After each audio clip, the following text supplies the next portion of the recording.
Mr. President. I recognize the Democrat leader. Mr. President, today, Senate Republicans have to decide: choose the American people or bow down to Donald Trump and his coterie of billionaires. Because this bill, as we have said for months, steals people's health care, jacks up their electricity bill, takes away their jobs, all to pay for tax breaks for billionaires. All month. Can we have order, Mr. President?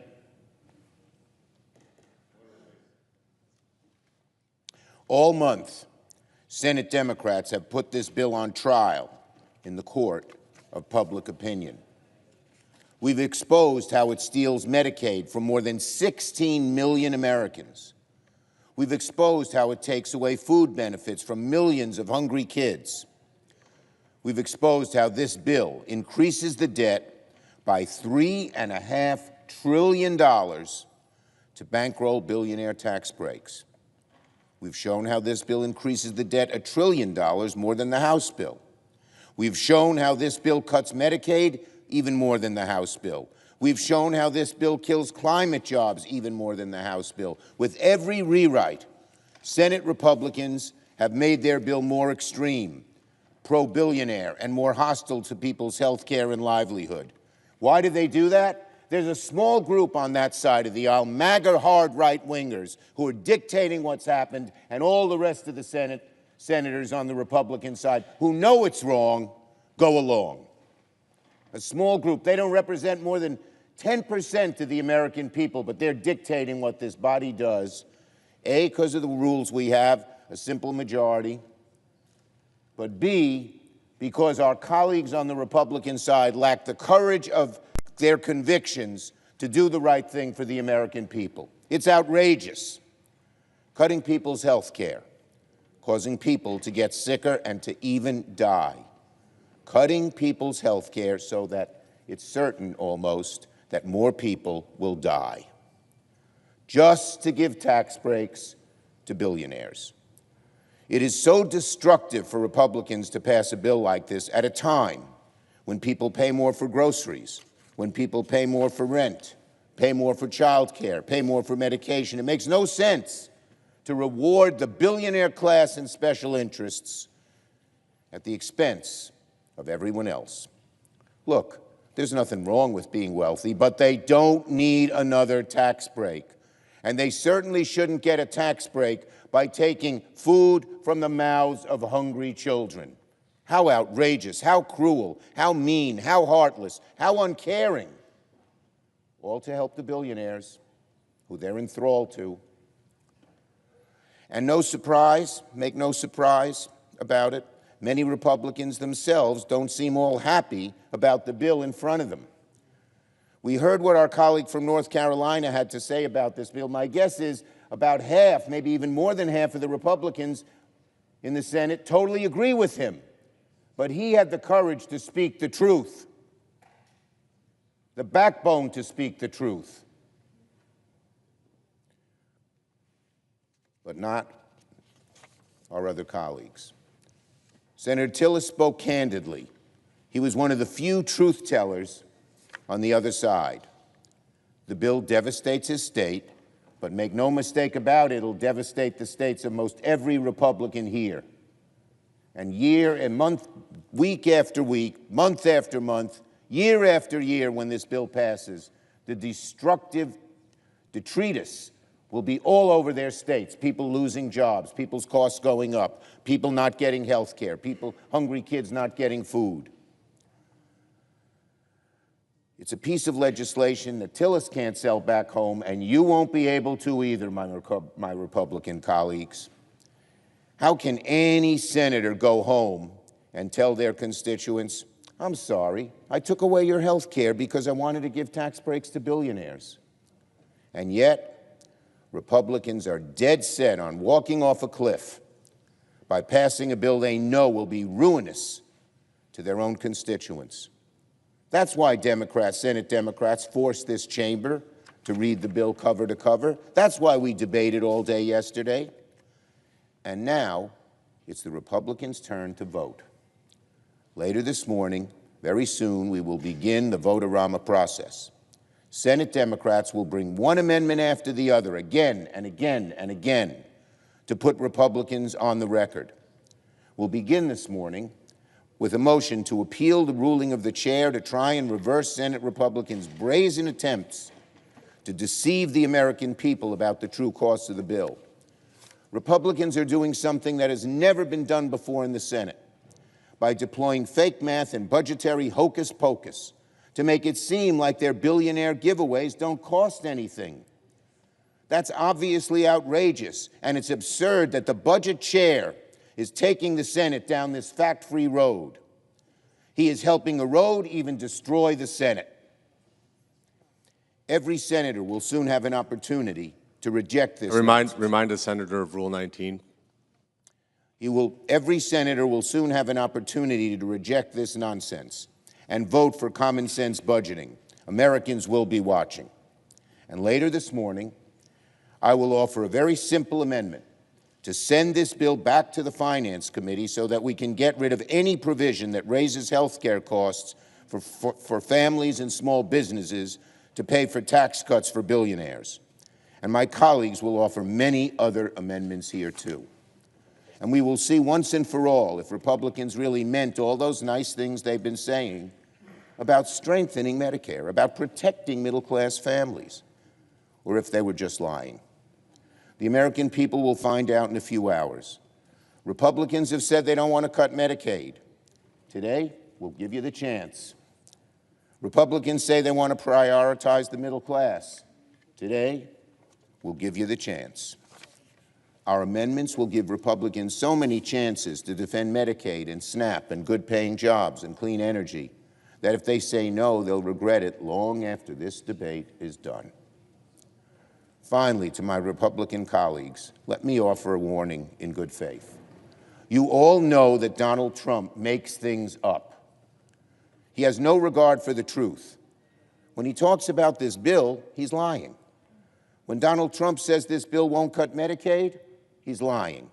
When he says this bill will grow the economy, he's lying. When he says this is the best thing Congress could pass for our country, he's lying. So what are my colleagues on the Republican side going to do? Listen to someone who just makes things up? Listen to someone who peddles lies and fantasies?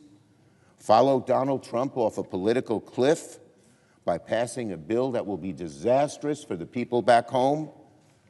Or will my colleagues stand up for the American people? Stand up to protect health care, good-paying jobs, middle-class families? The American people will not forget what Republicans do in this chamber today. Yield the floor. To my colleagues, it's going to be a long day, and I just want to remind everybody the rules of the Senate, Rule 19, no senator to debate shall directly or indirectly by any form of words impute to another senator or other senators any conduct or motive unworthy or unbecoming of a senator.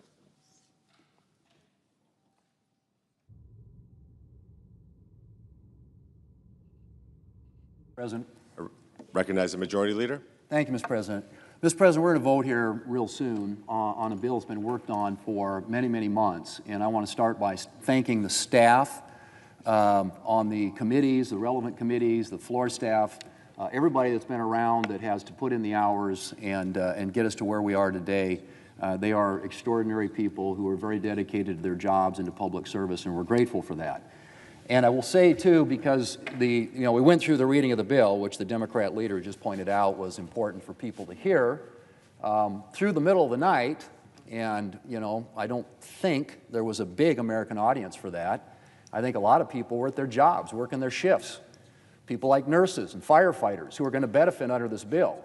To think that they were sitting there in their jobs watching the bill be read on the floor for endless hours in the middle of the night, I'm not sure what that achieved, but I'll tell you what the senator said, the Democrat leader, back in 2021, when a Republican senator required that to be done. He said this, and I quote, "It will accomplish little more than a few sore throats for the Senate clerks who work very hard day in, day out to help the Senate function, end quote. And those clerks are here today, and one of the reasons that we tried to give them a break last night is because they had to stay here the night before to read through the bill. In the dead of the night, nobody watching, but they did it. So hopefully they got a little bit of rest last night so we can start this off. Mr. President, the Tax Cuts and Jobs Act was one of the most successful economic policy pieces of legislation in history, and the data bears it out. You look at what happened after the Tax Cuts and Jobs Act passed, unemployment hit a 50-year low, poverty levels at record level lows, and incomes grew. Incomes and wages increased, most among lower-income Americans. We started to narrow the wage gap as a result of the passage of the Tax Cuts and Jobs Act. So what is this about? This is about extending that tax relief so the same people that benefited from it back in 2017 and for the last 8 years don't end up having a colossal, massive tax increase hitting them in the face come January 1. Now, who are those people, Mr. President? It's people, it's families making less than $400,000 a year on whom the bulk of this would fall. $2.6 trillion of this tax hike that they're supporting would hit families making less than $400,000 a year.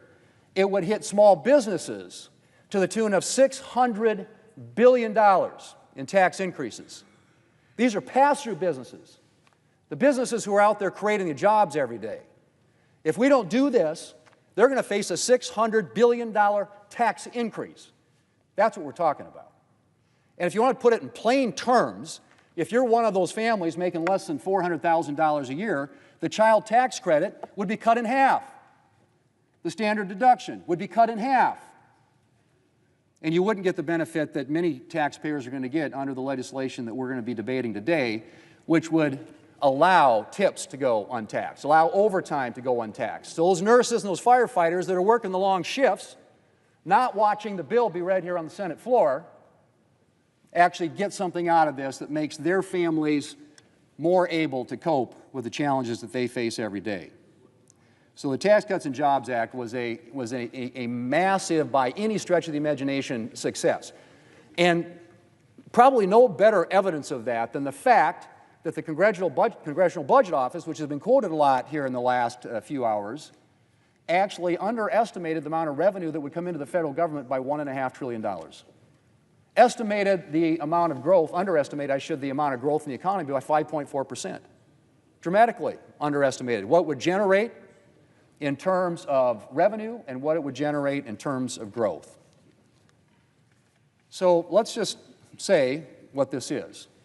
And by the way, billionaires next year will pay the same tax rate they're paying this year.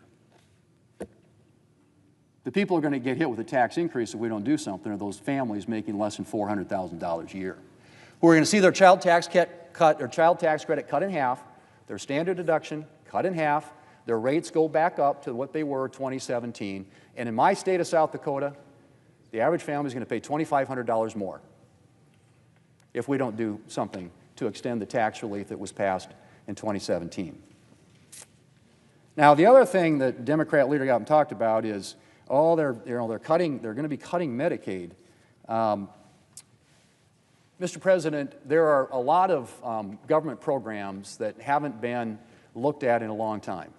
We all acknowledge that 75% now of federal spending is what we call mandatory spending, entitlement programs, things that Congress doesn't annually appropriate for. And it continues to grow at an uncontrollable rate. In fact, the growth in the rate of Medicaid spending in the last 5 years has been 50%. That's not sustainable. We know that's not sustainable. And in the time I've been here, we have never, ever done anything to reform and improve and strengthen these programs that are growing at an unsustainable rate that will wreck our economy and wreck our country if we don't start making some changes. And so, yes, there are some improvements and reforms to Medicaid to make it more efficient, to make sure that the people who are supposed to benefit from Medicaid do, and that it doesn't go to people who shouldn't benefit from Medicaid. Now, most of the increase in spending in Medicaid has been in what we call the expansion population. And that's the number of people out there for whom states get a 90% reimbursement from the federal government. And so that has grown dramatically. And what does that represent? It's a lot of able-bodied adults, people who should be working, people who are perhaps, don't need to be getting the assistance that's designed for people who are disabled and low-income elderly and pregnant moms. That's what Medicaid was about. And states have, with the federal government, a partnership shared for the years at a traditional rate. The expansion population is 90% paid for by the federal taxpayers. And so what do states do? They game the system to get more federal money. They add more people to the rolls. And so you have people on the rolls today who are here illegally, you have people on the rolls here today who are not eligible for this program, and you have people here today for whom there is, in that program, for whom there's no work requirement. And so what this does, it makes some reforms, one of which includes work requirements. I don't think that's a novel concept. It certainly isn't a concept that I think most Americans would disagree with. In fact, it was a Democrat president. Back in the 1990s, there was something called welfare reform. Bill Clinton, a Democrat president, proposed work requirements for welfare recipients. And you want to know something? The work requirements in the Welfare Reform Act passed back in 1996 and signed into law by Democrat President Bill Clinton had stronger work requirements that are included in this bill. Stronger work requirements in a bill passed, signed into law by a Democrat president than what's in this bill, and proposed, I might add, by a Democrat president. So that's one of the reforms that we're making. And these are reforms, Mr. President, are going to make this program stronger, more effective, more efficient, improve it in a way that it gets the assistance to the people for whom it was intended and not to people who are gaming the system. And yes, we address the issue of provider taxes, which has been abused.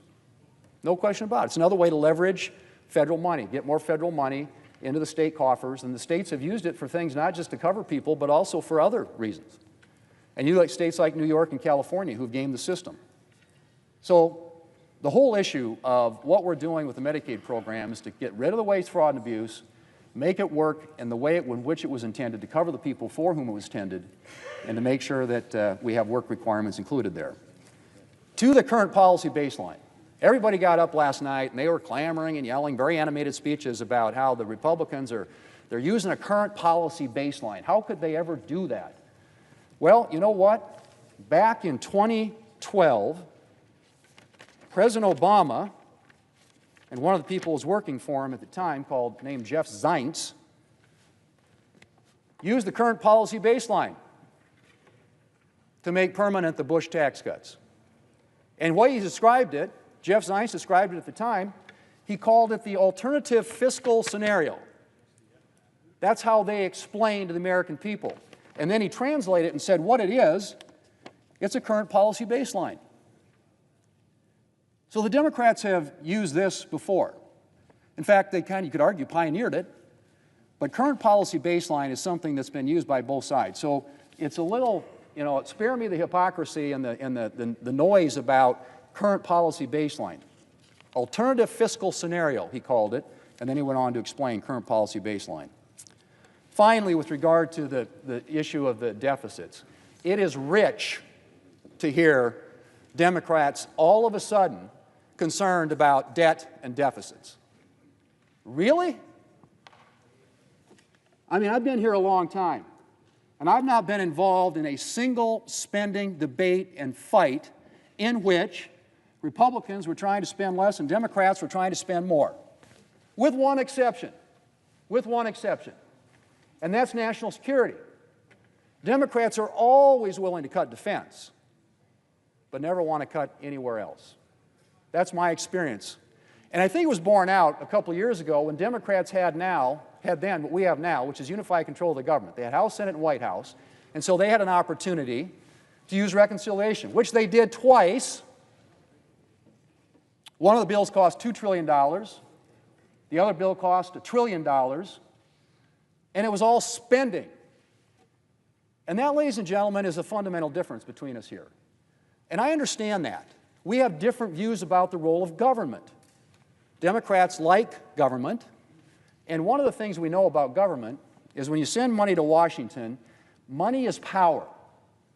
And when you send money to Washington from the American taxpayers, that means Washington has more power. It has more control.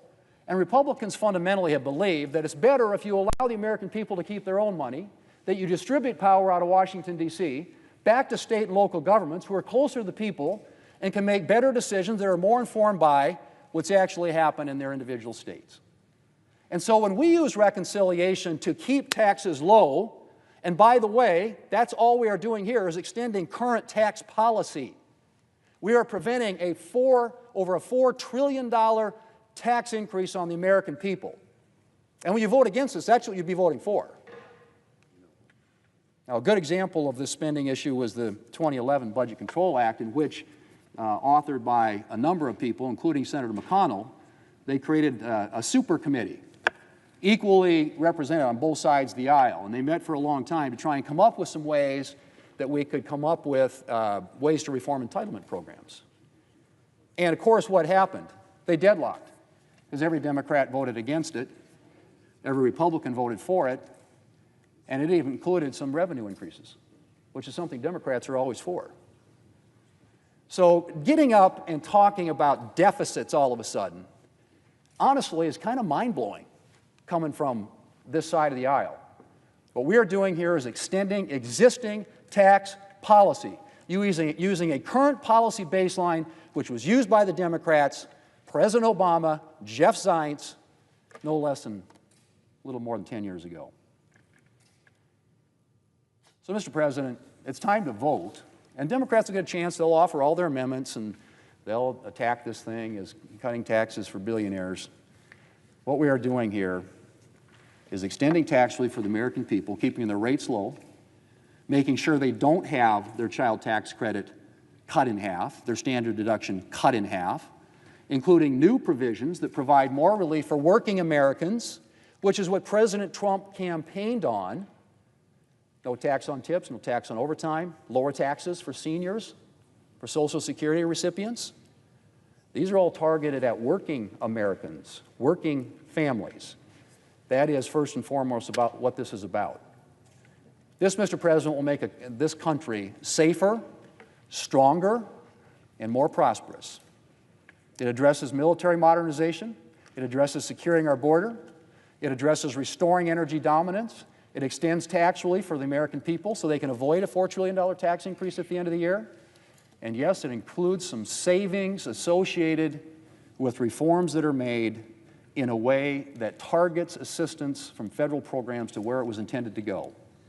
And yes, we have work requirements that were initiated by Bill Clinton and the Clinton administration during welfare reform back in the 1990s. Only, I would say again, they're not as strong. The work requirements included in that legislation back in the 1990s, what we have in this bill, the work requirements here, are not as strong. Mr. President, let's vote. This is good for America. This is good for the American people. It's good for working families. And it's been a long debate. I know people are weary. But at the end of the day, we want to get this done so that this country is safer and stronger and more prosperous, not only for today, but for future generations of Americans.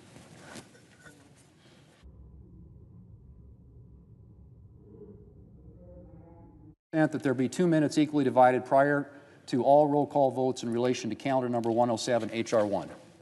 Without objection.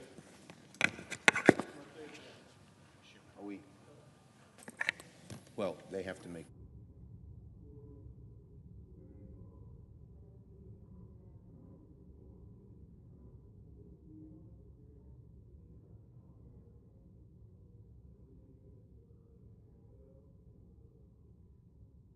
Okay, so I recognize the Democrat leader.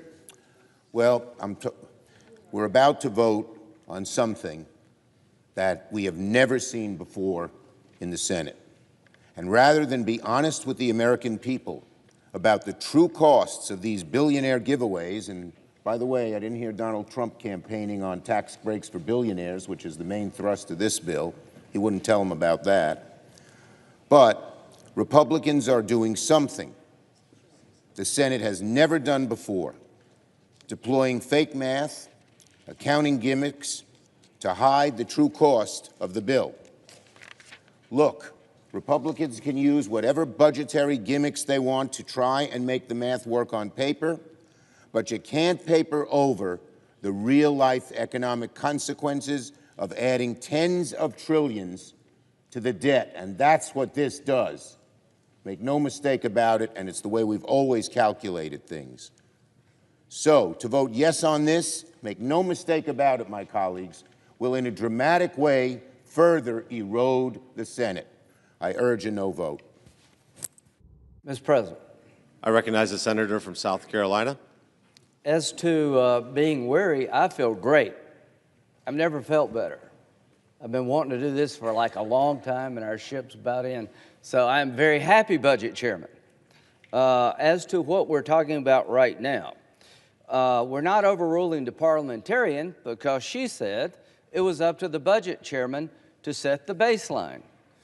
The chair made a decision that was right. The budget resolution gives me the authority that we all passed to do this. In 2008, Senator Conrad changed the baseline to accommodate the Farm Bill, and the Republican former chairman, Joe Gregg, said the chairman of the Budget Committee declared the new baseline under a new budget. The budget chairman has a right to do that. That's what I'm doing. In 2022, Senator Sanders directed CBO to write a new scoring rule, changing the baseline to get Head Start money into the budget. So this has been done. In 2012, in a bipartisan fashion, as the Bush tax cuts were about to expire, they extended them using current policy. Back home, what I'm trying to do, and I'm very happy about it, is make sure the tax cuts don't expire 10 years from now. I want you to be able to go to bed tonight and wake up tomorrow knowing the tax cuts you have today are permanent, unless one day my Democratic colleagues change it through resolution, through reconciliation. So if you're for open borders, this bill is your worst nightmare because we control the border. If you want higher taxes, which apparently they do, this bill is your nightmare because we're going to keep tax cuts low. If you want to have a weak military, this is a bad bill for you because we give the military $150 billion. If you think Washington should control spending, this is a good bill for you. If you think the government is running just perfectly and nothing can be changed, this is your nightmare. So for those big liberal folks who I like personally, this bill is a nightmare for you. This bill is good for the American people who work hard. People got to work when they can. That's a good thing. If you want taxes low, we deliver.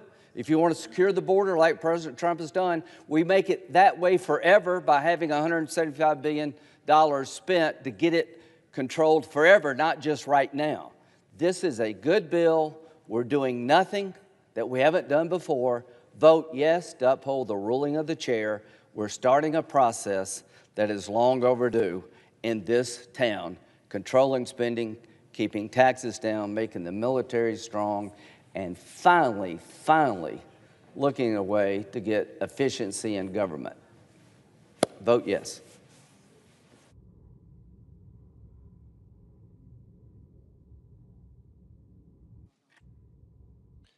The question is, shall the decision of the chair stand as the judgment of the Senate? The yeas and nays were previously ordered. The clerk will call the roll. Ms. Alsobrooks. Thank you. Ms. Baldwin. Mr. Banks. Thank you.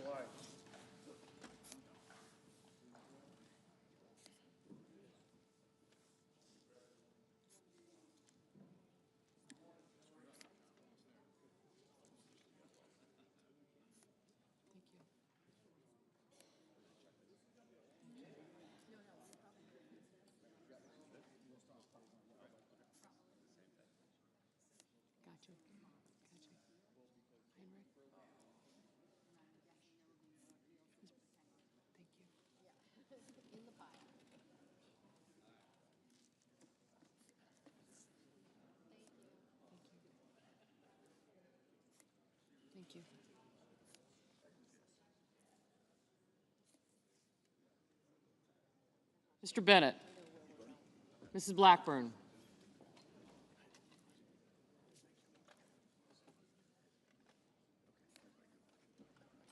Mr. Blumenthal. Ms. Blunt Rochester. Mr. Booker. I got you. Mr. Bozeman. Thank you.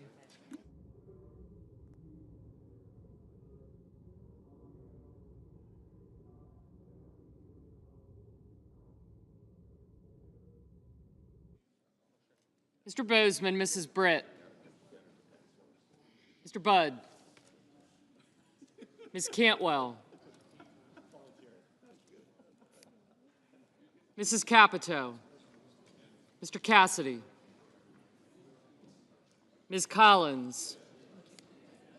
Mr. Coons. Mr. Cornyn. Ms. Cortez Masto.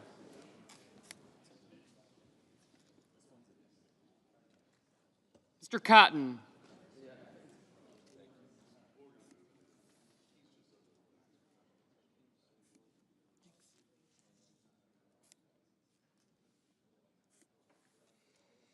Mr. Kramer, Mr. Crapo, Mr. Cruz, Mr. Curtis, Mr. Daines, Ms. Duckworth, Mr. Durbin, Ms. Ernst, Mr. Fetterman, Mrs. Fisher, Mr. Gallego, Mrs. Gillibrand, Mr. Graham, Mr. Grassley, Mr. Haggerty, Ms. Hassan, Mr. Hawley, Mr. Heinrich,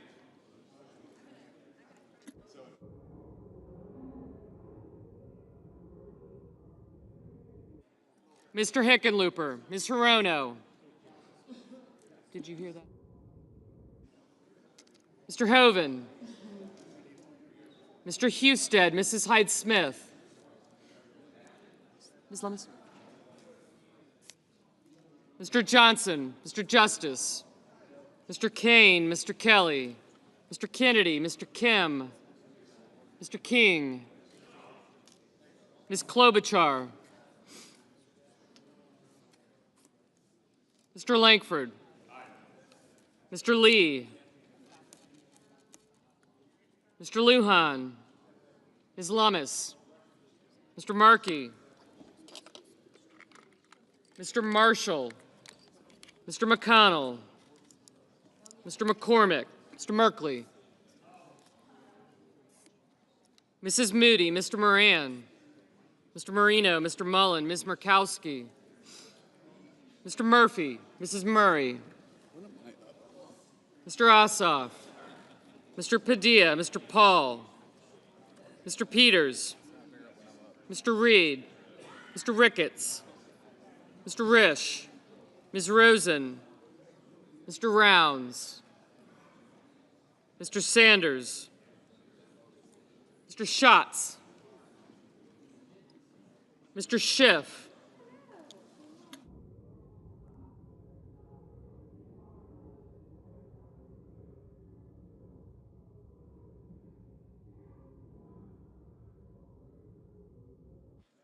Mr. Schiff, Mr. Schmidt, Mr. Schumer, Mr. Scott of Florida, Mr. Scott of South Carolina, Mrs. Shaheen, Mr. Sheehy, Ms. Slotkin, Ms. Smith, Mr. Sullivan, Mr. Thune, Mr. Tillis, Mr. Tuberville, Mr. Van Hollen. Gotcha.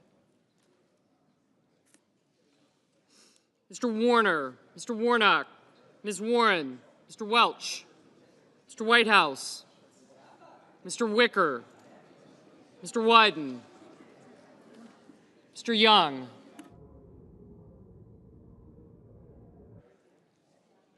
Senators voting in the affirmative: Barrasso, Budd, Cornyn, Cotton, Crapo, Cruz, Ernst, Graham, Grassley, Haggerty, Kennedy, Lankford, Lummis, Marshall, McCormick, Moody, Marino, Mullen, Paul, Risch, Schmidt, Sheehy, Thune, and Tuberville. Senators voting in the negative: also Brooks, Bennett, Blunt Rochester, Cantwell, Cortez Masto, Hassan, Heinrich, Kane, King, Markey, Merkley, Ossoff, Padilla, Rosen, Schumer, and Smith. Mr. Justice. Aye. Mr. Kramer. Aye. Mr. Lujan. No. No. Mr. Whitehouse. No. Mrs. Blackburn, aye.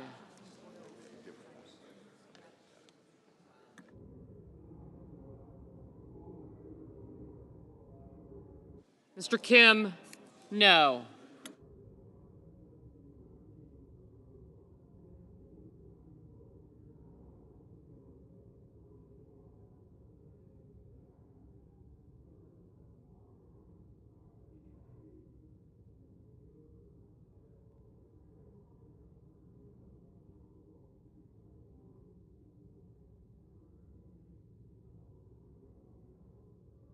Mr. Durbin, no.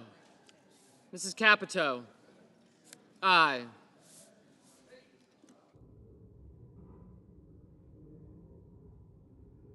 Mr. Cassidy, aye.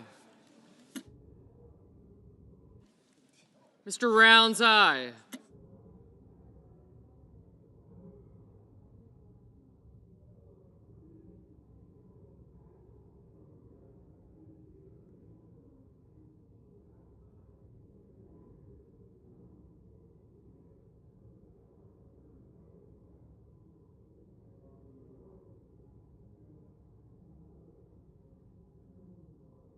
Mr. Peters, no. Ms. Duckworth, no. Mr. Schatz, no. Mr. Husted, aye.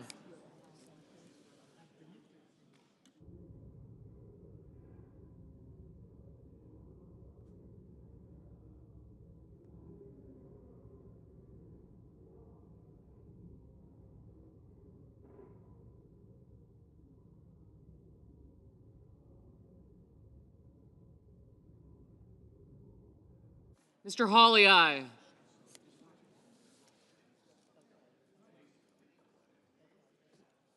He said,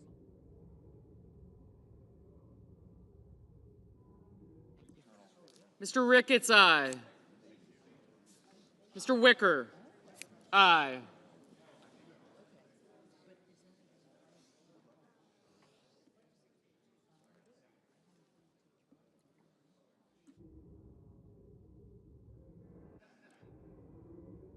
Mr. Gallego, no.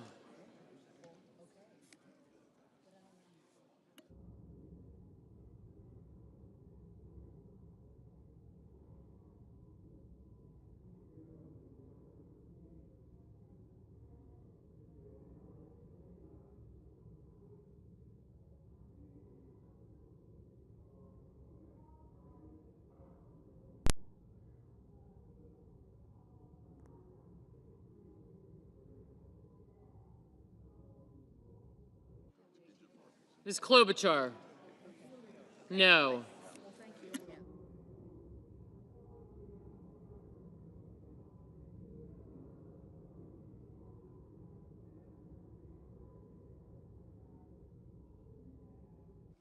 Mr. Booker, no. Mr. Sullivan, aye. Mr. Johnson, aye. Ms. Warren, no. Mr. McConnell, aye.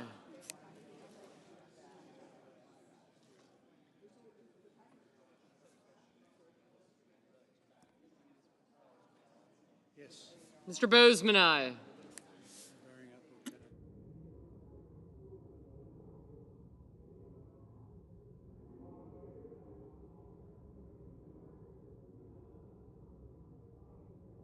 Mr. Rono, no.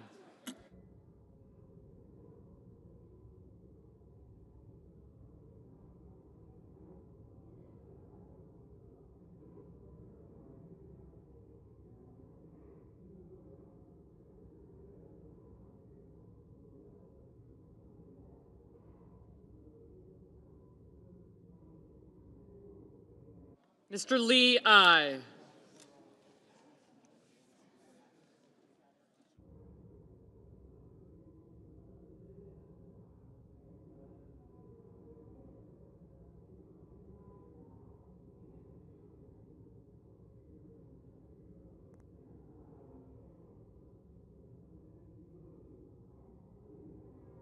Mrs. Gillibrand, no.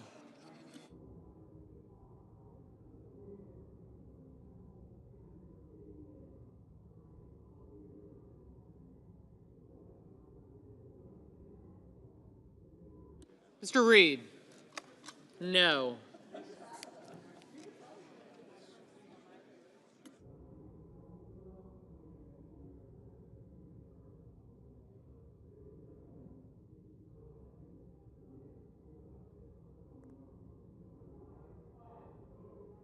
Mr. Wyden, no.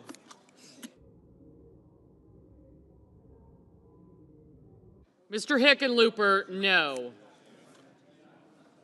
Mr. Scott of Florida, aye. Mr. Curtis, aye. Mr. Scott of South Carolina, aye.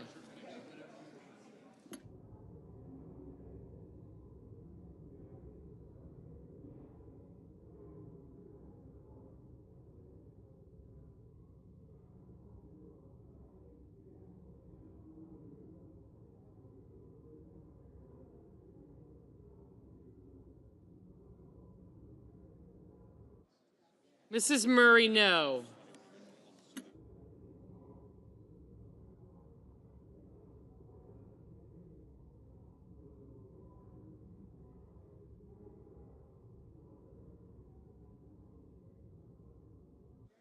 Mr. Daines, aye.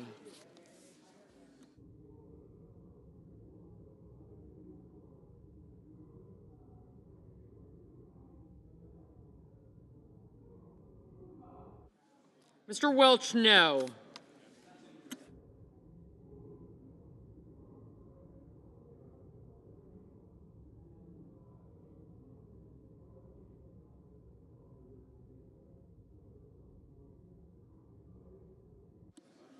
Mr. Banks, aye.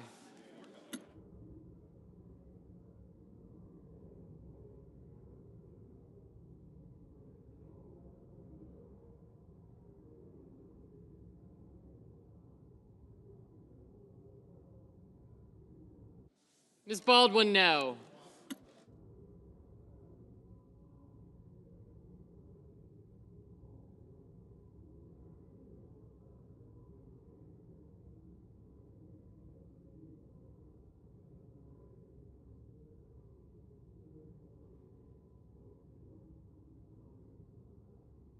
Mr. Fetterman, no.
Mr. Murphy, no.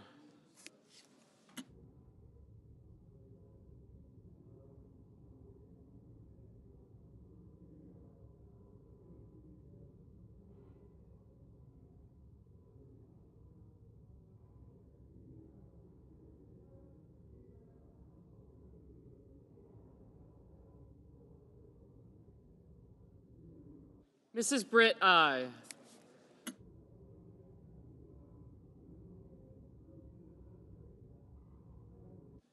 Thank you. Bye. Mr. Warner, no. Mr. Sanders, no. Mr. Schiff, no.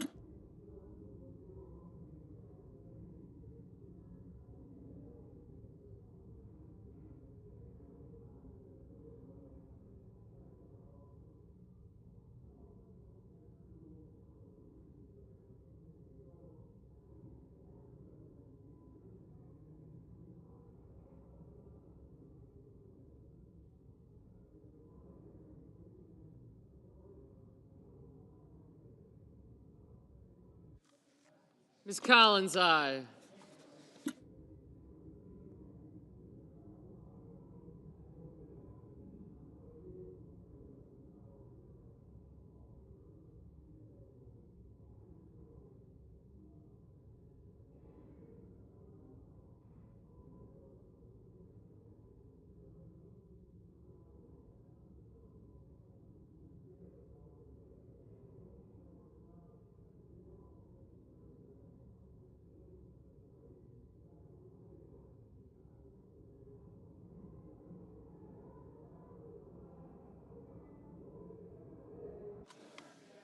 Mr. Blumenthal,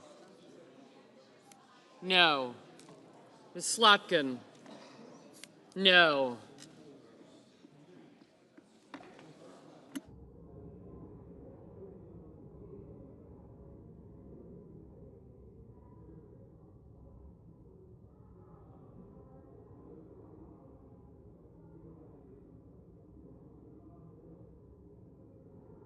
Mr. Warnock, no. Mr. Van Hollen, no.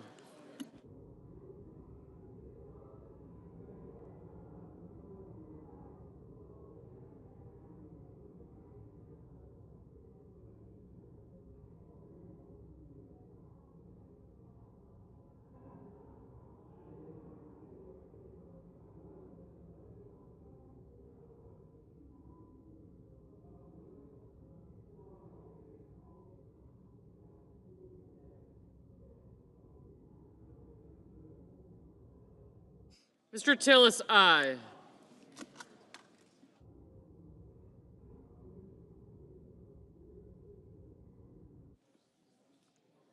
Mrs. Fisher, aye.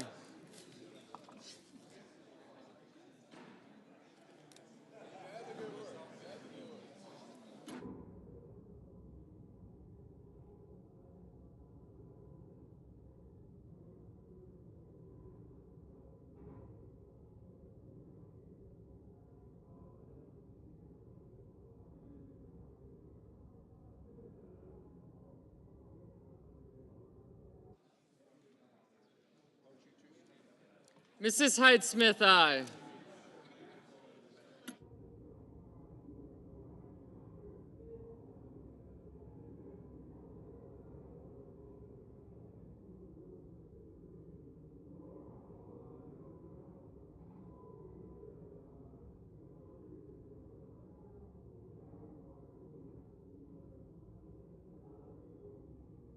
Mr. Kelly, no.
Mrs. Shaheen, no.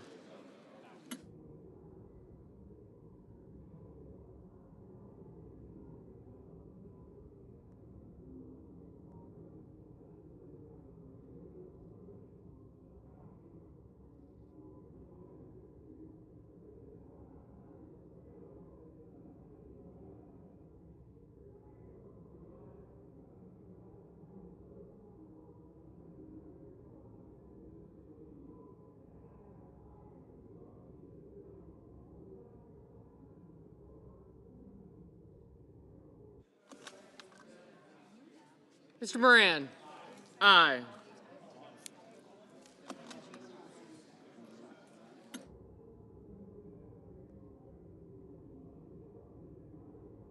Mr. Hoven, aye.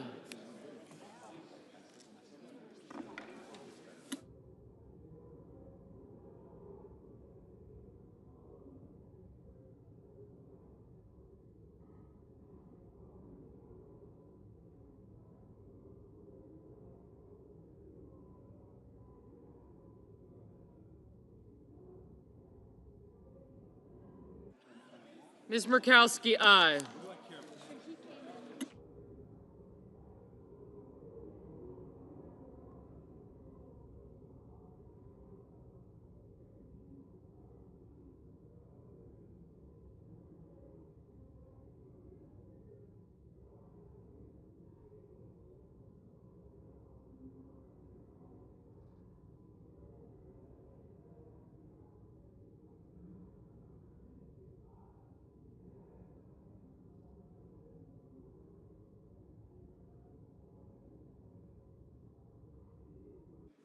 Mr. Young, aye. Just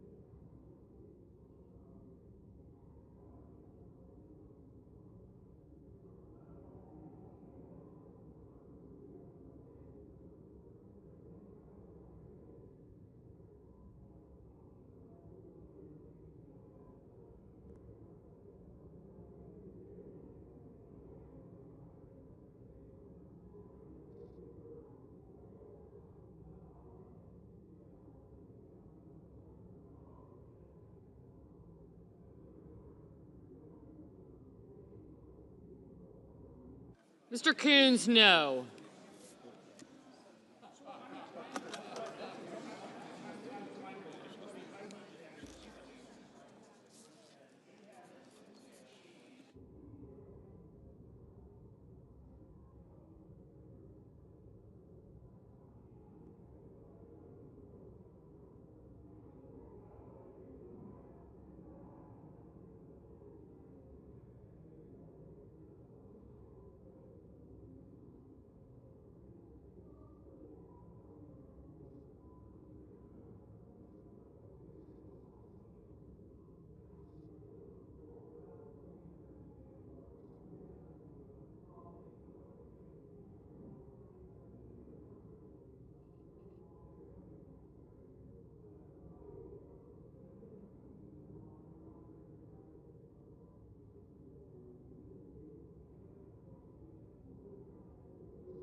On this vote, the yeas are 53, the nays are 47. The decision of the chair stands as the judgment of the Senate. Mr. President. Majority Leader is recognized. Thank you, Mr. President. Mr. President, I ask unanimous consent that it be in order for the following senators to be recognized to offer amendments, motions, or points of order, that the amendments be reported by number with no amendments in order prior to a vote in relation to the amendments or motions. Schumer motion, number 1. Motion to commit on health care costs, Markey motion, and then Klobuchar motion. Point of order. Okay. Without objection. Mr. President, I make a point of order under Section 313B1B of the Congressional Budget Act against Title VII of Substitute Amendment Number 2360. Under the Congressional Budget Act and the precedents of the Senate, the chair must rely on determinations made by the Budget Committee in assessing the budgetary effects of the amendment. Section 312 of the Budget Act states, for purposes of this title and Title IV, the levels of new budget authority, outlays, direct spending, new entitlement authority, and revenues for a fiscal year shall be determined on the basis of estimates made by the committee on the budget of the House of Representatives or the Senate as applicable. Unless the Budget Committee, speaking to its chairman, asserts that the amendment causes a violation of the Budget Act, the chair will not so hold. Therefore, Mr. Leader, the point of order is not well taken. President, Senator from Oregon is recognized. I appeal the ruling of the chair, and I ask for the yeas and nays. Is there a sufficient second? There appears to be.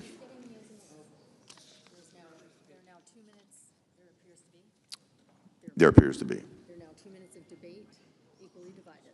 There are now 2 minutes of debate, equally divided.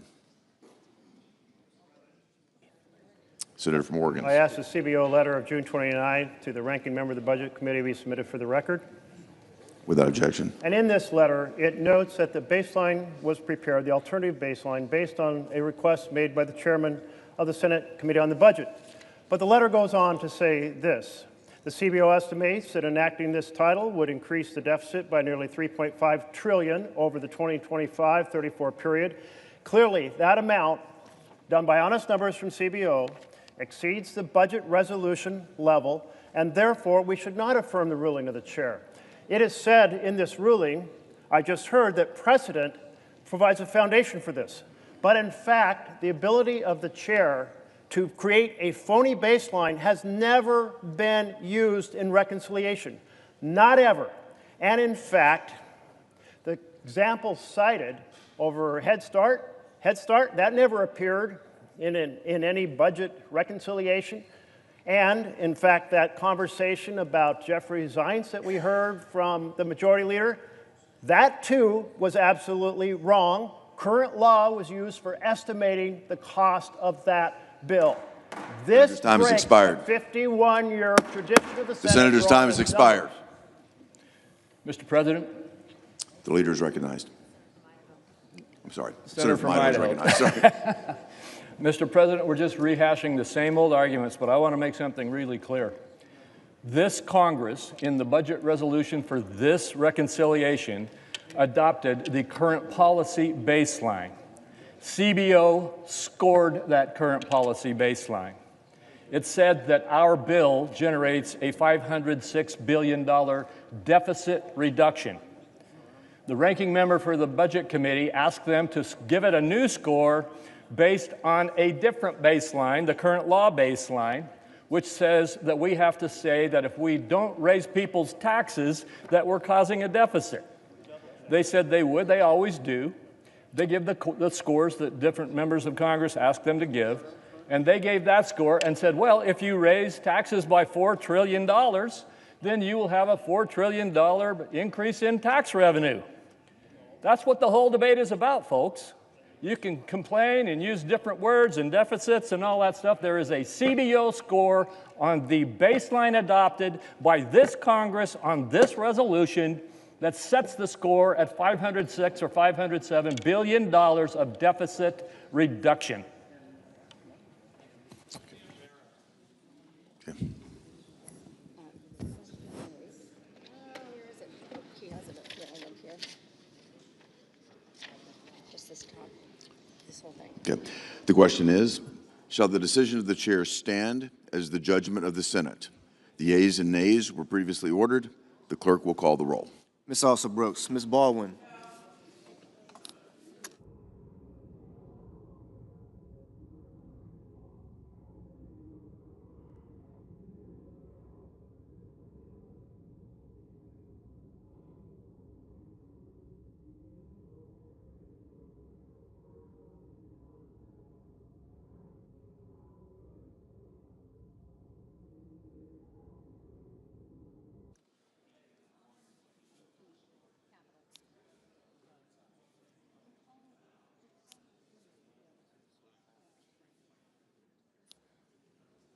Mr. Banks,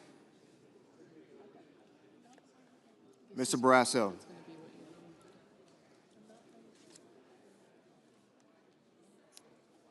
Mr. Bennett,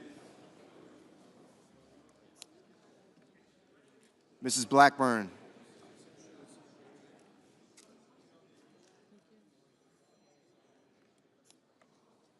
Mrs. Blumenthal, Mr. Blumenthal,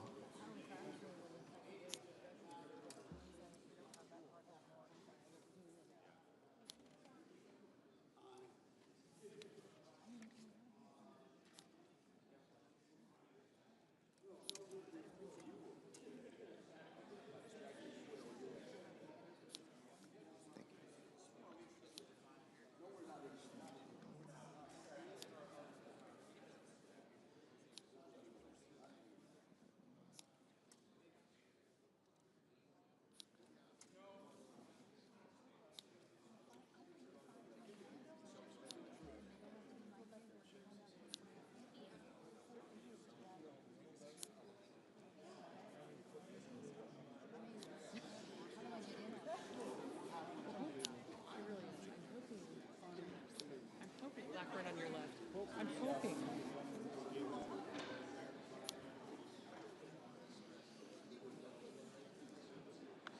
Ms. Blunt Rochester, Mr. Booker, Mr. Bozeman, Mrs. Britt, Mr. Budd, Ms. Cantwell, Mrs. Capito, Mr. Cassidy, Ms. Collins, Mr. Coons,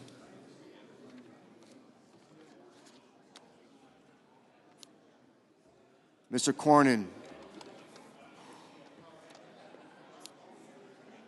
Ms. Cortez Mastel,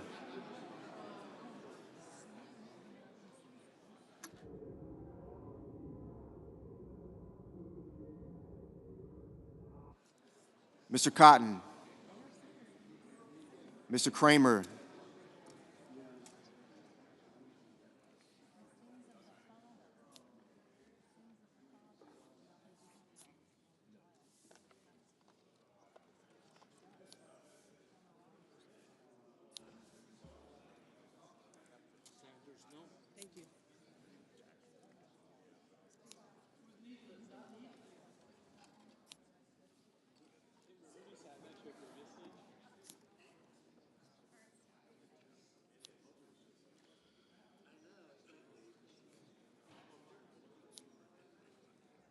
Mr. Crapo, Mr. Cruz, Mr. Curtis,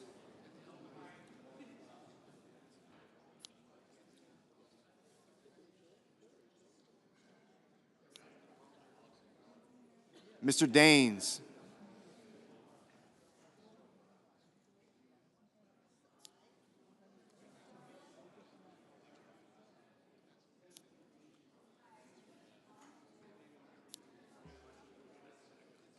Ms. Duckworth, Mr. Durbin, Ms. Ernst, Mr. Fetterman, Mrs. Fisher, Mr. Gallego, Mrs. Gillibrand, Mr. Graham,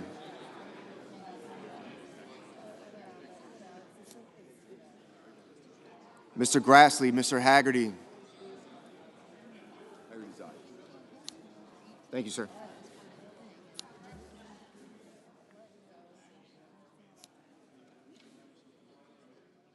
Ms. Hassan, Mr. Hawley, Mr. Heinrich,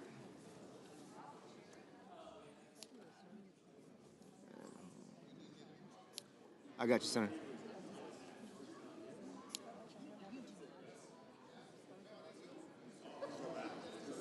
Mr. Hickenlooper, Ms. Hirono,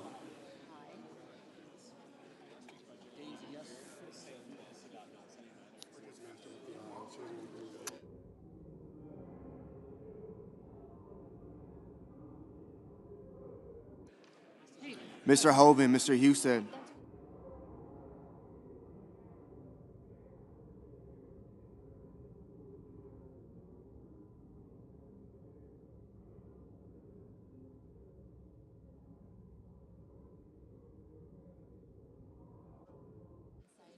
Mrs. Hyde Smith,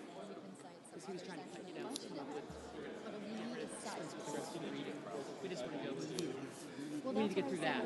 Yeah. Mr. Johnson, Mr. Justice, Mr. Kane, Mr. Kelly, I need Graham to say it. I don't need it on the paper. Mr. Kennedy, Mr. Kim, Mr. King, Ms. Klobuchar, Mr. Langford, Mr. Lee, Mr. Lujan, Ms. Lummis,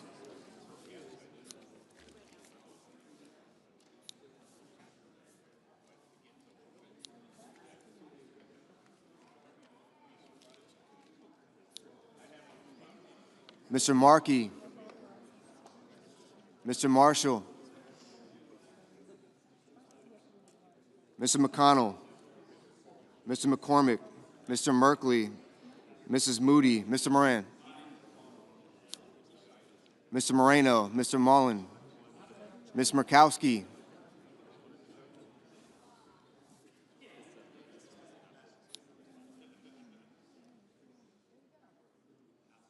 Mr. Murphy, Mrs. Murray, Mr. Ossoff, Mr. Padilla, Mr. Paul, Mr. Peters, Mr. Reed, Mr. Ricketts,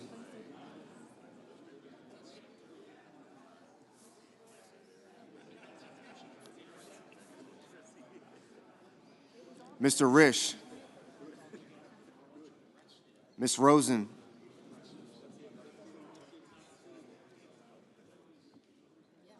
Mr. Rounds, Mr. Sanders, Mr. Schatz, Mr. Schiff,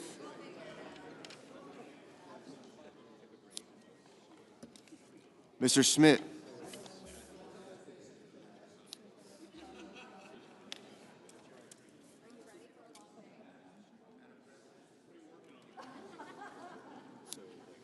Mr. Scott of Florida, Mr. Scott of South Carolina, Mrs. Shaheen, Mr. Sheehy, Ms. Slotkin, Ms. Smith, Mr. Sullivan,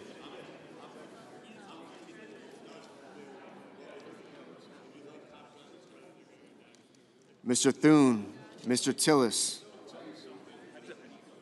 Mr. Tuberville, Mr. Van Hollen, Mr. Warner, Mr. Warnock, Ms. Warren, Mr. Welch, Mr. Whitehouse, Mr. Wicker, Mr. Wyden, Mr. Young.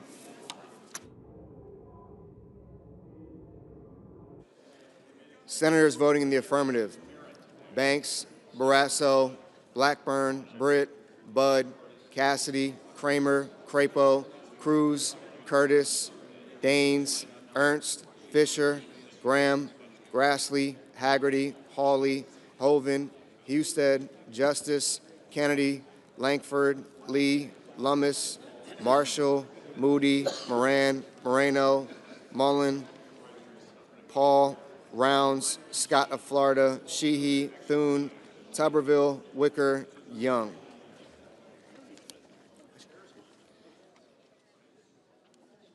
Mr. Cotton, aye. Senators voting the negative: also Brooks, Baldwin, Bennett, Blumenthal, Blunt Rochester, Booker, Coons, Cortez Masto, Duckworth, Durbin, Fetterman, Gallego, Gillibrand, Hassan, Heinrich, Hickenlooper, Hirono, Kane, Kelly, Kim, King, Markey, Merkley, Murphy, Murray, Ossoff, Padilla, Peters, Reed, Sanders, Schatz, Schiff, Schumer, Shaheen, Slotkin, Smith, Van Hollen, Warner, Warnock, Warren, Welch, and Wyden.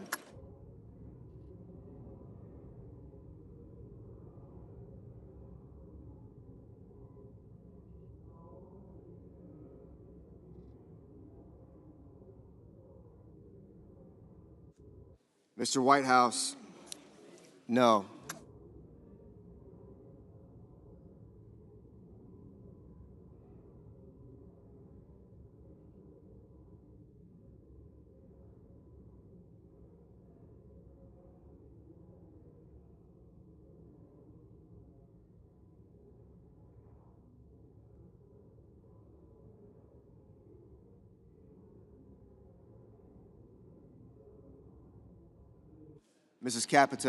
Mrs. Capito, aye.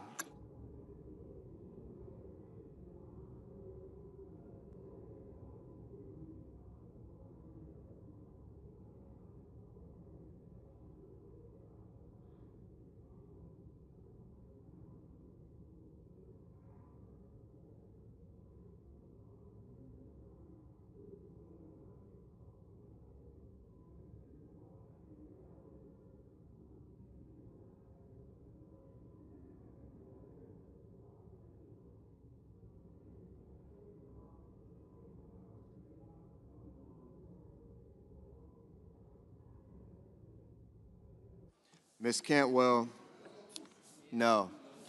Mrs. Hyde-Smith, aye.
Ms. Klobuchar, no.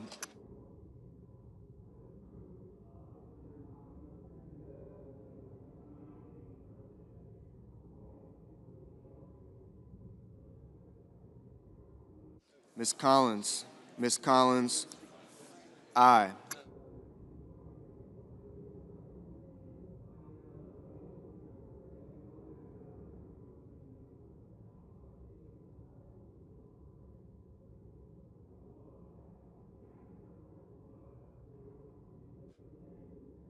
Mr. Lujan, no.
Mr. Schmidt, aye.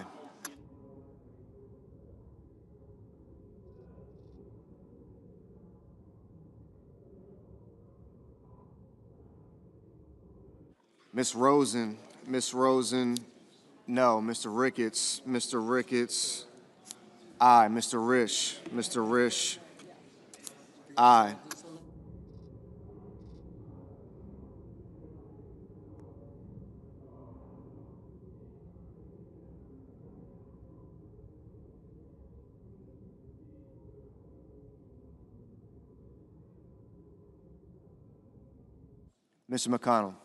Mr. McConnell, aye.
Mr. McCormick, aye.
Mr. Scott of South Carolina, aye.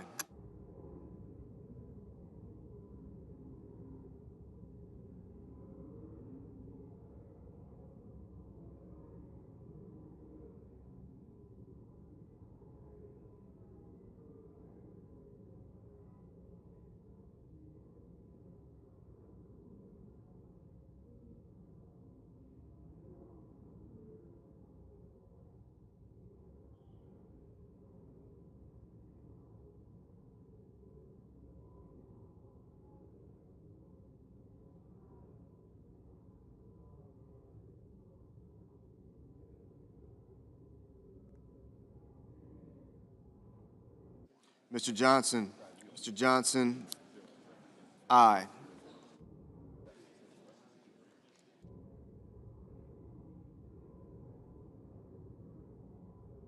Mr. Bozeman, aye.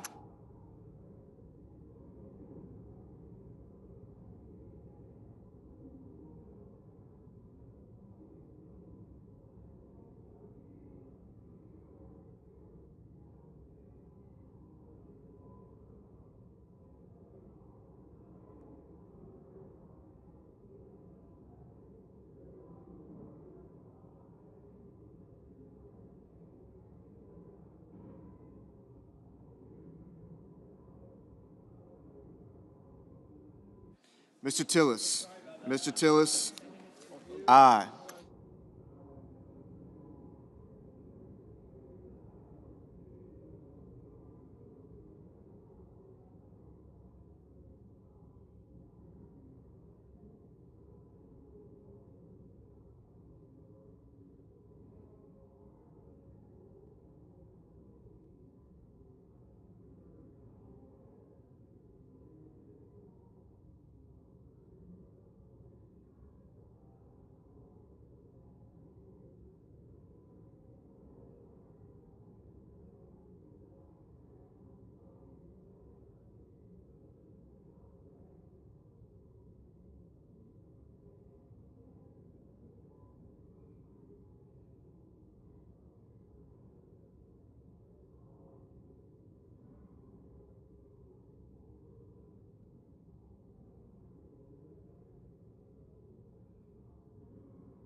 Mr. Cornyn. Mr. Cornyn, aye. Ms. Murkowski. Ms. Murkowski, aye.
Mr. Sullivan.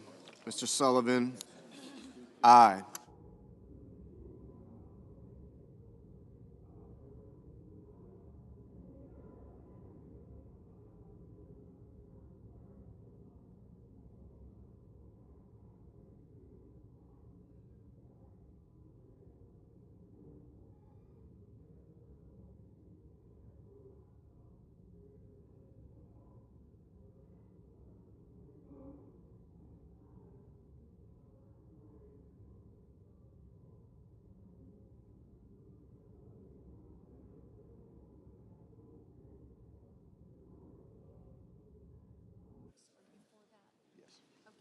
I don't see how we can, yeah, I don't see how we cannot.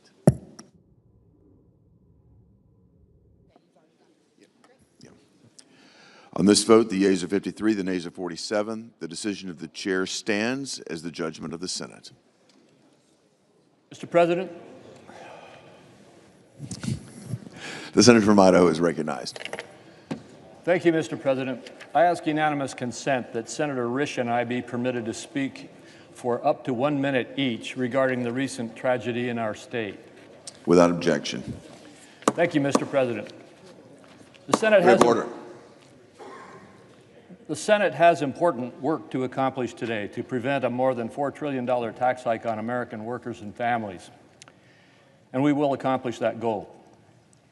However, while business continues here, life for the North Idaho community of Coeur d'Alene remains at a very painful standstill as we mourn the horrific loss of 2 firefighters. Yesterday afternoon, firefighters from Coeur d'Alene and Kootenai County were responding to a fire on Canfield Mountain. Upon arrival, they were ambushed by gunfire. 2 brave firefighters were murdered. Another has already undergone surgery for gunshot wounds. As we continue our work today, I ask my colleagues to join me in sending your prayers for that firefighter's full recovery, for the deceased victims, for their families, and for the entire North Idaho community grieving this heinous act. Senator Risch. Thank you. Mr. President, fellow senators, while the Senate continues our important work to provide the American people with the largest tax cut in history today, we would be remiss if we did not pause for a moment and call attention to the tragic events that happened in Coeur d'Alene, Idaho yesterday. While responding to a fire, as my colleague indicated, two of North Idaho's brave firefighters were ambushed and murdered, and one is in serious to critical condition.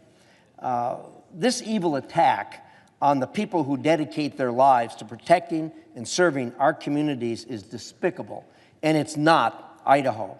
I ask my Senate colleagues to join me, Senator Crapo, and all Idahoans in praying for the victims, their loved ones, and all who have been affected by this reprehensible act. Thank you, Mr. President. Senator from Washington is recognized. I stand with my Idaho colleagues. This is a very tight-knit community between Washington and Idaho. Many Washington police and responders participated in yesterday's activities. Our hearts go out to the people of Idaho, and yes, we want a moment of silence to remember these firefighters. Thank you, and thank you to Washington for your help. You did send a number of first responders there, which were very helpful. Thank you. Yes, Mr. Chairman. Mr. President. Senator from Washington is Mr. recognized. President, I too just want to stand and join with our colleagues from Idaho with our deep sorrow for everyone in those impacted communities. It is close to the border of Washington. Many of our responders joined with all of you, and our hearts and thoughts and prayers go to everyone impacted. That community will be devastated for a long time to come. Thank you. And as we close, I would just like to thank my colleagues from Washington, as well as all of you. Many of you have come up and expressed your sentiments today. And I would say even the federal workers were there, the FBI and others. There was a huge influx of support from those who put their lives on the line every day, and some lost their lives yesterday. And so because of that, I just ask that you join us for just a moment of silence and prayer.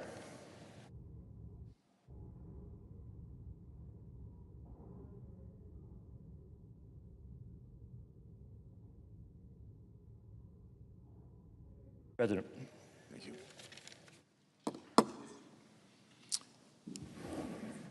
Mr. President, Senator from New York is recognized. I have a motion to commit at the desk.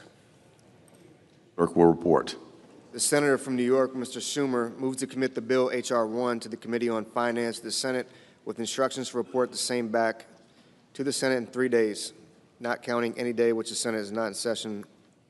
I ask that further reading of the motion be dispensed with. Without objection.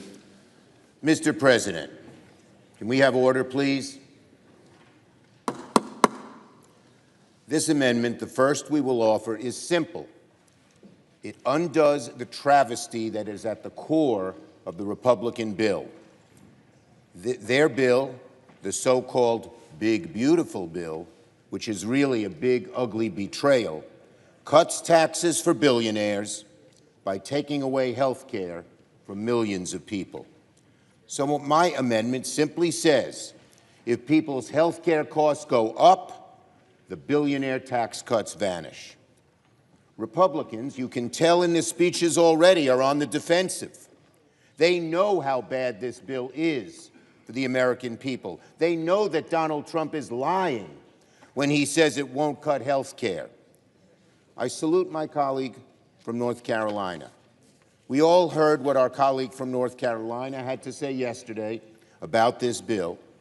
My guess is about half, maybe even more than half, of the Republicans in the Senate agree with him. But he had the courage to speak the truth. He said it himself. The bill devastates his state, but make no mistake about it, it will devastate the states of almost every Republican here. It is outrageous, outrageous to take food out of the mouths of hungry children, to take health care away from people who need it to survive. Senator's time has expired. Just for tax cuts for billionaires. and the American people know it.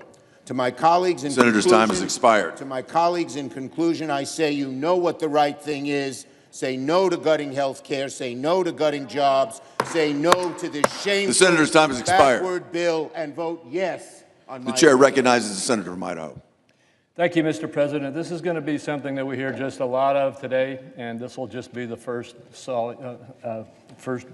shot at it. The bottom line is, billionaires are going to pay the same amount of taxes after this bill as they paid before this bill.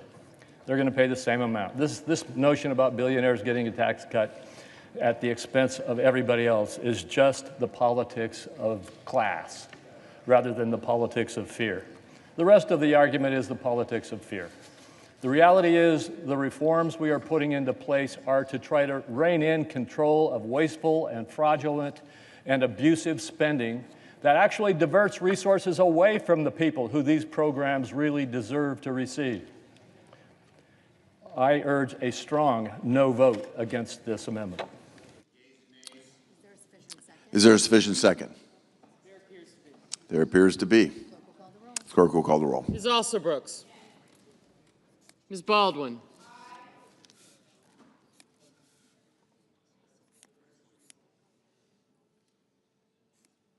Mr. Banks. Thank you. Mr. Barrasso.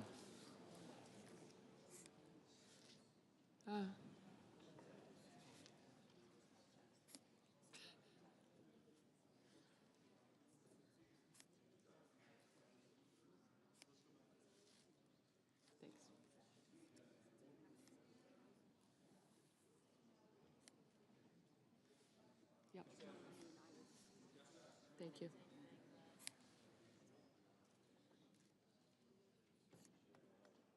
Mr. Bennett.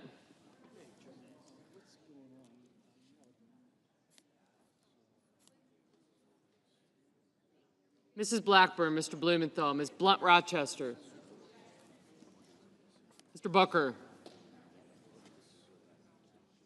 Mr. Bozeman,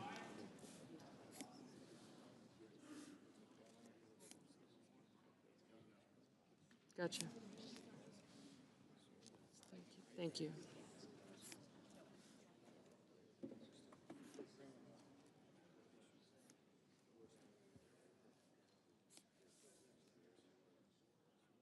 Mrs. Britt, Mr. Budd, Ms. Cantwell,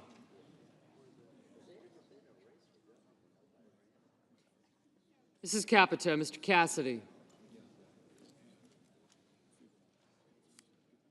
Ms. Collins, Mr. Coons, Mr. Cornyn, Ms. Cortez Masto,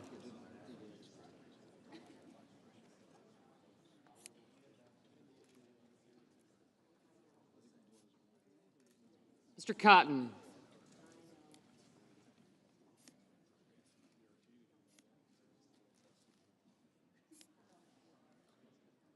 Mr. Kramer, Mr. Crapo,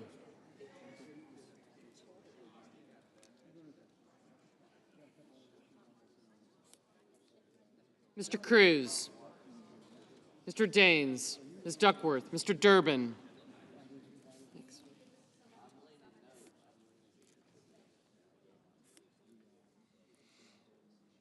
Ms. Ernst, Mr. Fetterman, Mrs. Fisher, Mr. Gallego, Mrs. Gillibrand, Mr. Graham, Mr. Grassley, Mr. Haggerty,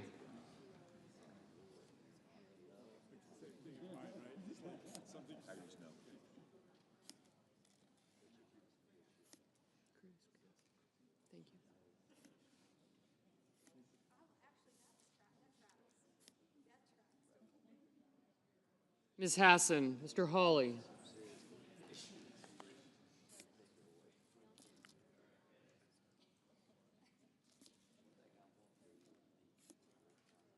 Mr. Heinrich, Mr. Hickenlooper, Ms. Hirono, Mr. Hoven, Mr. Husted, Mrs. Hyde-Smith, Mr. Johnson, Mr. Justice, Mr. Kane, Mr. Kelly, Mr. Kennedy, Mr. Kim, Mr. King, Ms. Klobuchar, Mr. Langford, Mr. Lee, Mr. Lujan, Ms. Lemus, Mr. Markey, Mr. Marshall, Mr. McConnell, Mr. McCormick, Mr. Merkley, Mrs. Moody, Mr. Moran,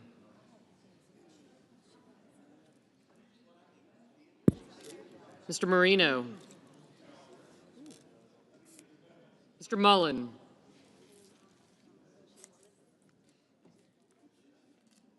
Ms. Murkowski,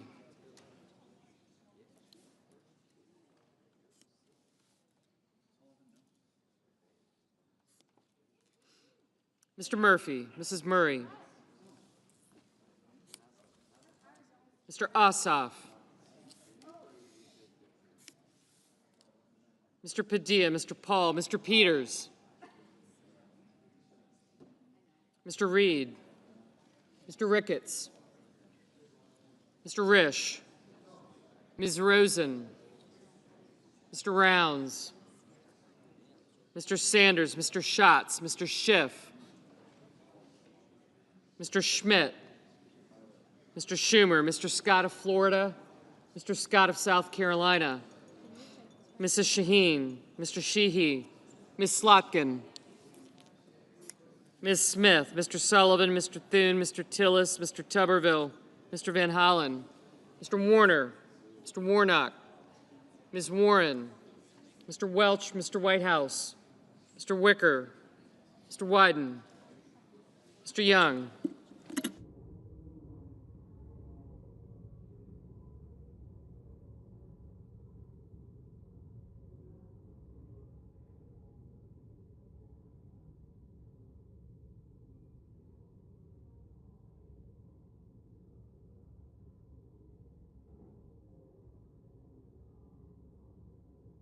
Senators voting in the affirmative.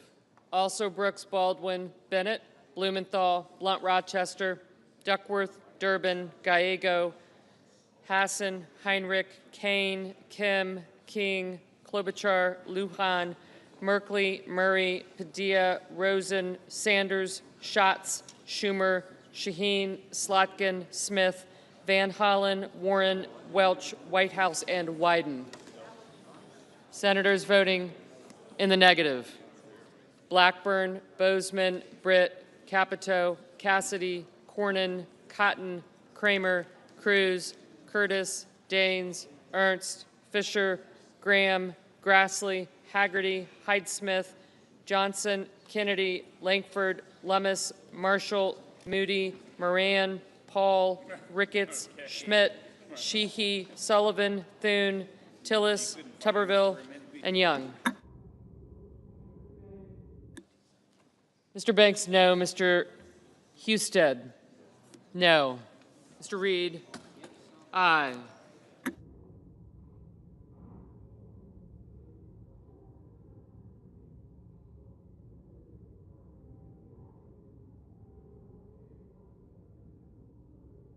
Mr. Peters, aye.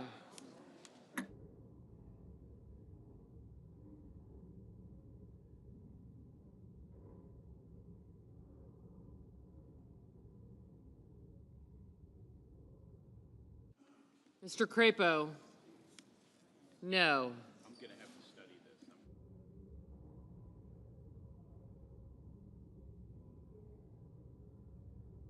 this. Mr. Budd, no.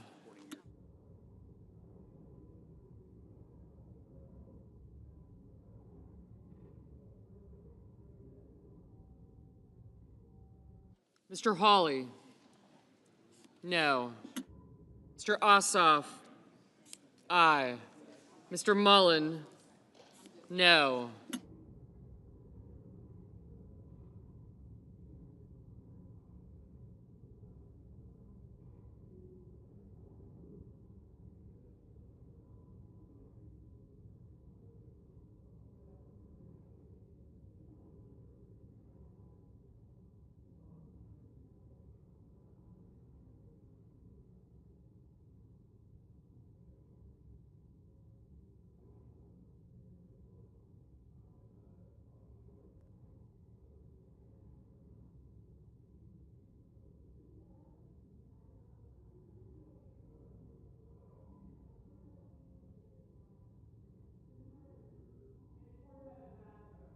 Ms. Cortez Masto, aye.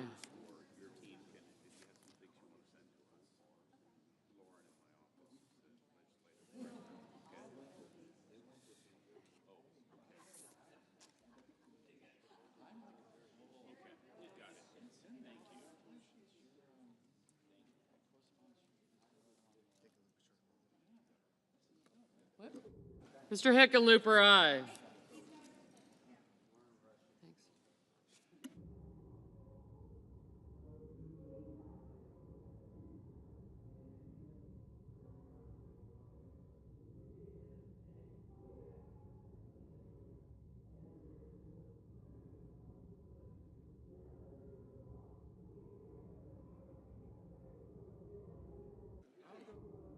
Mr. Justice, no.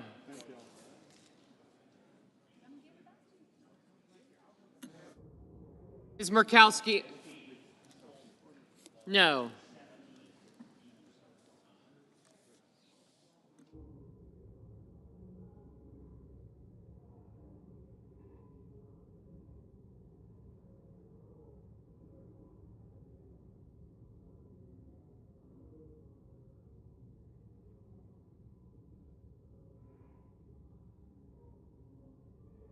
Mr. Risch, no.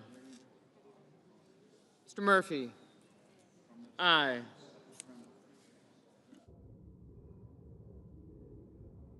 Ms. Hirono, aye.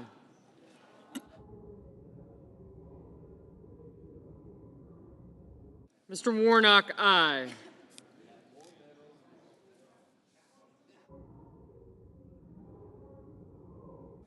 Mr. Wicker, no.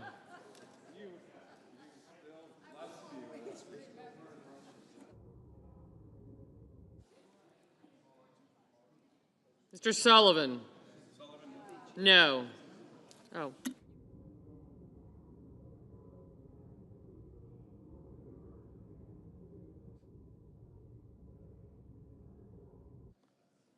Mr. Markey, aye.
Mr. Rounds, no.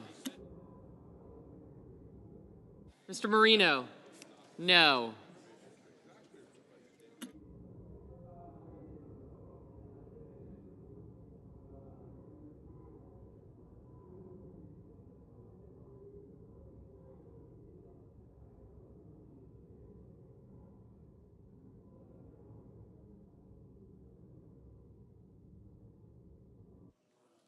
Mr. Warner, aye.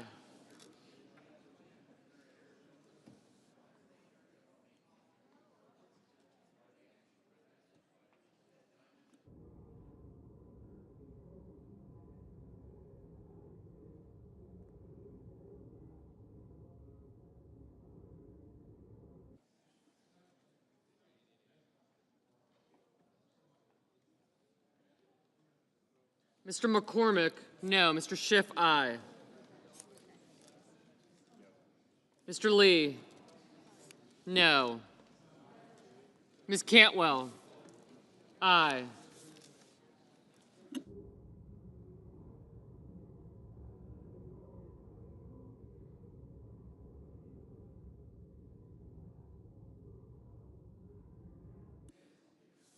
Barrasso, no.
Mr. McConnell? No.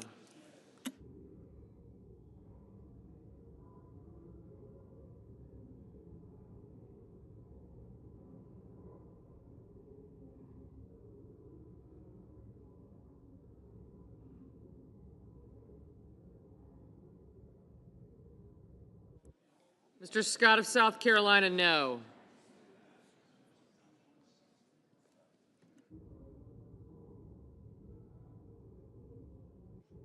Mr. Hoeven, no.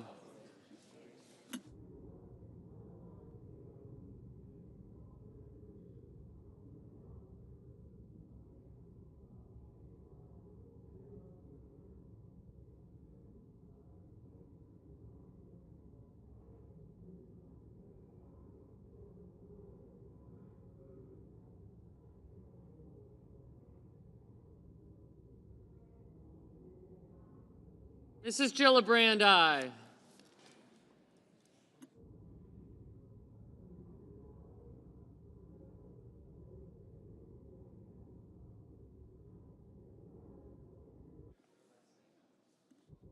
Mr. Coons, aye.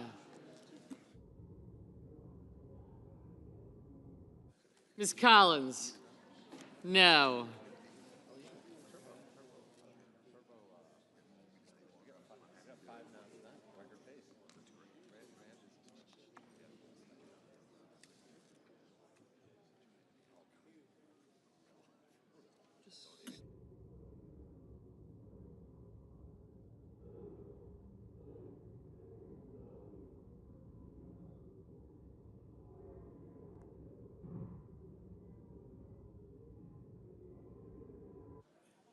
Mr. Scott of Florida, no.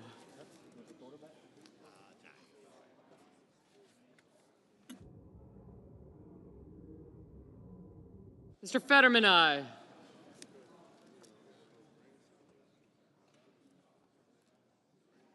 Booker and Kelly.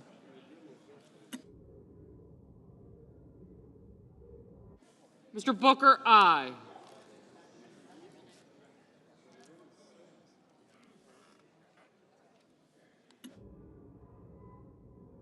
Mr. Kelly, aye.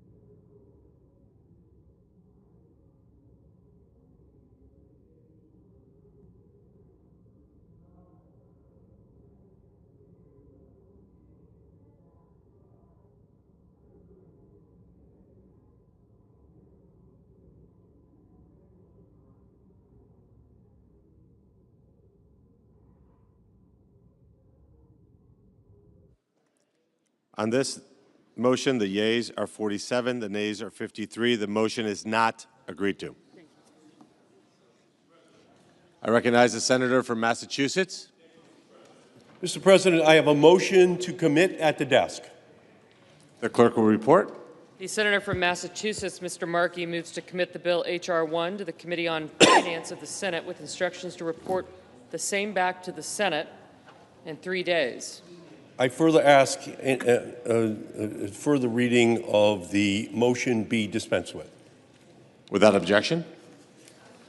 I rise today to cut any part of this big, ugly bill that would force rural hospitals to limit their services or actually close their doors. I have released a list of more than 300 rural hospitals across the country at risk of closing or stopping services because of any major cuts to Medicare and Medicaid. Today, that's what Republicans are guaranteeing. With a $1 trillion cut to our healthcare system, they would create in this bill. My Republican colleagues' so-called Medicaid cuts replacement fund is like giving aspirin to a cancer patient. It is not enough. It is pathetically inadequate to deal with the health care crisis Republicans are creating here today on the Senate floor. No billionaire tax break or Donald Trump pat on the back is worth the risk of people's lives.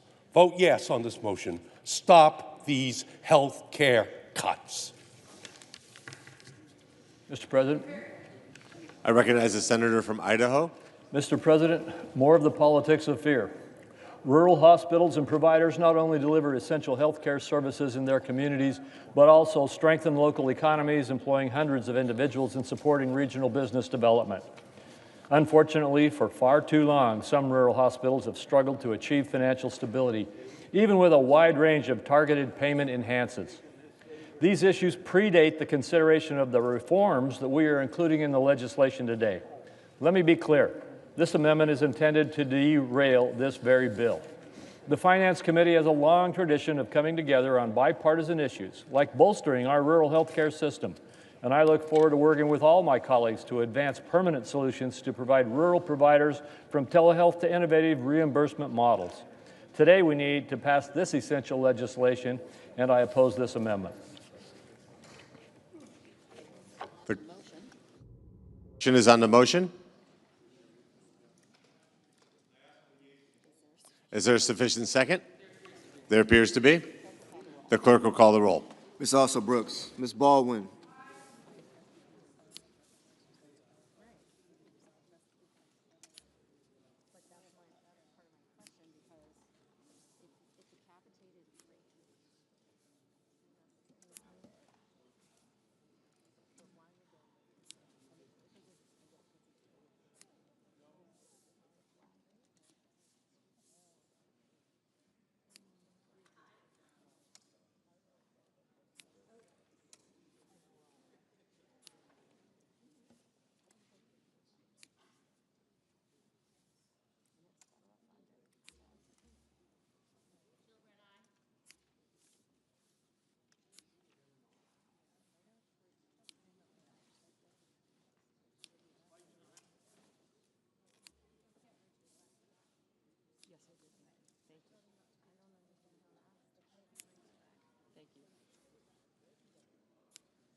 Mr. Banks.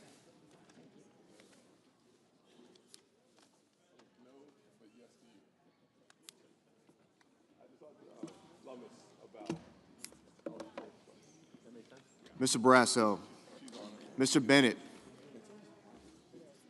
Mrs. Blackburn. Mr. Blumenthal. Okay.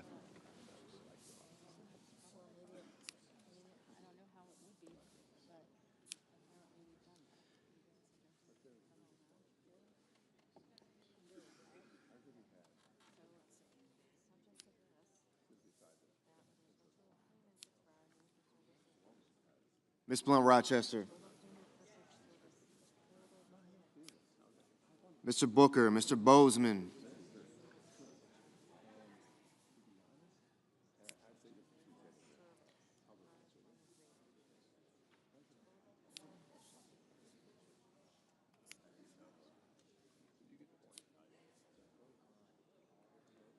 Mrs. Britt, Mr. Budd.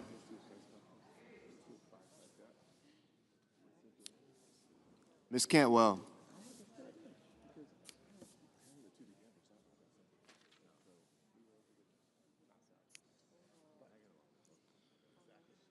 Mrs. Capito. Mr. Cassidy. Ms. Collins.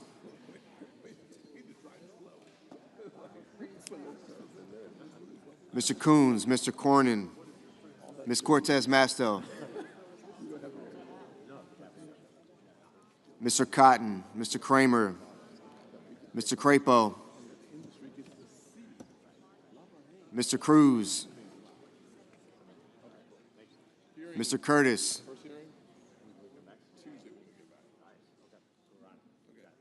Mr. Daines, Ms. Duckworth, Mr. Durbin,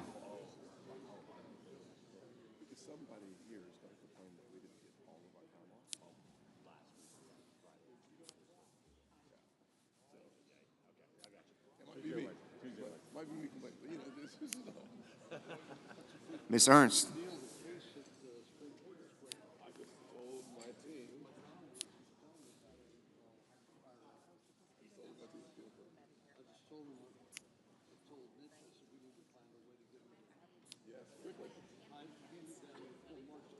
Mr. Fetterman.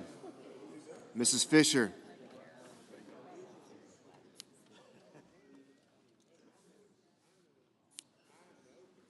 Mr. Gallego, Mrs. Gillibrand, Mr. Graham, Mr. Grassley,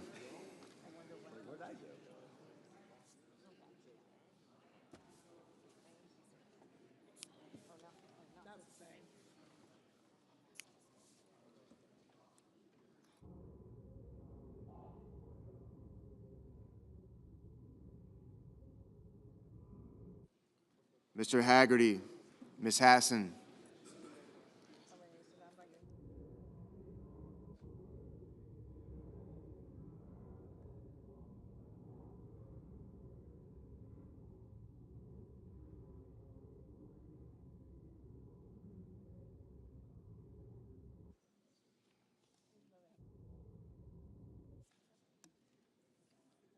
Mr. Heinrich,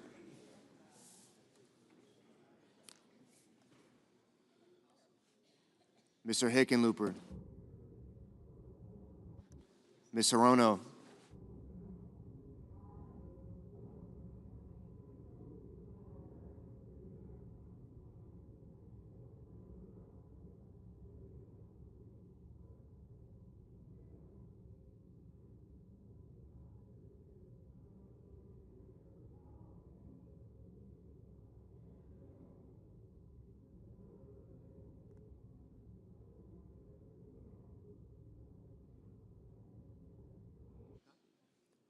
Mr. Hoven,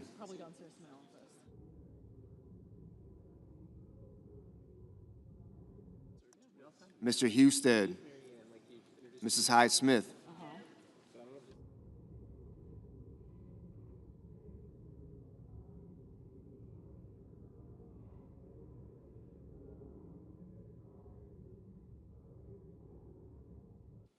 Mr. Johnson, Mr. Justice, Mr. Kane,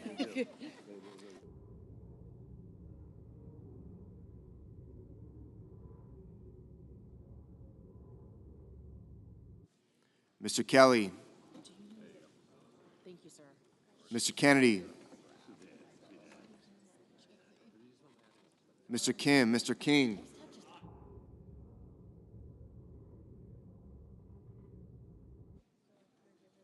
Ms. Klobuchar, Mr. Lankford, Mr. Lee, Mr. Lujan, Ms. Lummis, Mr. Markey,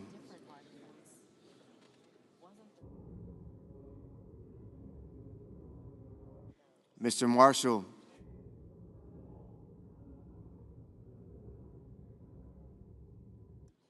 Mr. McConnell, Mr. McCormick,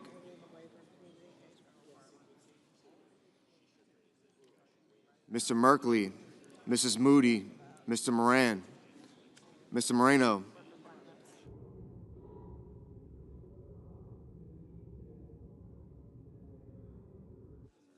Mr. Mullen, Ms. Murkowski,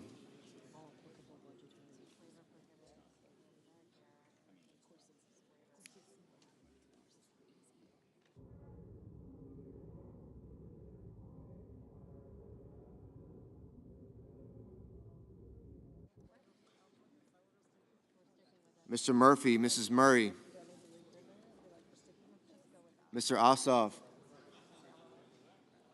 Mr. Padilla, Mr. Paul,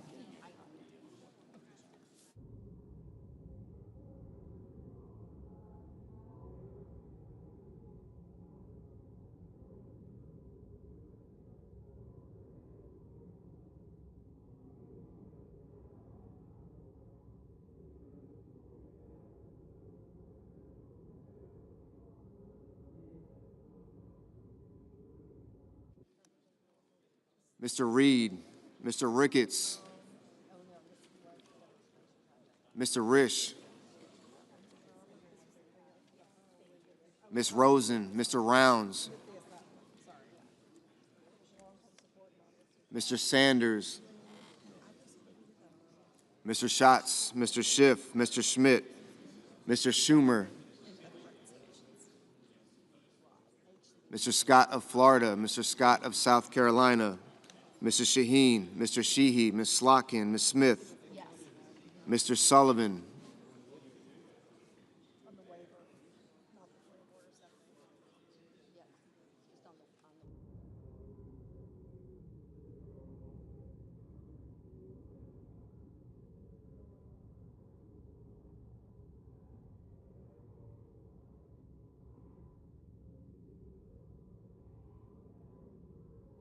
Mr. Thune, Mr. Tillis, Mr. Tuberville,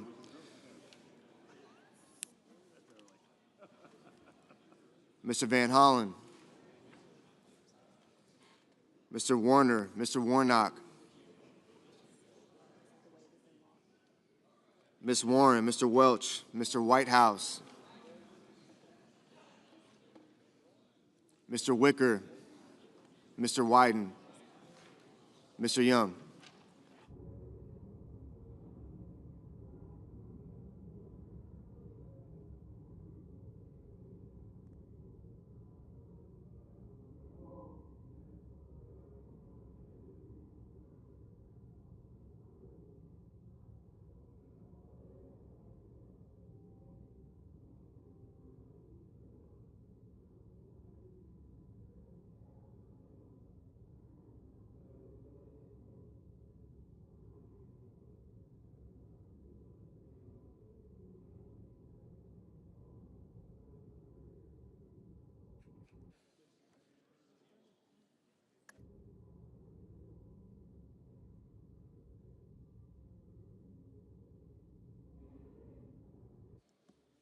Senators voting the affirmative: Also Brooks, Baldwin, Blumenthal, Blunt-Rochester, Booker, Cantwell, Coons, Cortez Masto, Duckworth, Durbin, Fetterman, Gallego, Gillibrand, Hassan, Heinrich, Hickenlooper, Hirono, Kane, Kim, King, Klobuchar, Lujan, Markey, Merkley, Murkowski, Ossoff, Padilla, Reed, Rosen, Sanders, Schatz, Schiff, Shaheen, Slotkin, Smith, Warner, Warren, Welch, Whitehouse, Wyden.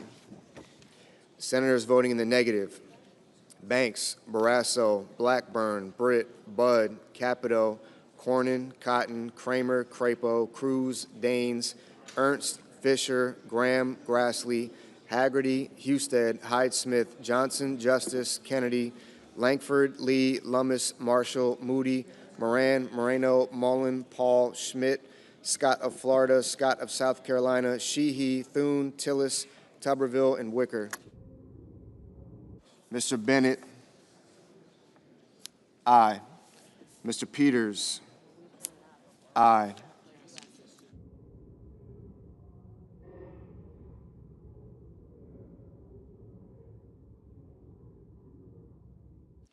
Mr. Cassidy, no. Mr. Bozeman, no.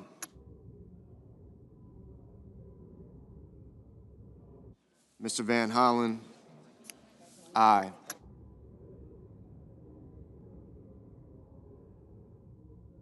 Mr. Murphy, aye.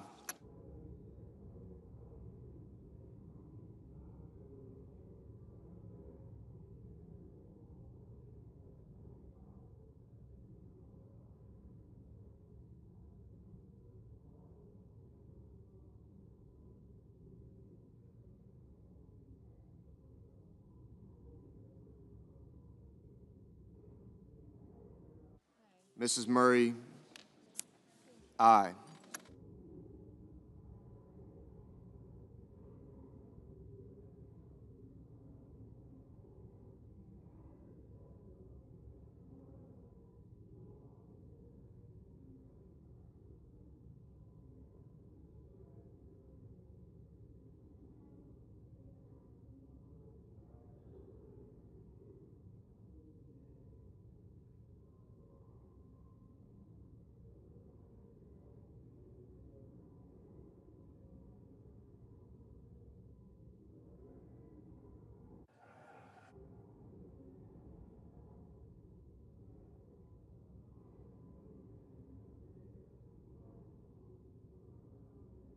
Mr. Rounds. Mr. Rounds, no. Mr. Ricketts. Mr. Ricketts, no.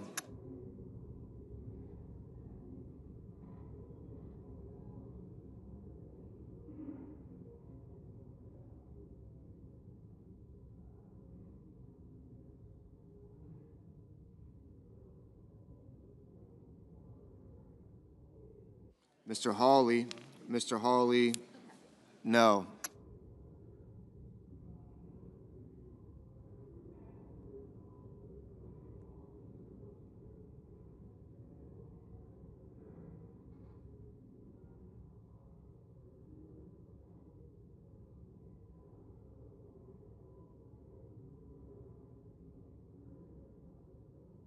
Mr. Kelly, aye.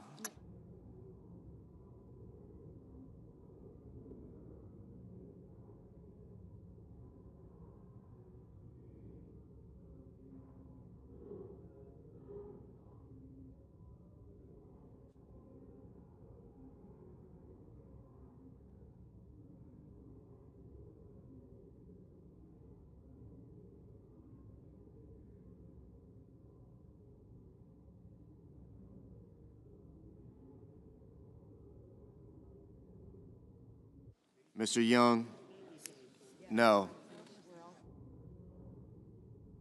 Mr. Schumer, aye.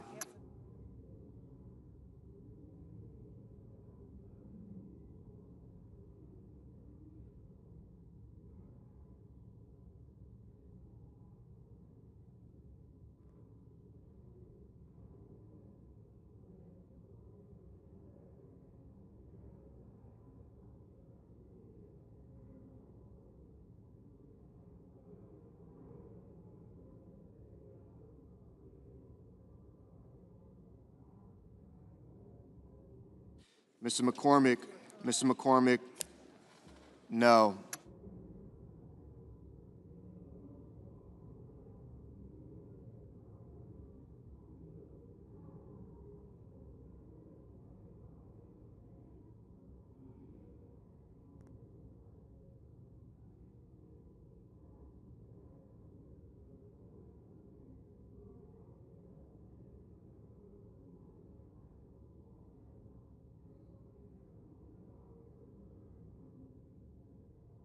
Mr. Hoven, no.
Mr. Warnock.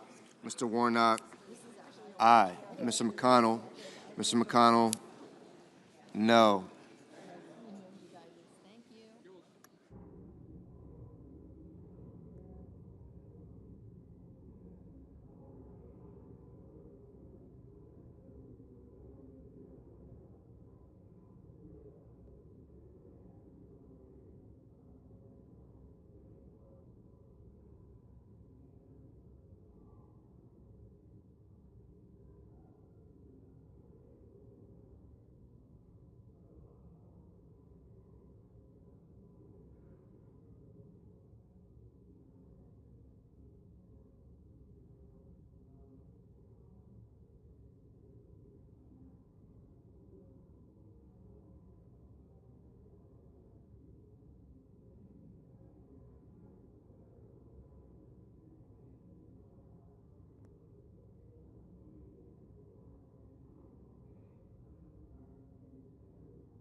Ms. Collins.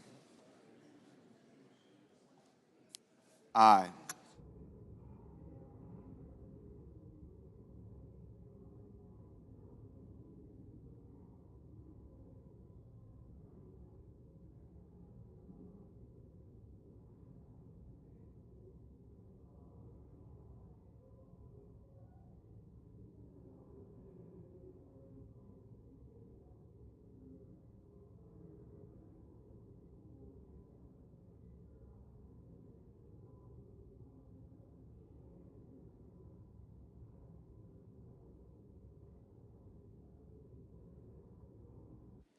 Mr. Sullivan.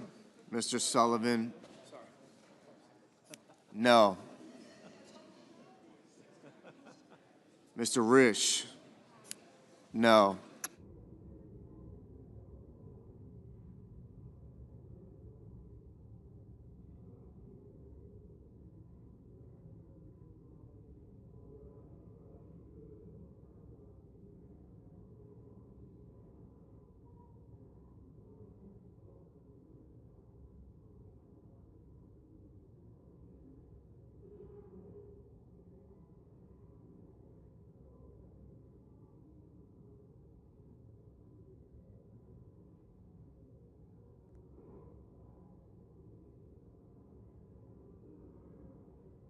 Mr. Curtis. No.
On this vote, the yeas are 49, the nays are 51.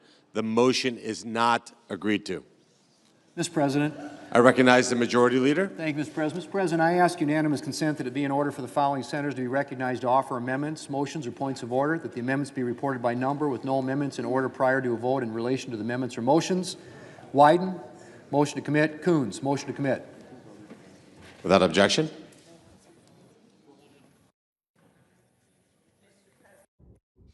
I recognize the senator from Minnesota. Mr. President, I make a point of order that the pending measure contains an unfunded intergovernmental mandate, and thus it violates Section 425A2 of the Congressional Budget Act of 1974.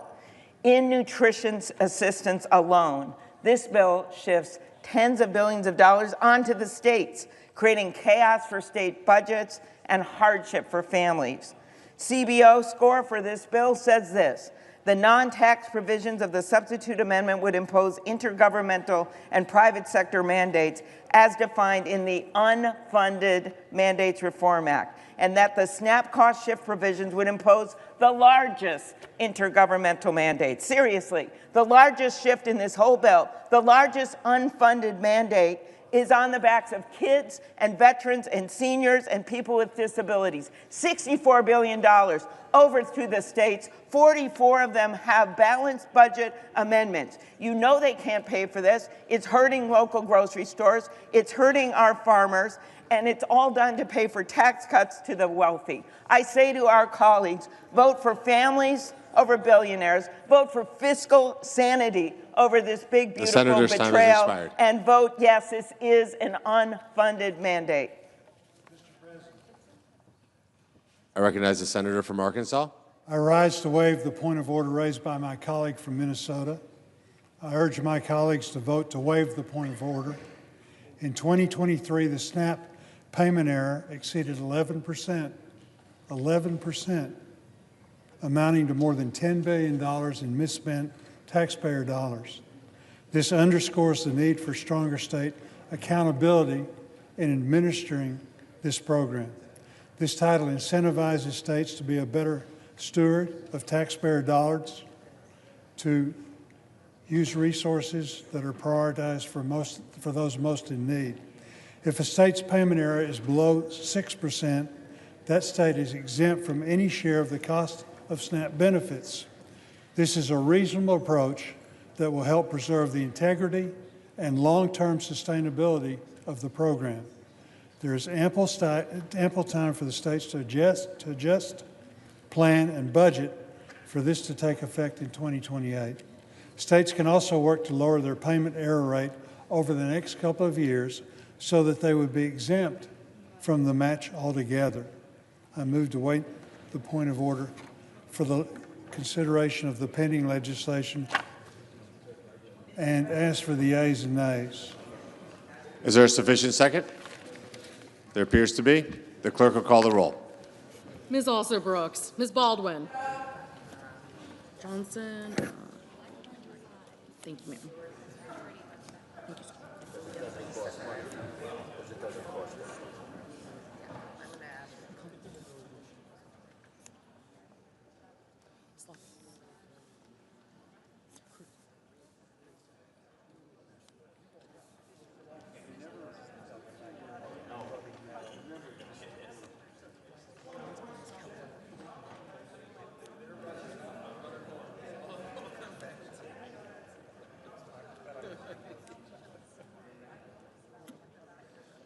Mr. Banks, Mr. Barrasso, Mr. Bennett,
Mrs. Blackburn, Mr. Blumenthal, Ms. Blunt-Rochester, Mr. Booker, Mr. Bozeman, Mrs. Britt, Mr. Budd, Ms. Cantwell, Mrs. Capito, Mr. Cassidy, Ms. Collins, Mr. Coons, Mr. Cornyn, Ms. Cortez Masto,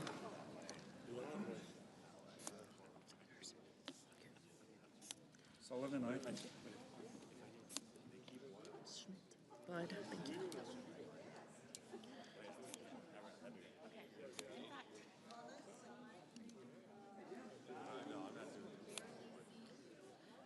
Mr. Cornyn, Ms. Cortez Masto, Mr. Cotton, Mr. Kramer, Mr. Crapo, Mr. Cruz, Mr. Curtis, Mr. Daines, Ms. Duckworth, Mr. Durbin, Ms. Ernst, Mr. Fetterman,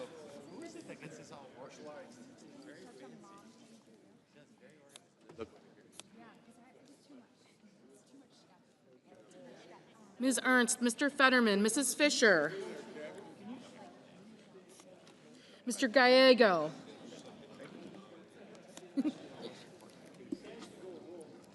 Mrs. Gillibrand, Mr. Graham, Mr. Grassley, Mr. Haggerty, Ms. Hassan, Mr. Hawley, Mr. Heinrich, Mr. Hickenlooper, Ms. Hirono, Mr. Hoven, Mr. Husted, Mrs. Hyde-Smith, Mr. Johnson, Mr. Justice, Mr. Kane, Mr. Kelly, Mr. Kennedy, Mr. Kim, Mr. King, Ms. Klobuchar,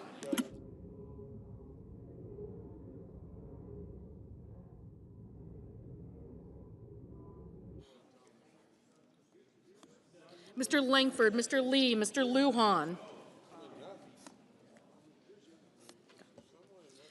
Ms. Lummis, Mr. Markey, Mr. Marshall, Mr. McConnell, Mr. McCormick, Mr. Merkley, Mr. Moody, Mrs. Moody, Mr. Moran, Mr. Moreno,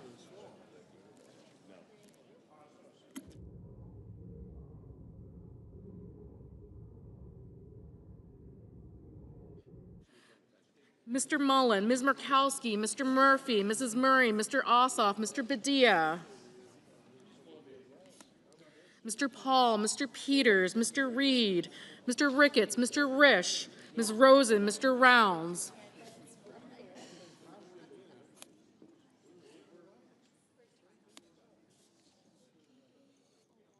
Mr. Sanders, Mr. Schatz, Mr. Schiff, Mr. Schmidt, Mr. Schumer, Mr. Scott of Florida, Mr. Scott of South Carolina, Mrs. Shaheen, Mr. Sheehy, Ms. Slotkin, Ms. Smith, Mr. Sullivan, Mr. Thune, Mr. Tillis, Mr. Tuberville, Mr. Van Hollen,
Mr. Murphy, Mrs. Murray, Mr. Ossoff, Mr. Padilla, Mr. Paul, Mr. Peters, Mr. Reed, Mr. Ricketts, Mr. Risch, Ms. Rosen, Mr. Rounds, Mr. Sanders, Mr. Schatz, Mr. Schiff, Mr. Schmidt, Mr. Schumer, Mr. Scott of Florida, Mr. Scott of South Carolina, Mr. Shaheen, Mr. Sheehy, Ms. Slotkin, Ms. Smith, Mr. Sullivan, Mr. Thune, Mr. Tillis, Mr. Tuberville, Mr. Van Hollen, Mr. Warner, Mr. Warnock, Ms. Warren, Mr. Welch, Mr. Whitehouse, Mr. Wicker, Mr. Wyden, Mr. Young.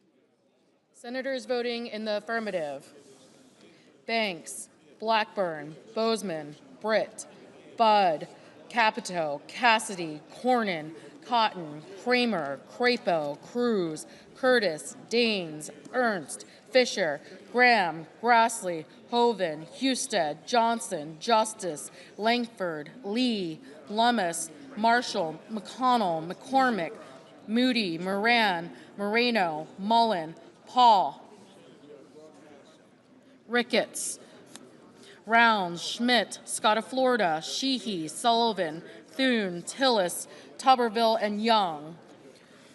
Senators voting in the negative: Alsobrooks, Baldwin, Bennett, Blumenthal, Blunt-Rochester, Cortez Masto, Durbin, Gallego, Hassan, Heinrich, Hickenlooper, Hirono, Kane, Kelly, Kim, King, Klobuchar, Lujan, Markey, Merkley, Murkowski, Murphy, Murray, Ossoff, Padilla, Peters, Reed, Rosen, Sanders, Schatz, Schumer, Shaheen, Slotkin, Smith, Warner, Warnock, Warren, Welch, Whitehouse, and Wyden. Mr. Wicker, aye.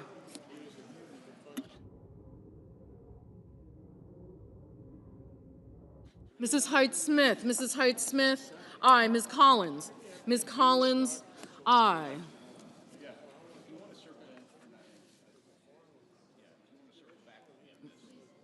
Mr. Risch, aye.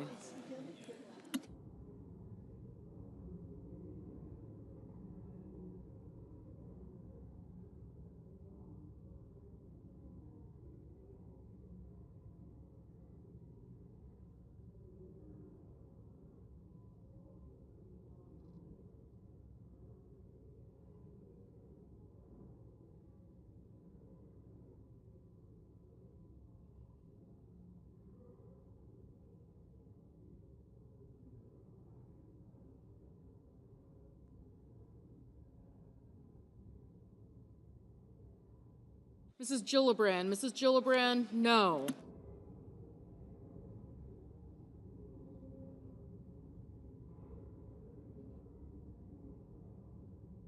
Mr. Coons, no.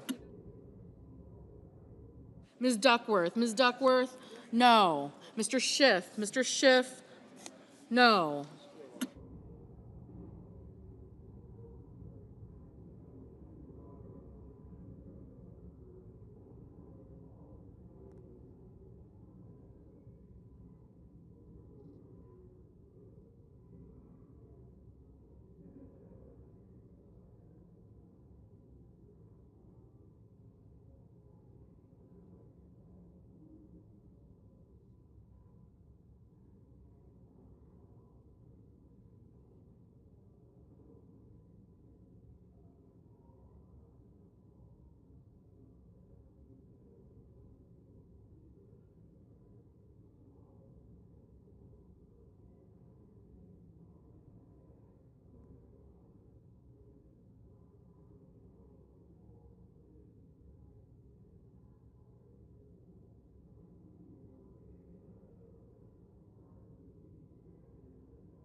Ms. Cantwell, no. Mr. Van Hollen, no.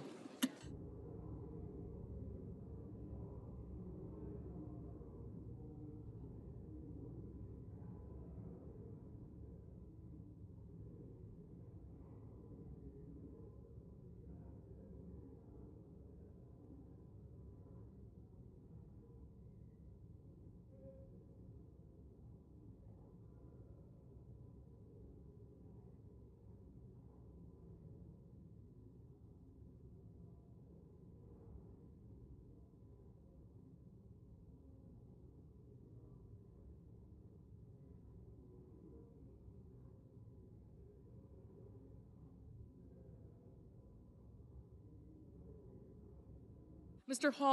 Hawley, aye.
Mr. Fetterman, no.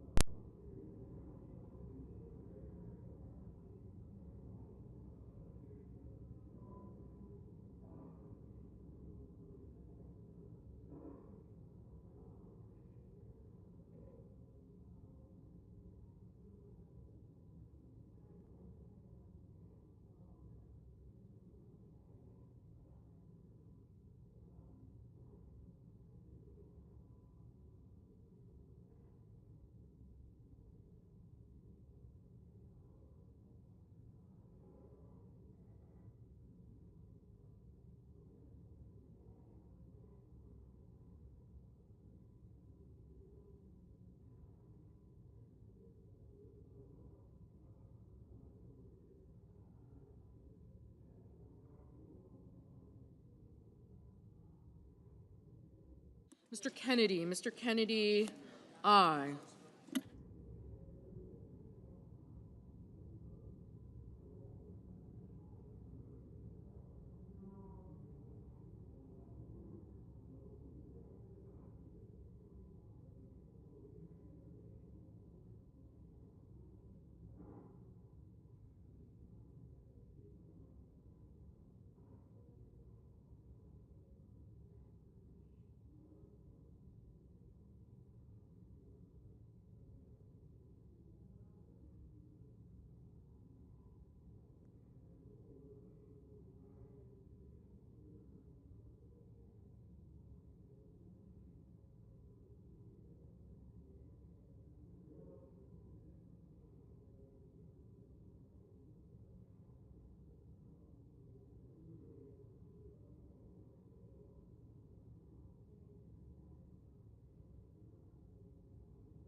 Mr. Booker, no.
Mr. Barrasso, aye.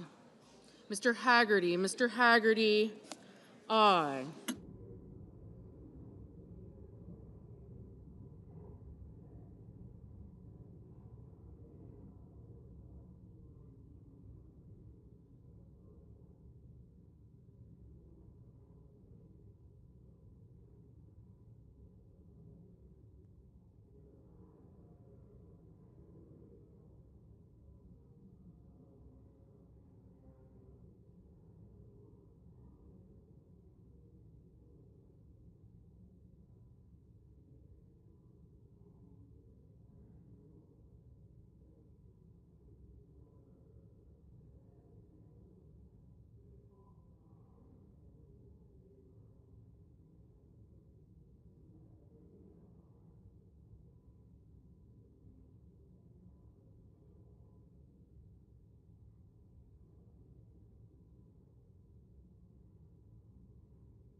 On this vote, the yeas are 51, the nays are 48. The motion is agreed to. President, I recognize the senator from Oregon. Mr. President, I have a motion to commit at the desk. The clerk will report. Senator from Oregon, Mr. Wyden, moves to commit the bill H.R. 1 to the Committee on Finance with instructions to report back forthwith. Mr. President, I ask that further reading of the motion be dispensed with. Without objection. Mr. President, this is a motion supported by all finance Democrats to send the bill back to the Finance Committee to strike all the Medicaid cuts and ensure that big corporations and the ultra-wealthy pay their fair share in taxes. It is now clear that there is bipartisan opposition in the Senate to the Medicaid cuts in this bill. That's because it's the biggest Medicaid cut in history and represents the largest transfer of wealth in history. It is caviar over kids, hedge funds over health care, Mar-a-Lago over the middle class. These Medicaid cuts are going to reach down into every corner of our nation's health care system. As we've heard from rural America, rural hospitals will close their doors. Seniors are going to lose care at home and be left with fewer nursing homes and fewer nurses. Kids with disabilities will lose health care. We saw them on the steps of the Capitol last night. Never have I seen legislation Senator's time's expired. focused on denying health care to eligible Americans. Senator's time is an expired. opportunity to take these awful Medicaid cuts off the table and find another way forward. I yield back. Mr. President. I recognize the senator from Kansas. Mr. President, good morning. It's great to be here. I just want to share with America the great work that Republicans have done on Medicaid, that we're preserving it, we're protecting it, we're strengthening it for those who need it the most. We're going to make sure that your seniors in nursing homes, that pregnant women, that children, that people on disabilities have Medicaid in the future. We are fiscally making Medicaid more sound. You know, it's only in Washington, D.C. that you increase spending at a rate faster than inflation, and you call it a cut. So we're increasing spending on this legislation. We're increasing funding for Medicaid. We are preserving and protecting it for those who need it the most. I urge everyone to vote no on this amendment. Thank you. Are you? The questions on the motion. Is there a sufficient second? There appears to be. The clerk will call the roll. Ms. Also-Rooks, Ms. Baldwin.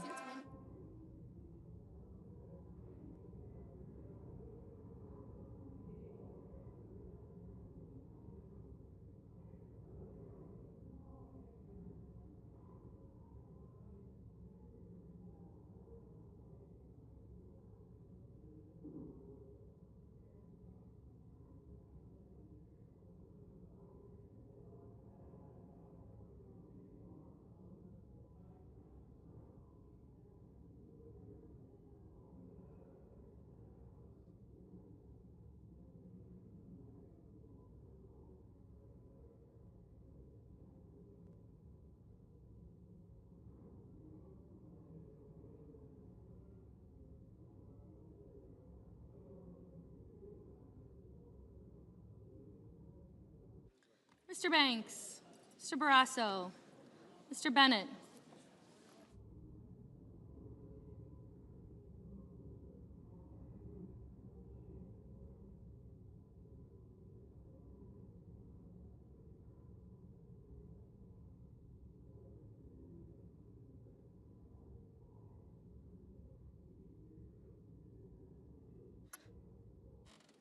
Mrs. Blackburn, Mr. Blumenthal, Ms. Blunt-Rochester, Mr. Booker, Mr. Bozeman,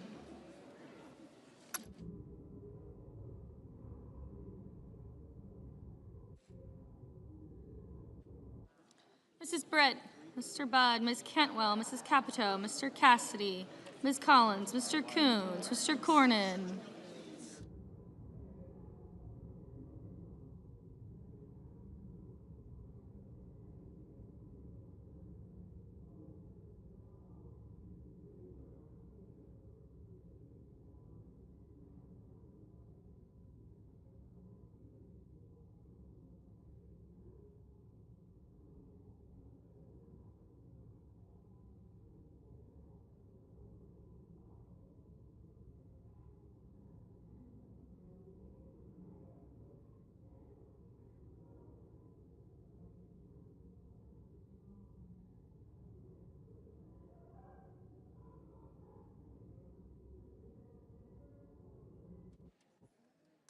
Ms. Cortez Masto.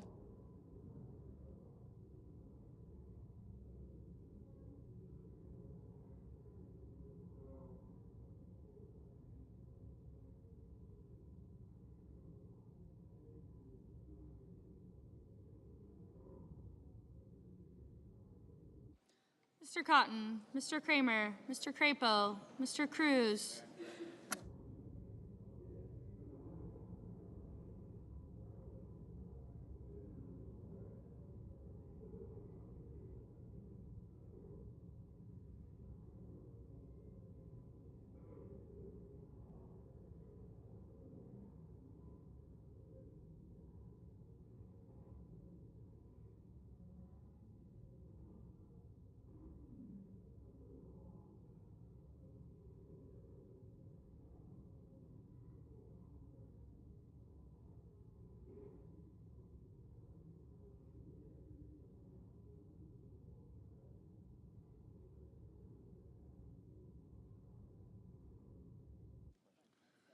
Mr. Cruz, Mr. Curtis, Mr. Daines, Ms. Duckworth, Mr. Durbin, Ms. Ernst, Mr. Fetterman, Mrs. Fisher, Mr. Gallego, Mrs. Gillibrand, Mr. Graham, Mr. Grassley.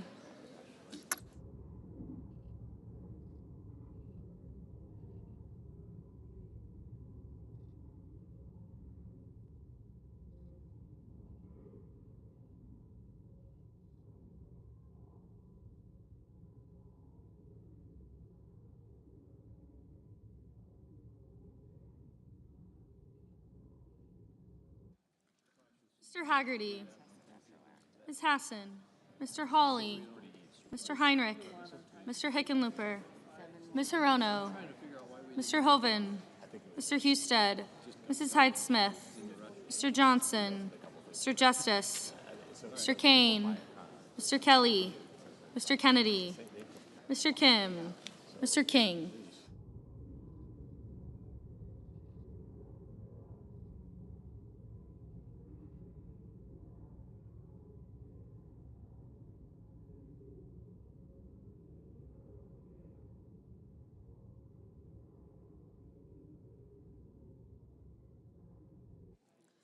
Ms. Klobuchar, Mr. Langford, Mr. Lee, Mr. Lujan, Ms. Lummis, Mr. Markey, Mr. Marshall, Mr. McConnell, Mr. McCormick, Mr. Merkley, Mrs. Moody, Mr. Moran, Mr. Marino, Mr. Mullen, Ms. Murkowski, Mr. Murphy, Mrs. Murray, Mr. Ossoff, Mr. Padilla, Mr. Paul, Mr. Peters, Mr. Reed, Mr. Ricketts, Mr. Risch, Ms. Rosen, Mr. Rounds.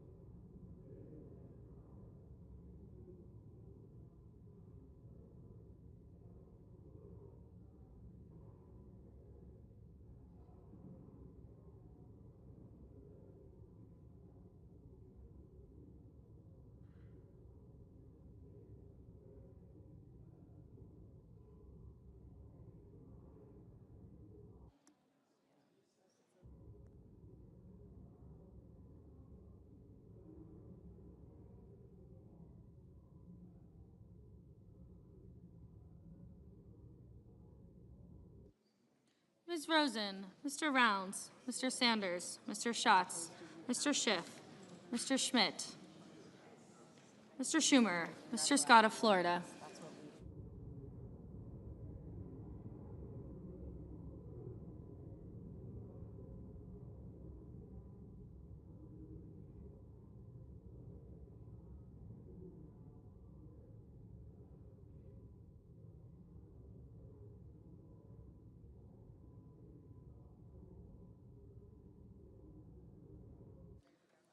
Mr. Schmidt, Mr. Schumer, Mr. Scott of Florida, Mr. Scott of South Carolina, Mrs. Shaheen, Mr. Sheehy, Ms. Slotkin, Ms. Smith, Mr. Sullivan, Mr. Thune, Mr. Tillis, Mr. Tuberville, Mr. Van Hollen, Mr. Warner, Mr. Warnock, Ms. Warren, Mr. Welch, Mr. Whitehouse, Mr. Wicker, Mr. Wyden, Mr. Young.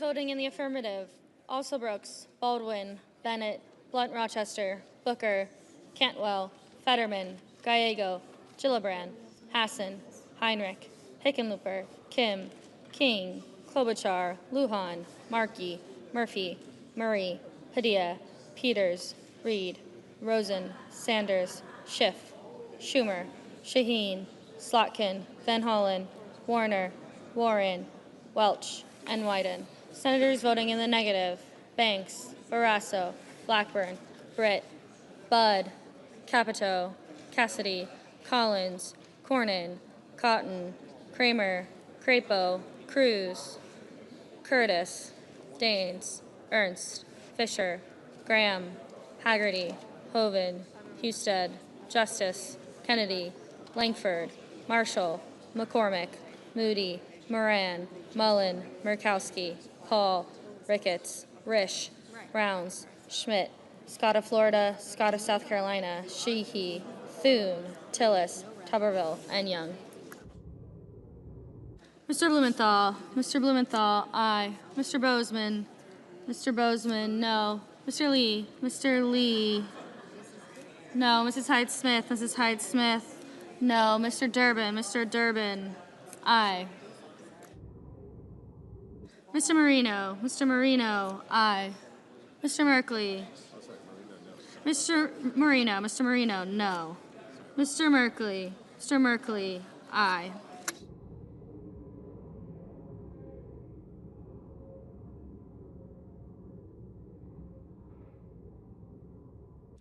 Ms. Cortez Masto, aye. Mr. Sullivan, no.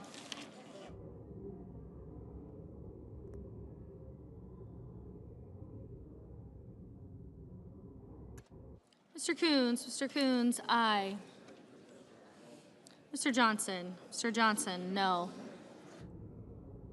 Mr. Wicker, no.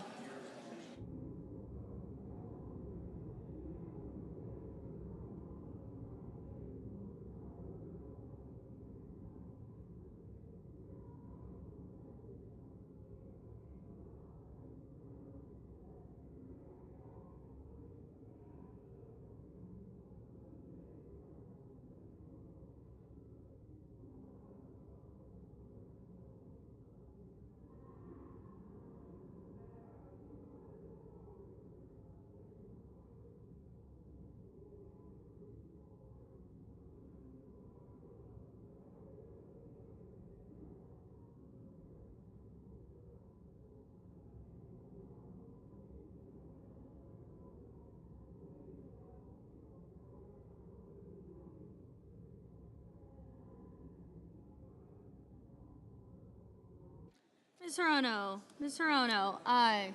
Mr. Whitehouse, aye. Mr. Ossoff, aye.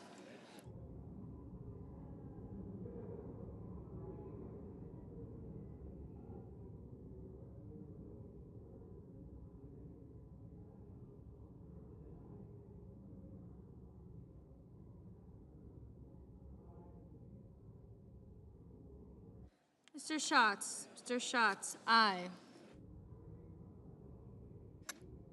Ms. Duckworth, aye. Ms. Smith, aye. Mr. Kane, aye.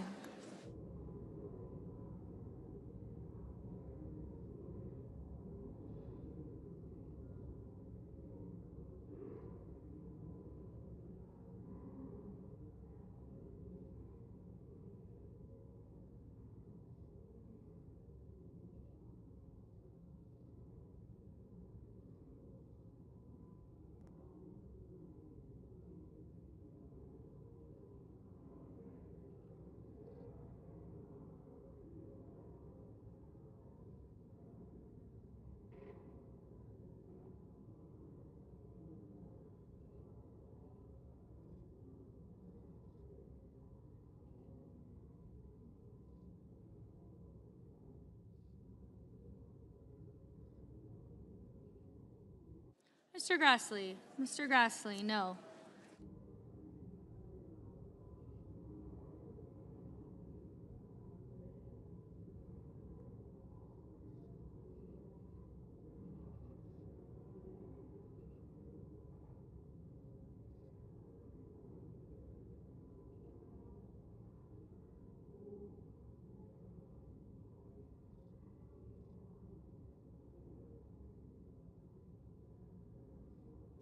Mr. Kelly.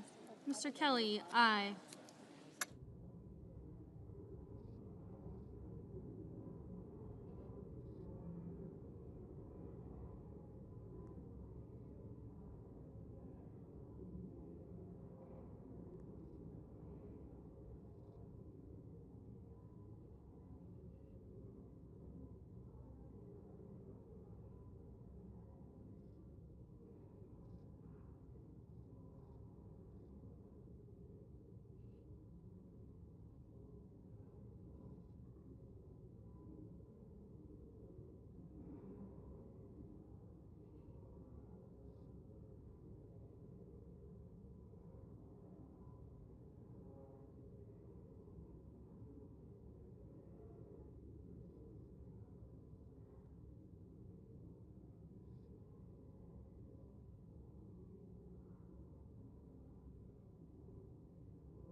Mr. Hawley. Mr. Hawley, no.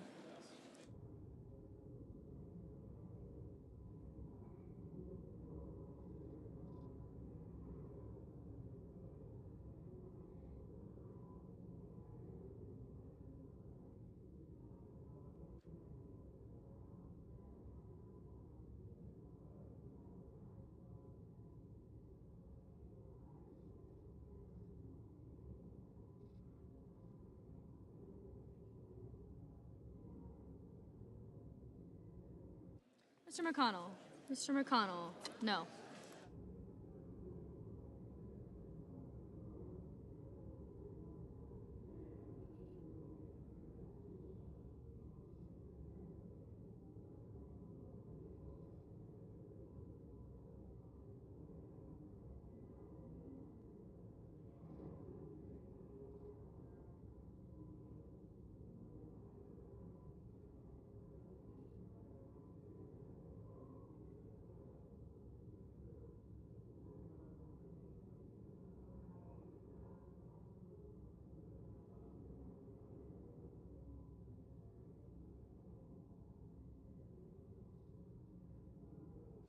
Ms. Lummis. Ms. Lummis, no.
Mr. Warnock.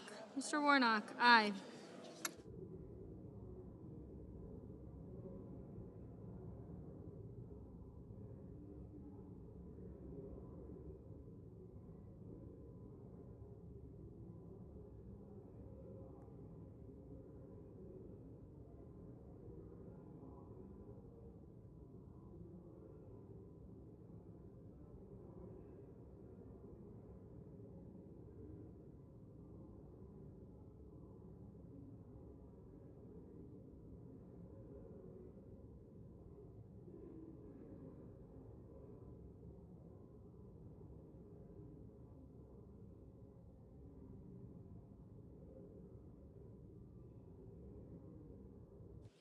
Two seconds.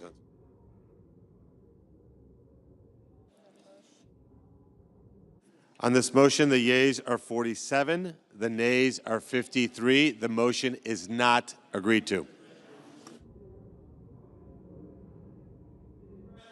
I recognize the senator from Delaware. Mr. President, I have a motion to commit at the desk. The clerk will report it. The senator from Delaware, Mr. Coons, moves to commit the bill H.R. 1 to the Committee on Finance with instructions to report back forthwith. Mr. President, I ask for the reading of the motion be dispensed with. Without objection. Colleagues, the ugly truth about this so-called big, beautiful bill is that it will kick 17 million Americans off their health care. This bill cuts almost $1 trillion from Medicaid and other health care programs by tying people up in red tape. Republicans will tell you they're trying to improve Medicaid, but the truth is they're not. It is cruel and dishonest to bury parents, kids, and seniors in paperwork and then blame them when they lose their health care, all to further rig our tax code for the very wealthiest. This week, I met with 30 nurses from Delaware. Their patients couldn't come to D.C., so they did. They care for seniors and newborns, families, and the disabled. And their ask to us, don't take health care away from tens of thousands of Delawareans and millions of Americans. Colleagues, support this Coons amendment to eliminate cruel and unnecessary red tape and allow Americans to keep the health care they need and deserve. When this is done. Mr. President, I recognize the senator from Kansas. as I look at this, the senator's motion is on work requirements. You know, back home we had a saying for people that had an aversion to work. We called it an allergy to work. But my question is, don't you think a job brings value, that it brings dignity? Do you not think that a job brings purpose and meaning to life? We have 7 million healthy American men across this country, working age, that aren't working right now. So yes, we want to encourage people to go back to work, but our bill, as you pointed out, actually preserves and protects it for those groups. Our bill makes it stronger, financially stronger, so that we can protect it and strengthen it for seniors in nursing homes, for people with disabilities, for pregnant women, and for children. Let's protect Medicaid for those who need it the most. I urge a no vote on this, and I'll never apologize for encouraging people to go to work. The question occurs on the motion. Is there a sufficient second? There appears to be. The clerk will call the roll.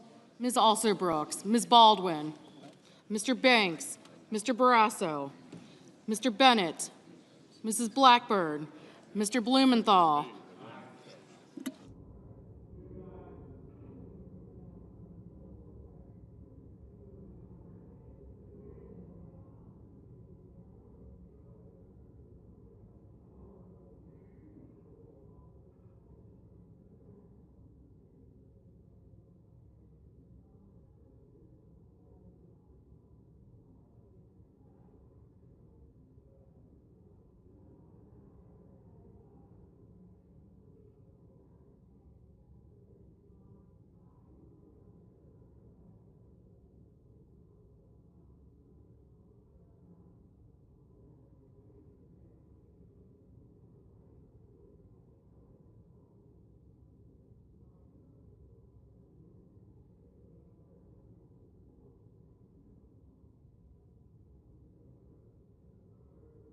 Ms. Blunt-Rochester,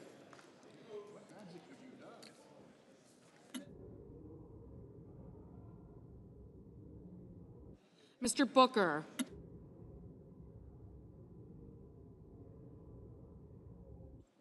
Mr. Bozeman, Mrs. Britt, Mr. Budd, Ms. Cantwell, Mrs. Capito, Mr. Cassidy, Ms. Collins, Mr. Coons, Mr. Cornyn, Ms. Cortez Masto, Mr. Cotton, Mr. Kramer, Mr. Crapo,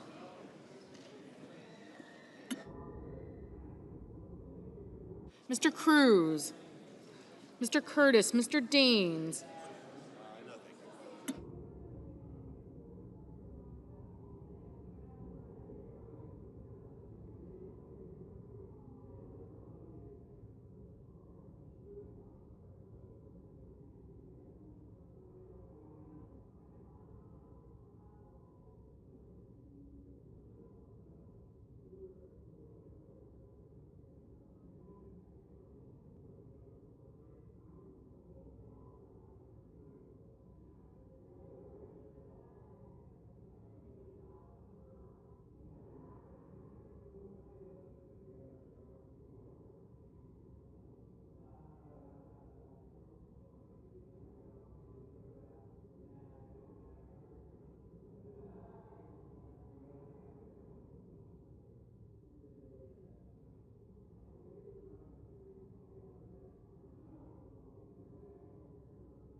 Ms. Cantwell, Mrs. Capito, Mr. Cassidy, Ms. Collins, Mr. Cornyn, Ms. Cortez Masto, Mr. Cotton, Mr. Kramer, Mr. Crapo, Mr. Cruz, Mr. Curtis, Mr. Daines, Ms. Duckworth, Mr. Durbin, Ms. Ernst, Mr. Fetterman, Mrs. Fisher, Mr. Gallego, Mrs. Gillibrand, Mr. Graham, Mr. Grassley, Mr. Haggerty, Ms. Hassan, Mr. Hawley, Mr. Heinrich, Mr. Hickenlooper, Ms. Hirono, Mr. Hoven, Mr. Husted, Mrs. Hyde-Smith, Mr. Johnson, Mr. Justice,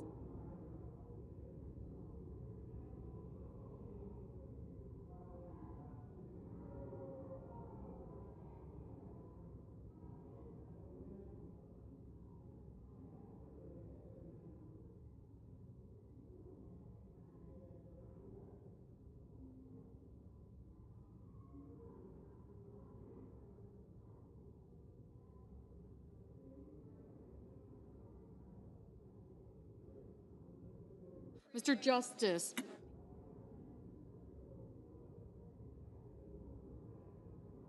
Mr. Kane, Mr. Kelly, Mr. Kennedy,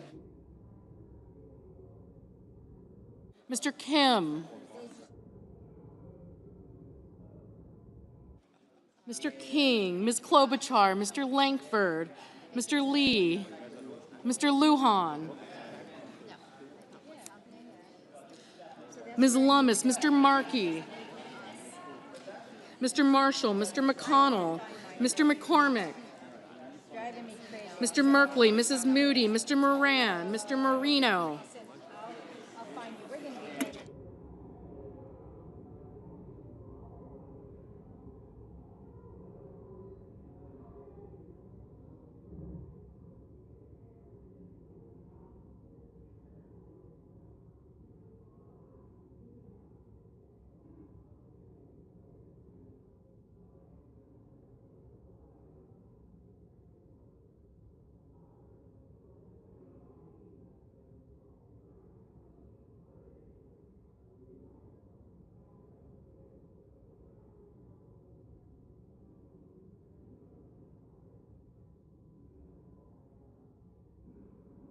Mr. Merkley, Mrs. Moody, Mr. Moran, Mr. Marino, Mr. Mullen, Ms. Murkowski,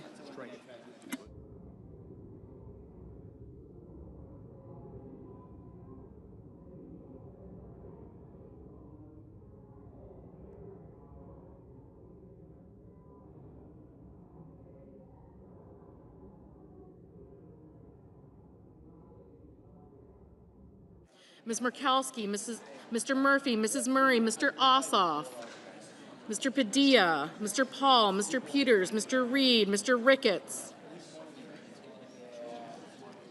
Mr. Risch, Ms. Rosen, Mr. Rounds, Mr. Sanders, Mr. Schatz, Mr. Schiff,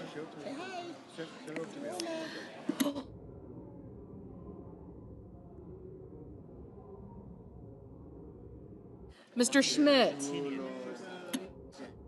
Mr. Schumer, Mr. Scott of Florida, Mr. Scott of South Carolina, Mrs. Shaheen, Mr. Sheehy, Ms. Slotkin, Ms. Smith, Mr. Sullivan, Mr. Thune, Mr. Tillis, Mr. Tuberville, Mr. Van Hollen, Mr. Warner, Mr. Warnock, Ms. Warren, Mr. Welch, Mr. Whitehouse, Mr. Wicker, Mr. Wyden, Mr. Young.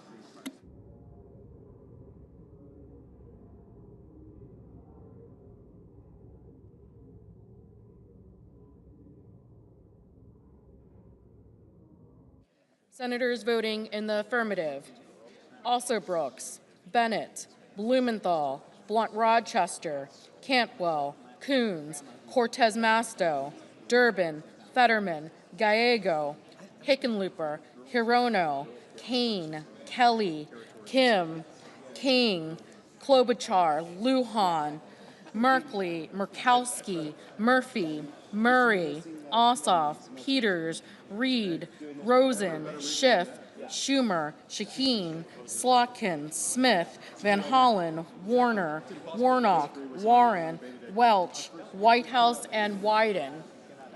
Senators voting in the negative: Banks, Bozeman, Britt, Budd,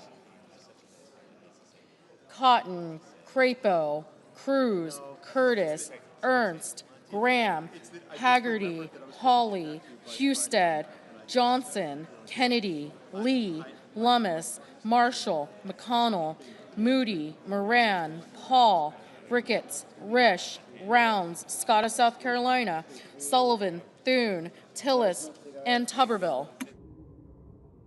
Ms. Baldwin, aye.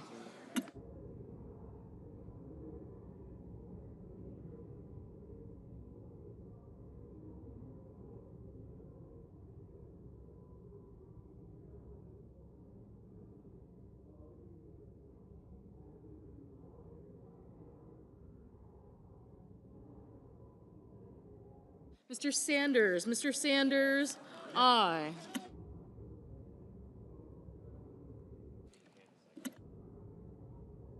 Mr. Barrasso, no. Ms. Hassan, aye.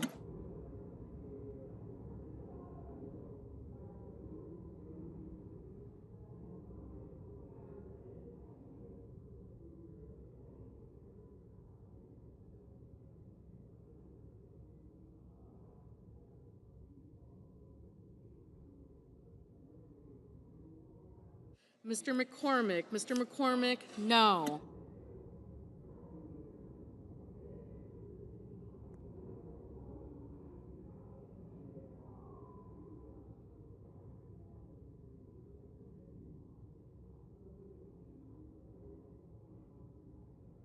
Mr.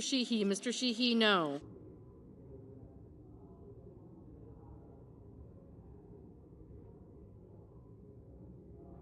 Mrs. Blackburn, no. Mr. Cassidy, no.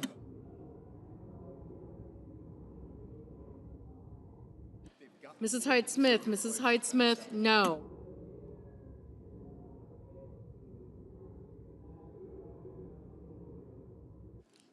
Ms. Duckworth, aye. Mr. Daines, no. Mr. Heinrich, aye. Mr. Padilla, aye.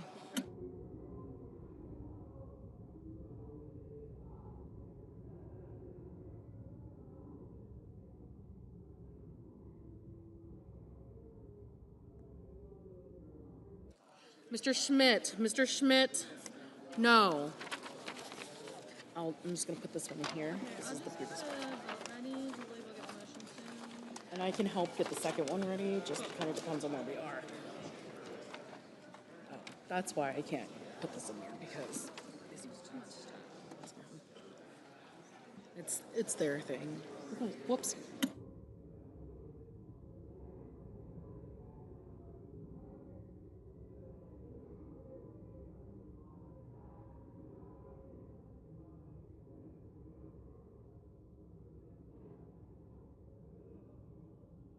Mr. Markey, aye.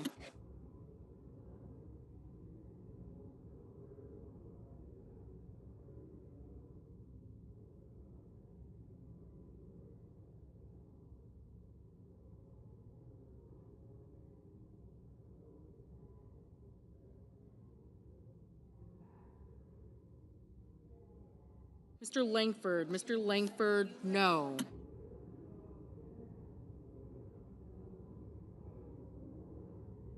Mr. Marino, no. Mrs. Fisher, no.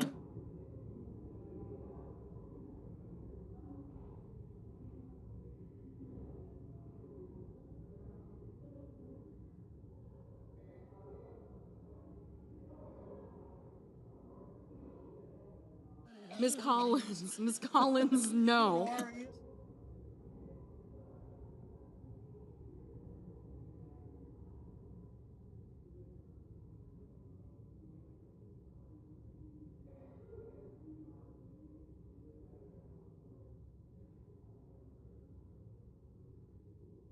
Mr. Cornyn, no.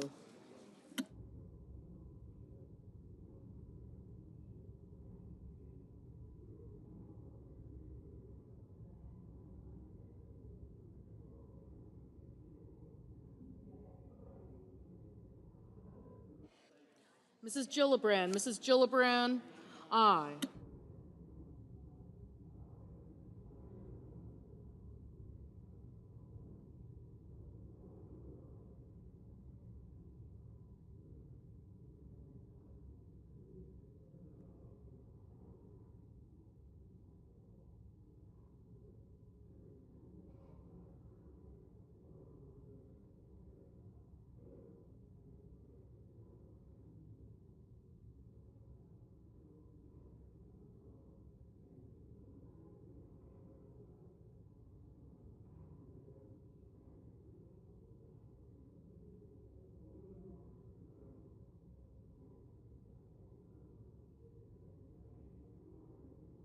Mr.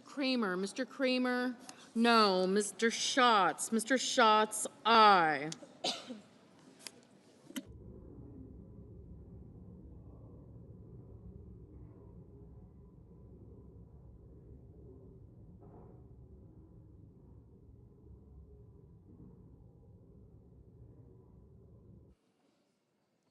Mr. Scott of Florida, no.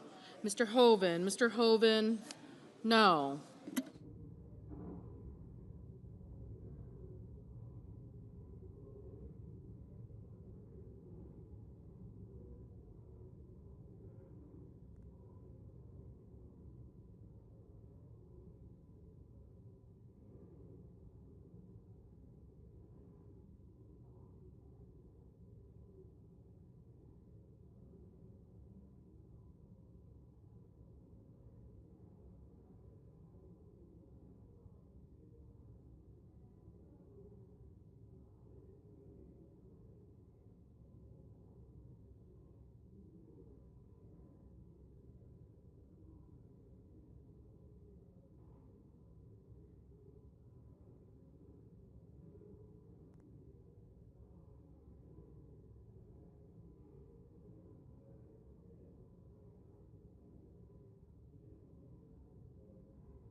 Mr. Young, Mr. Young, no.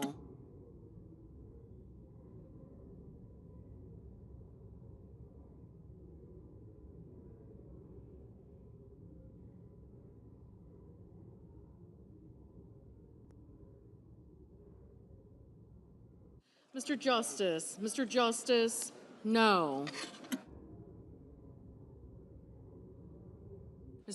Mr. Booker, aye. Mr. Wicker, no. Mr. Crapo, Mr.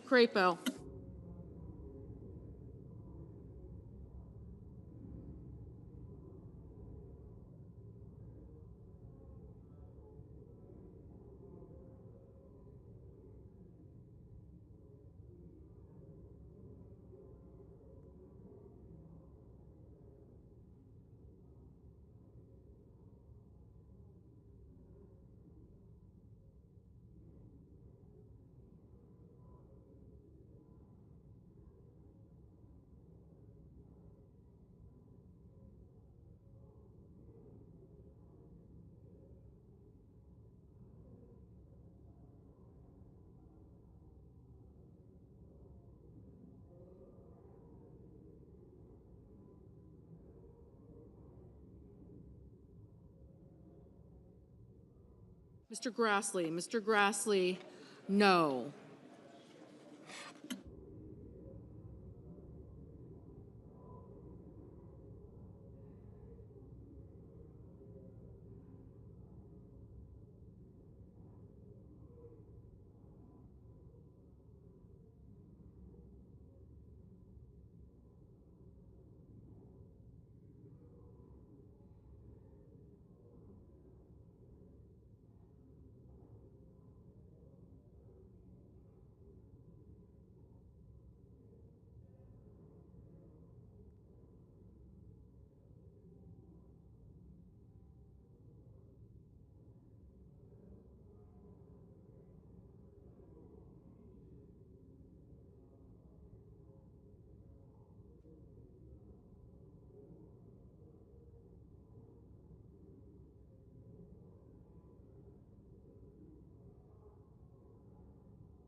Mrs. Capito, no.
Mr. Mullen. Mr. Mullen, no.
On this motion, the yeas are 48, the nays are 52. The motion is not agreed to. Mr. President. I recognize the Majority Whip. Mr. President, I ask unanimous consent that to be in order for the following senators to be recognized to offer amendments, motions, or points of order, that the amendments be reported by number, with no amendments in order prior to a vote in relation to the amendments on the motion or motions. Number 1, Lujan, motion to commit. Number 2, Reed, motion to commit. Without objection. Yield the floor. I recognize the senator from New Mexico. I have a motion to commit at the desk. The clerk will report. Senator from New Mexico, Mr. Lujan, moves to commit the bill H.R. 1 to the Committee on Finance with instructions to report back forthwith. Mr. President, recently a Republican colleague said regarding this bill's SNAP cuts, quote, "If we don't watch out, people are going to get hurt." He's right. People are going to get hurt. For the past 50 years, the United States of America has maintained a bipartisan promise to feed our children, our veterans, our seniors, and our working families. This bill betrays that promise. It cuts more than $1 trillion from Medicaid, SNAP, cuts that will harm all of our constituents. With this motion, I'm offering my colleagues the opportunity to step away from these devastating cuts, to show our fellow Americans that in this country, we care for our friends, family, and neighbors who need support. I hope my colleagues on both sides of the aisle can agree that this is a promise worth keeping. I yield back. Mr. President. I recognize the senator from Arkansas. Thank you, Mr. President. I rise in opposition to the motion raised by my colleague from New Mexico. The agriculture title of this bill takes a practical approach to improve SNAP by reducing waste, enhancing accountability, and encouraging recipients to move toward self-reliance through work and training.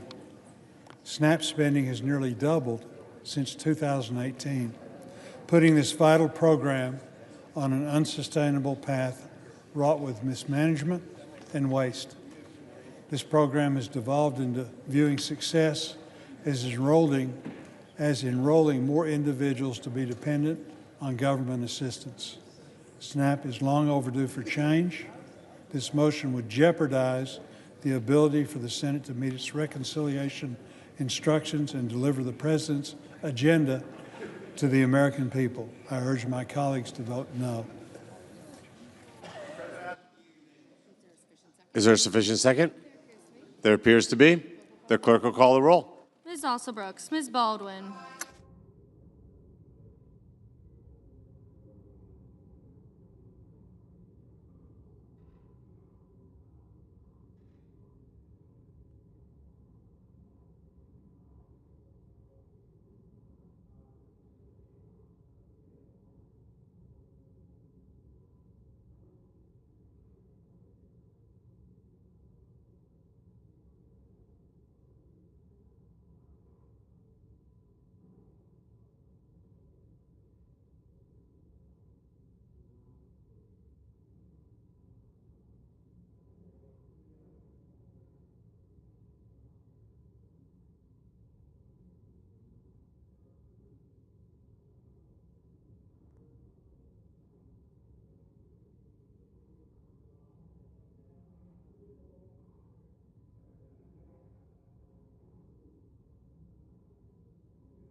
Mr. Banks, Mr. Barrasso, Mr. Bennett, Mrs. Blackburn, Mr. Blumenthal, Ms. Blood Rochester, Mr. Booker.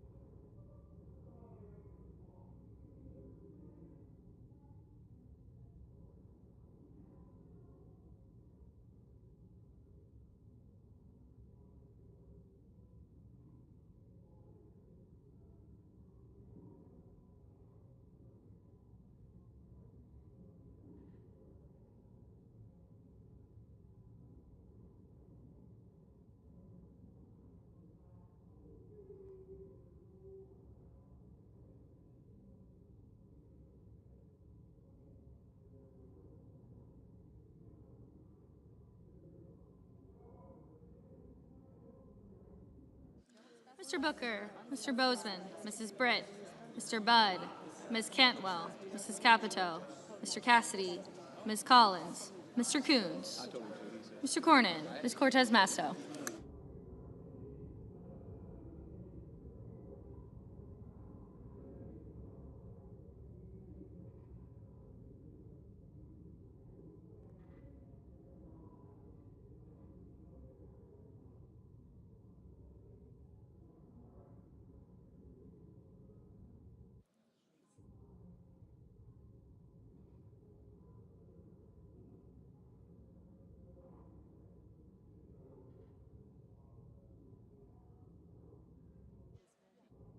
Mr. Cotton, Mr. Kramer, Mr. Crapo, Mr. Cruz, Mr. Curtis, Mr. Daines, Ms. Duckworth, Mr. Durbin, Ms. Ernst, Mr. Fetterman, Mrs. Fisher, Mr. Gallego, Mrs. Gillibrand, Mr. Graham, Mr. Grassley, Mr. Haggerty, Ms. Hassan, Mr. Hawley, Mr. Heinrich, Mr. Hickenlooper, Ms. Hirono, Mr. Hovind, Mr. Husted, Mrs. Hyde-Smith, Mr. Johnson, Mr. Justice, Mr. Kane, Mr. Kelly, Mr. Kennedy, Mr. Kim, Mr. King, Ms. Klobuchar, Mr. Langford, Mr. Lee, Mr. Lujan, Ms. Lummis, Mr. Markey, Mr. Marshall, Mr. McConnell, Mr. McCormick, Mr. Merkley, Mrs. Moody, Mr. Moran, Mr. Marino, Mr. Mullen, Ms. Murkowski, Mr. Murphy,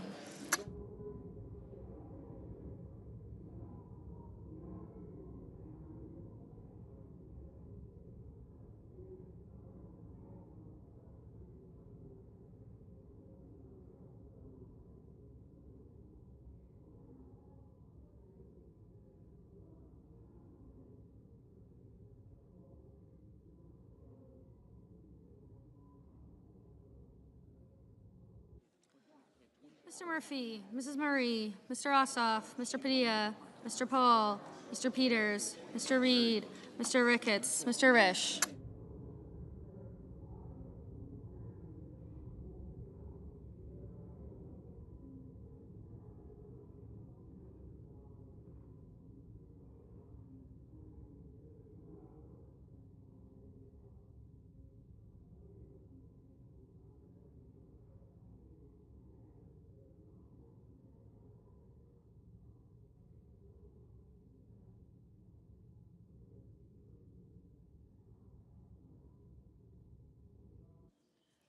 Ms. Rosen, Mr. Rounds, Mr. Sanders, Mr. Schatz, Mr. Schiff, Mr. Schmidt, Mr. Schumer, Mr. Scott of Florida, Mr. Scott of South Carolina, Mrs. Shaheen, Mr. Sheehy, Ms. Slotkin, Ms. Smith, Mr. Sullivan.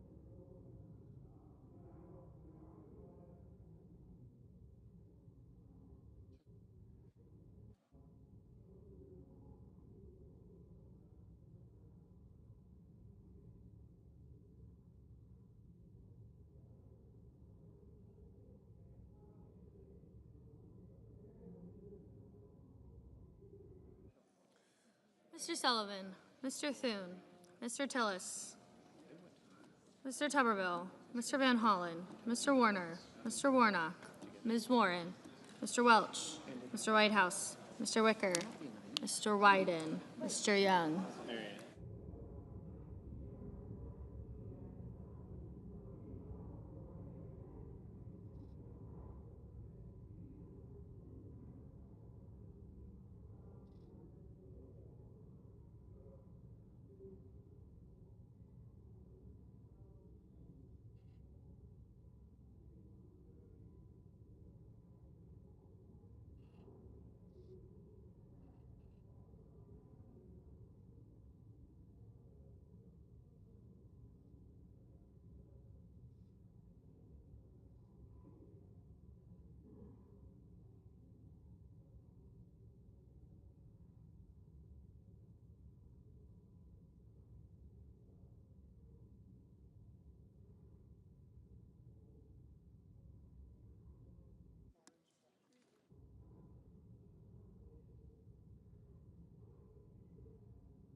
Senators voting in the affirmative: Alsobrooks, Baldwin, Bennett, Blumenthal, Blunt Rochester, Booker, Cantwell, Coons, Durbin, Fetterman, Gallego, Hassan, Hirono, Kelly, Kim, Klobuchar, Lujan, Merkley, Murphy, Murray, Padilla, Peters, Reed, Rosen, Sanders, Schatz, Schiff, Schumer, Shaheen, Slotkin, Smith, Van Hollen, Warner, Warnock, Welch, Whitehouse, and Wyden. Senators voting in the negative: Banks, Barrasso, Blackburn, Britt, Capito, Collins, Cornyn, Cotton, Kramer, Crapo, Cruz, Curtis, Daines, Ernst, Fisher, Graham, Grassley, Haggerty, Hawley, Hoven, Husted, Hyde-Smith, Johnson, Kennedy, Langford, Marshall, McConnell, McCormick, Moody, Moran, Marino, Mullen, Paul, Ricketts, Rounds, Schmidt, Scott of Florida, Sheehy, Tillis, and Wicker. Mr. Heinrich, aye. Mr. King, aye.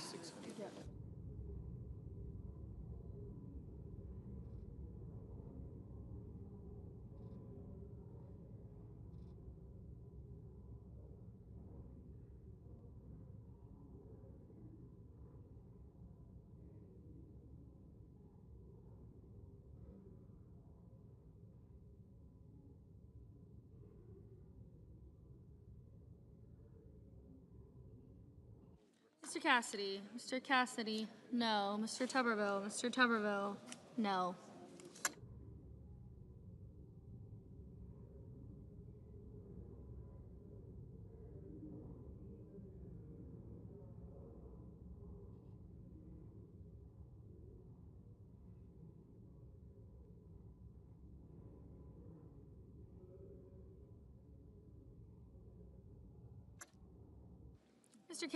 Mr. Kane, aye.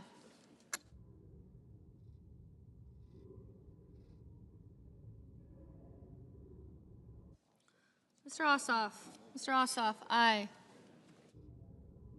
Mr. Bozeman, no.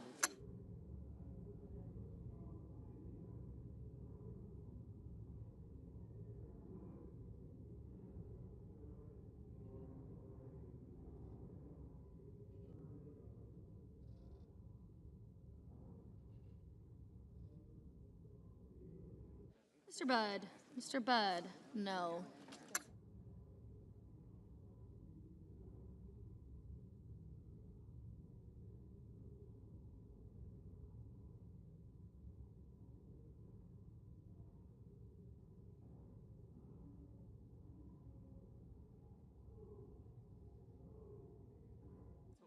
Mr. Scott. Mr. Scott of South Carolina, no. Ms. Duckworth. Ms. Duckworth, aye.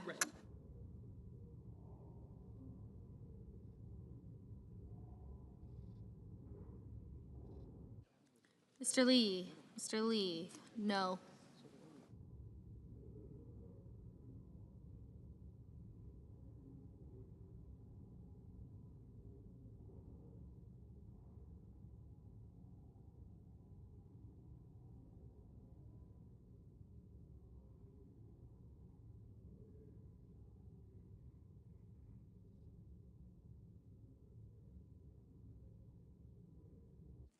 Mr. Justice. Mr. Justice, no.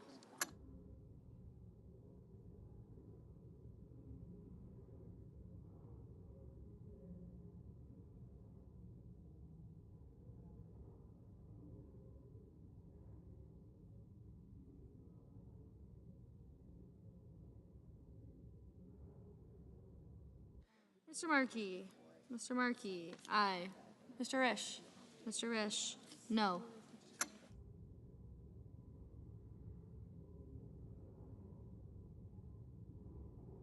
Ms. Murkowski. Ms. Murkowski, aye.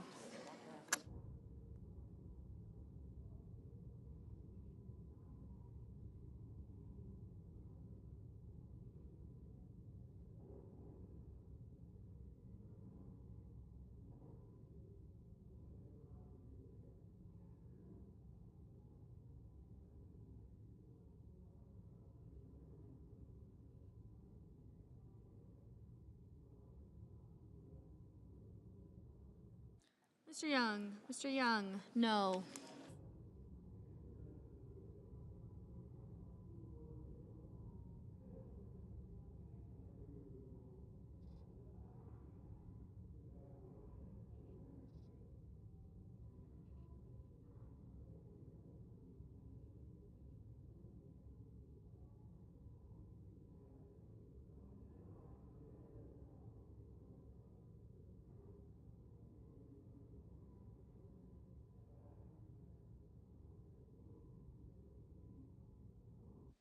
Ms. Warren. Ms. Warren, aye. Ms. Cortez Masto. Ms. Cortez Masto, aye. Mr. Hickenlooper. Mr. Hickenlooper, aye.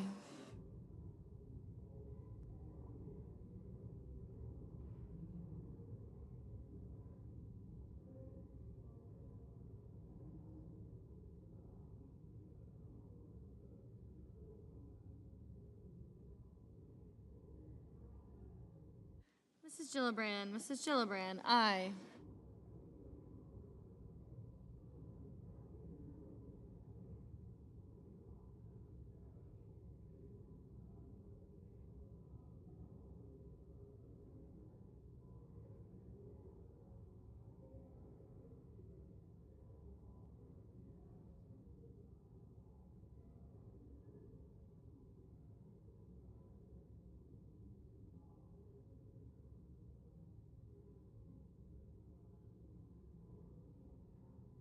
Mr. Thune. Mr. Thune, no.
Ms. Lummis. Ms. Lummis? No.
Mr. Sullivan? Mr. Sullivan, aye.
On this vote, the yeas are 49, the nays are 51, and the motion is not agreed to. Madam President. The senator from Rhode Island. Madam President, I have a motion to commit at the desk. The clerk will report. Senator from Rhode Island, Mr. Reed, moves to commit the bill H.R. 1 to the Committee on Finance. I ask that further reading of the motion be dispensed with. Without objection. Madam President, Medicaid is a lifeline for seniors. More than 7 million seniors get care through Medicaid, and 2 in 3 nursing homes residents pay for that care with Medicaid. The bill we are voting today takes away key revenue sources for states and nursing homes. Brown University School of Public Health has estimated that 579 nursing homes nationwide would be at risk of closing because of this bill. And even if nursing homes do not close, then they will have to reduce their beds. This motion would simply prevent any cuts in Medicaid that could lead to nursing home closures, something I believe we all can agree upon. And I would urge my colleagues to support this motion. Idaho. Madam President, Republicans are restoring integrity to the Medicaid program by closing loopholes and preventing states from exploiting Medicaid federal match rates. States' provider taxes for nursing homes and immediate care facilities are not phased down under this bill. Additionally, the bill repeals the harmful Biden administration's nursing home staffing rule that would have forced the closure of nursing homes and long-term care facilities. I urge my colleagues to vote against this amendment. Madam President, I ask Senator the from yeas Rhode and Island. nays. Is there a sufficient second? There appears to be. The clerk will call the roll. Ms. Alsobrooks, Ms. Baldwin, Mr. Banks, Mr. Barrasso, Mr. Bennett, Mrs. Blackburn, Mr. Blumenthal, Ms. Blunt Rochester, Mr. Booker, Mr. Bozeman, Mrs. Britt. No. No.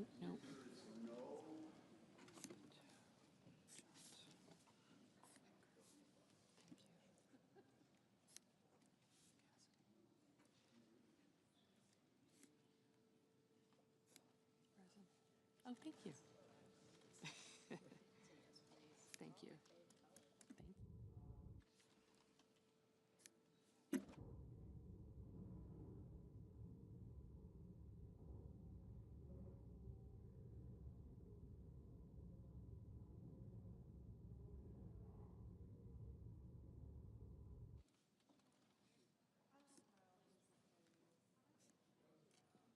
Mr. Budd.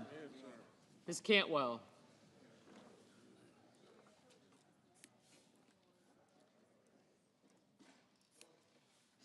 Mrs. Capito, Mr. Cassidy, Ms. Collins. Mr. Coons. Thank you. Mr. Cornyn, Ms. Cortez Masto, Mr. Cotton.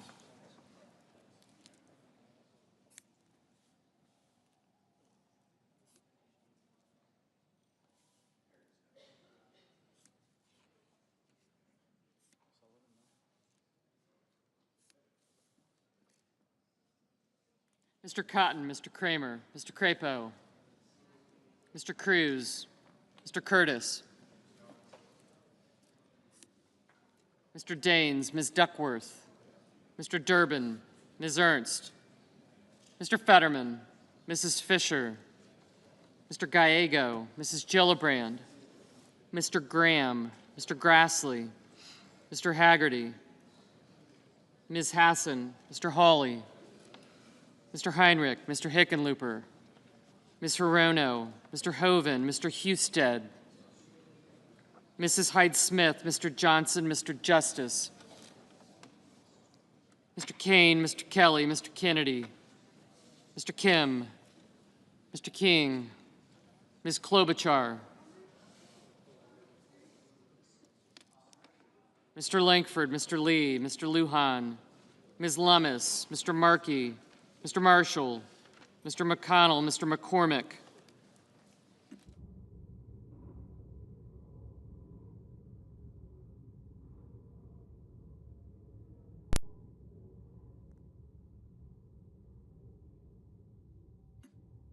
Mr. Merkley, Mrs. Moody, Mr. Moran, Mr. Marino, Mr. Mullen,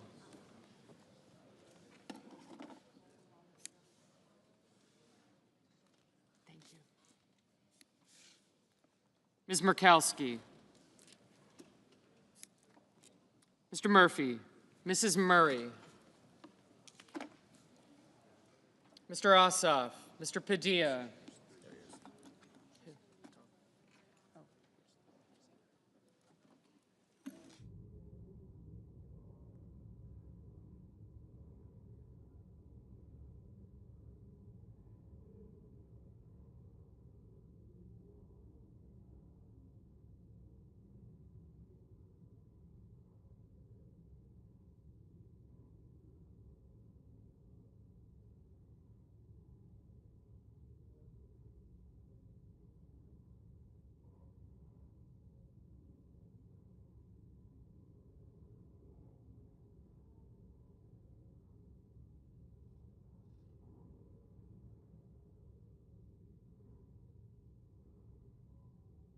Mr. Murphy, Mrs. Murray, Mr. Ossoff, Mr. Padilla, Mr. Paul, Mr. Peters, Mr. Reed, Mr. Ricketts, Mr. Risch, Ms. Rosen, Mr. Rounds,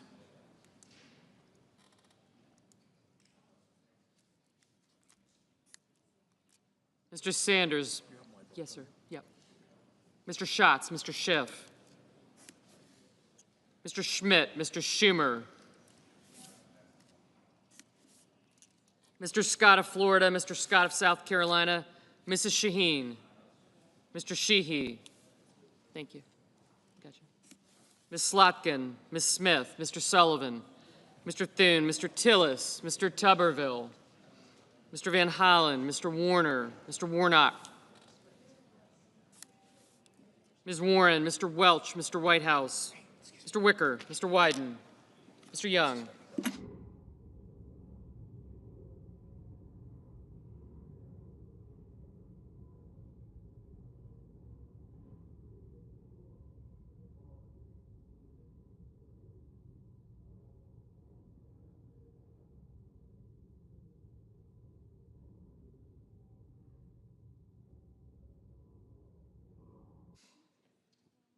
Senators voting in the affirmative: also Brooks, Baldwin, Bennett, Cantwell, Cortez Masto, Duckworth, Fetterman, Hickenlooper, Kane, Kim, Padilla, Peters, Reed, Rosen, Sanders, Schatz, Schiff, Warner, and Whitehouse. Ms. Collins, aye.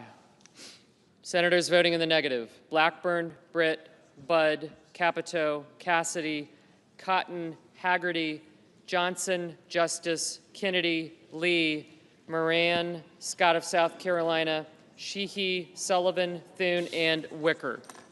Mr. Heinrich, aye.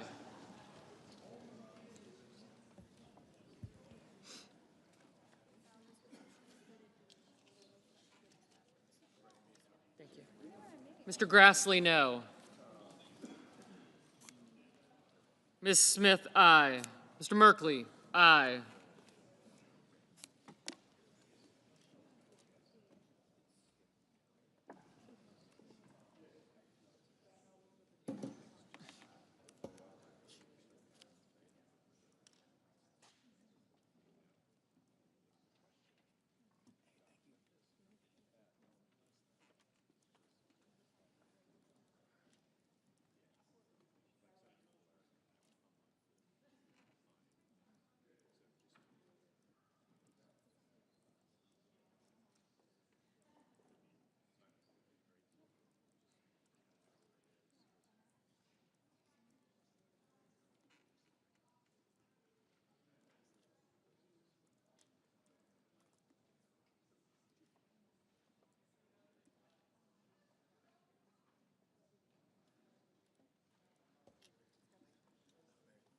Mr. Banks, no.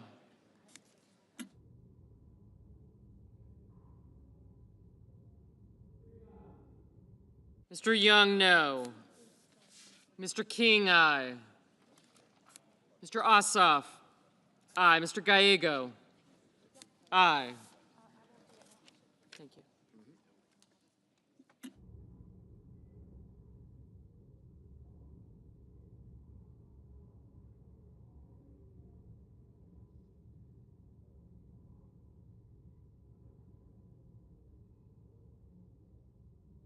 Ms. Blunt Rochester, no. Whenever. Ms. Blunt Rochester, aye.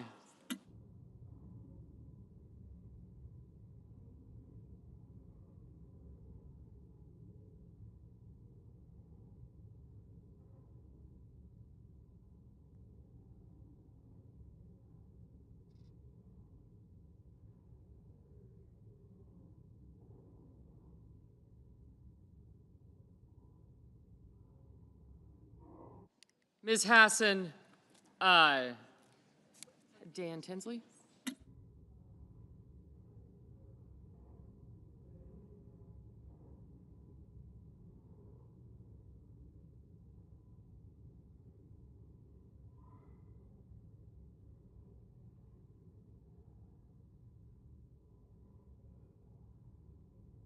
Mr. Bozeman, no.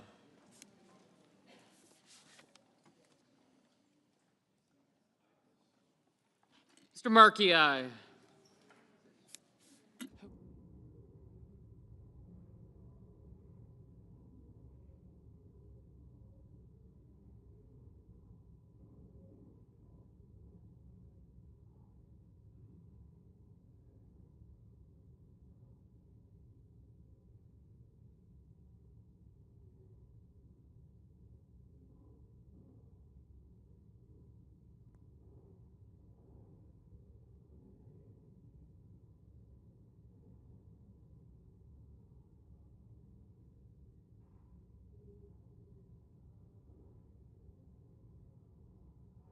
Mr. Wyden, aye.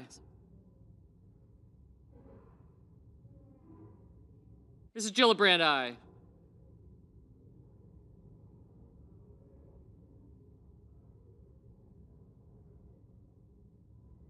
Mr. Paul, no.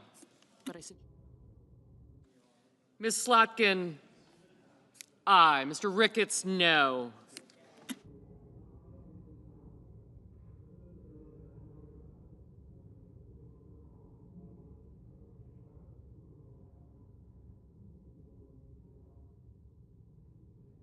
Mr. Durbin, aye.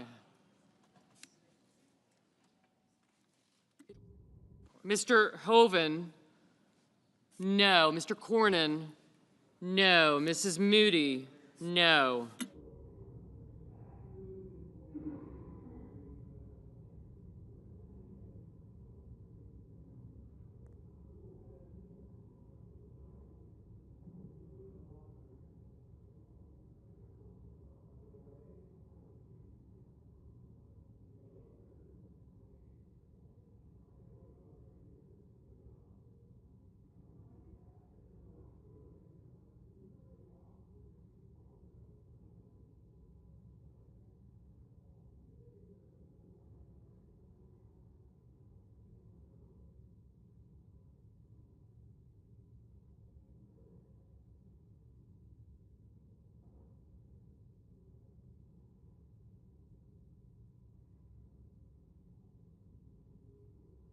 Mr. Welch, aye.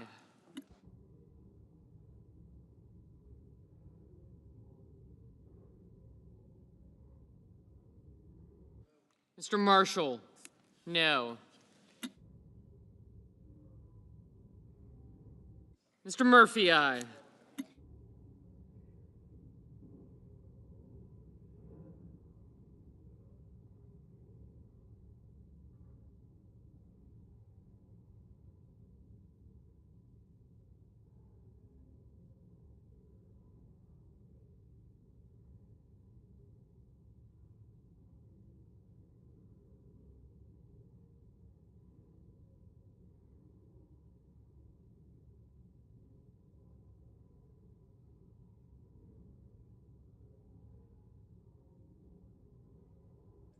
Ms. Hirono, aye.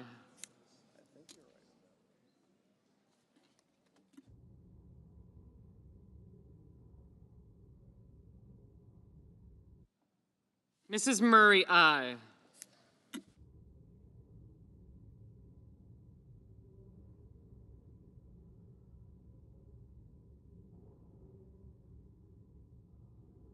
Mr. Van Hollen, aye. Mr. Lujan, aye.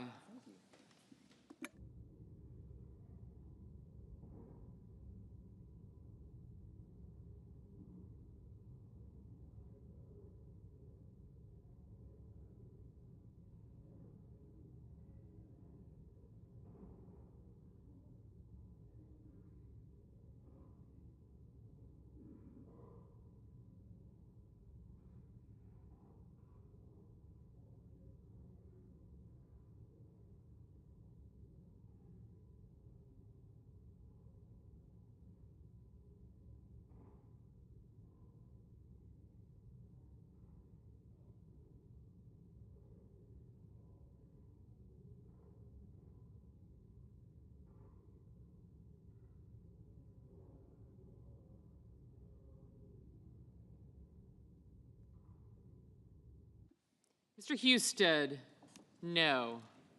Mr. Langford, no. Mr. Marino, no. Mr. Hawley, no. Mrs. Fisher, no.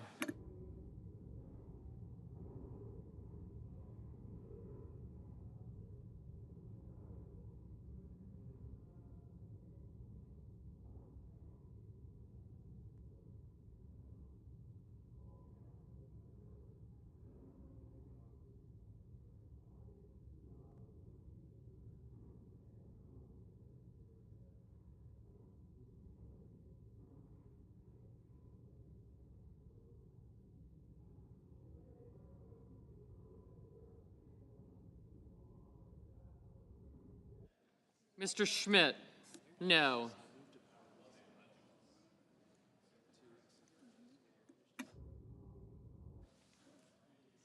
Mr. Tillis, no.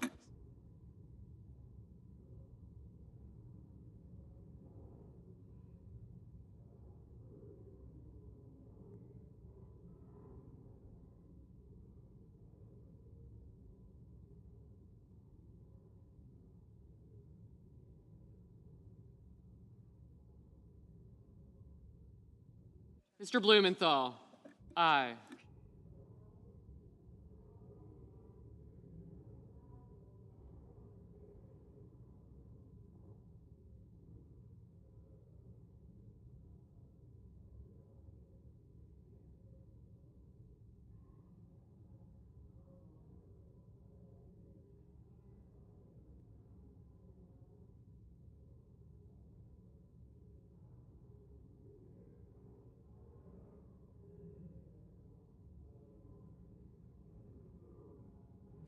Mr. Curtis, no.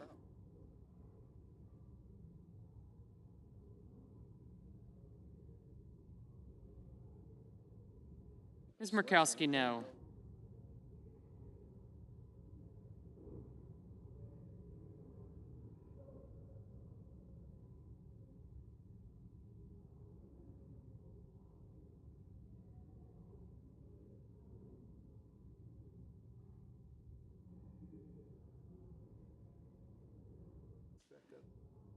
Mr. Scott of Florida, no.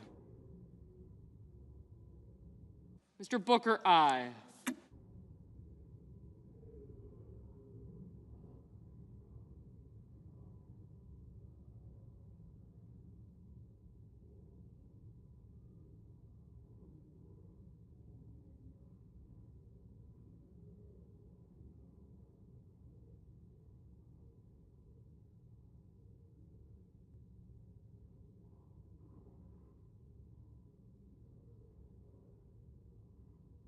Mr. Booker, no. Mr. Kelly, aye. Mr. Booker, aye. Mr. Cruz, no. Mr. Kelly, aye.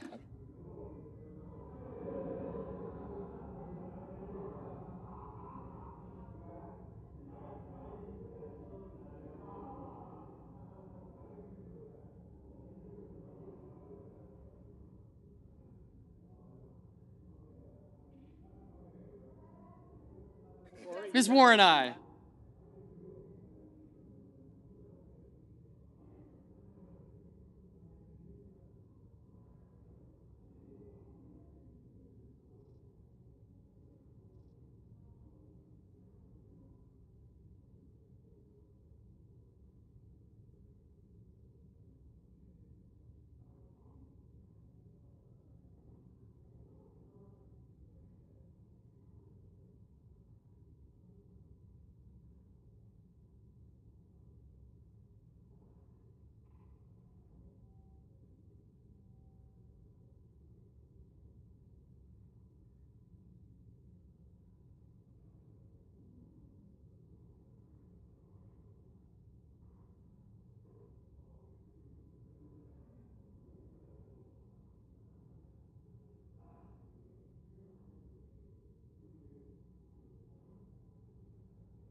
Yes, you are.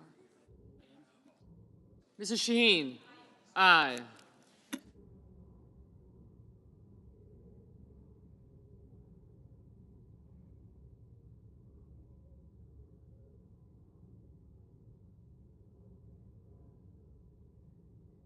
Mr. Mullen, no.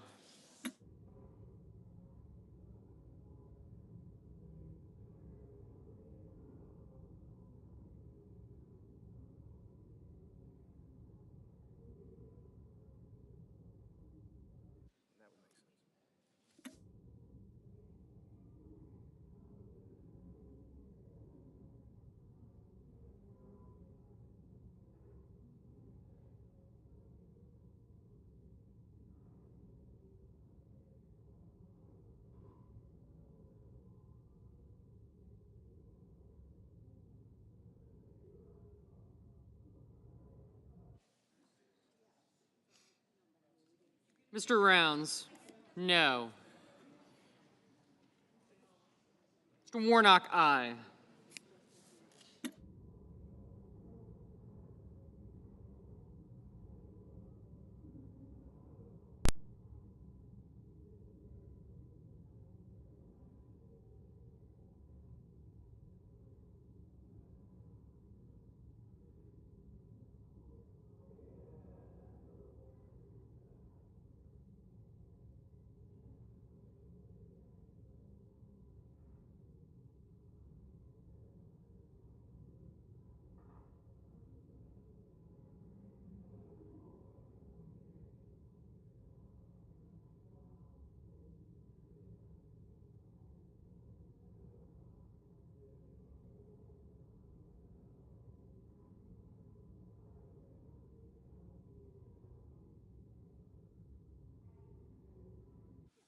Mrs. Hyde-Smith, no. Mr. McCormick, no.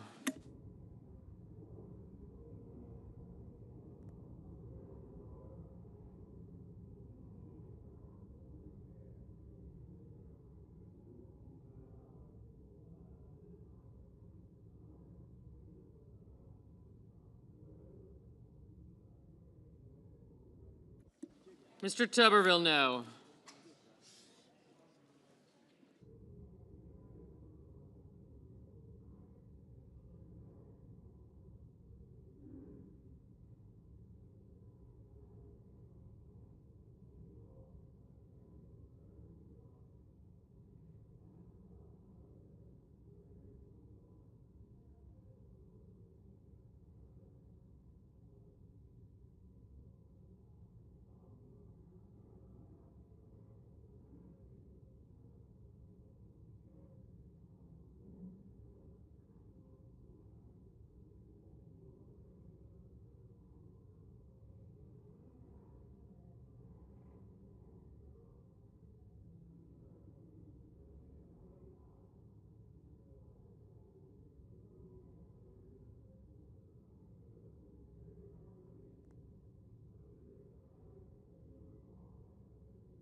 Mr. Barrasso, no.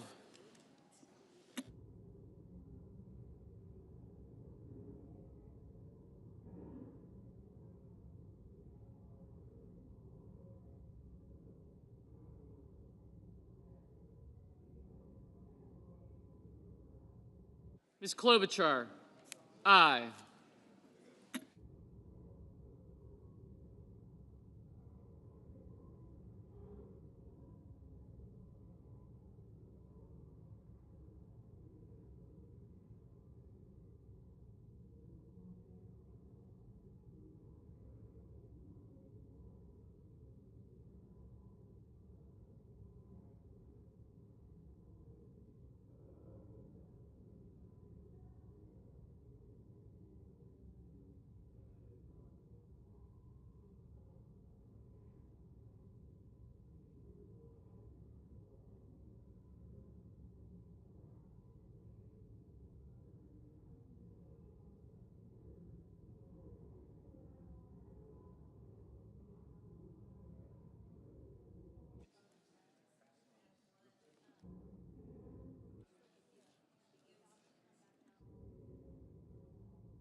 Mr. Graham, no.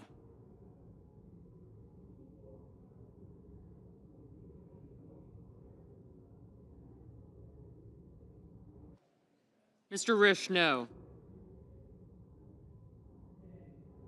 Oh, absolutely.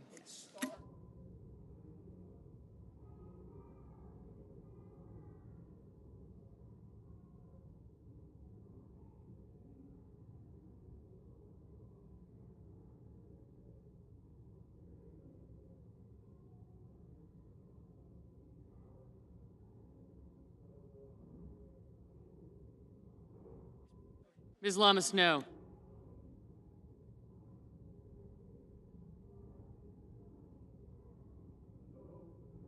Mr. Coons, aye.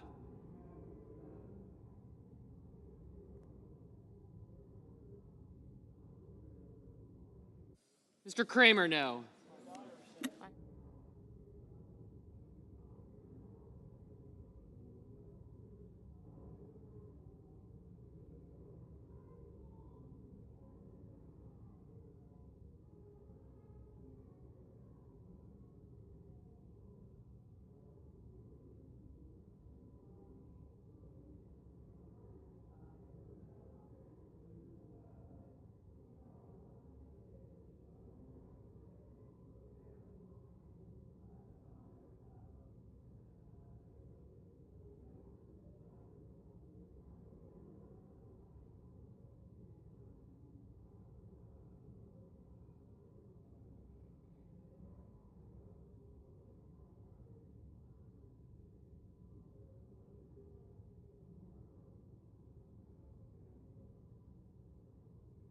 Mr. Schumer, aye.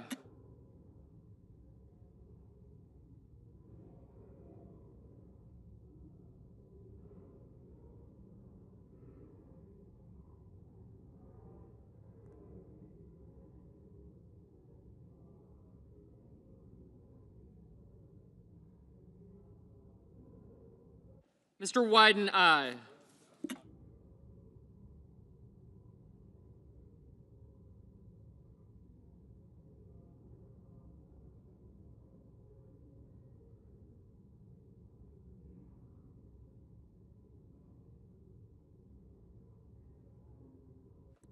Ms. Ernst, no.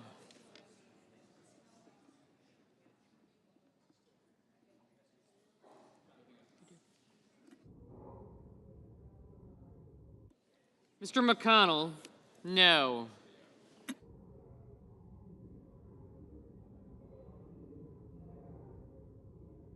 Mr. Crapo, no.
On this vote, the yeas are 48, the nays are 52, and the motion is not agreed to. Madam President. The majority whip. Madam President, I ask unanimous consent that it be in order for the following senators to be recognized to offer amendments, motions, or points of order. The amendment be reported by number with no amendments in order prior to a vote in relation to the amendment or motions, and that is OSOF 2696. Without objection.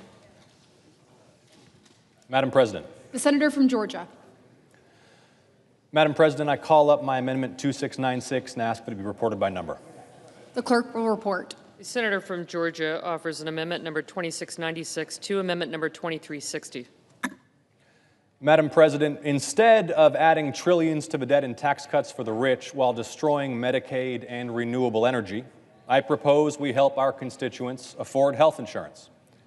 If we allow Affordable Care Act benefits to expire, as this bill would, more than 1 million Georgians will pay more for health insurance next year. A family of 4 in Clayton County making $65,000 a year, that's a $2,600 increase. Dougherty County, $2,200. Chattahoochee County, $2,300. Augusta-Richmond County, $2,600. Liberty County, $2,600. Macon-Bibb County, $2,700. The AJC, our paper, reports 300,000 Georgians would lose insurance altogether. And that's on top of the cuts to Medicaid and hospitals. A vote against this amendment is a vote to gut the Affordable Care Act and raise health insurance premiums. I urge a yes vote. The majority whip. Madam President, this amendment would disproportionately hit our successful job creators throughout the country, harming workers, consumers, and local economies. Now that result runs directly contrary to the central themes of this bill, preventing a more than $4 trillion tax hike on all Americans, making permanent the Trump tax cuts, which proportionally benefit the middle class the most. But despite the Democrats' rhetoric, they're conflating two separate issues. Ensuring health care affordability and access requires thoughtful, deliberative, and real solutions. Unfortunately, our colleagues on the other side of the aisle enacted costly and uncapped enhanced premium tax credits that use taxpayer dollars to mask underlying issues in the ACA market, such as declining value and fraudulent enrollment. So I urge my colleagues to oppose this amendment and instead work to reform the underlying issues in the market that drive costs for patients and families.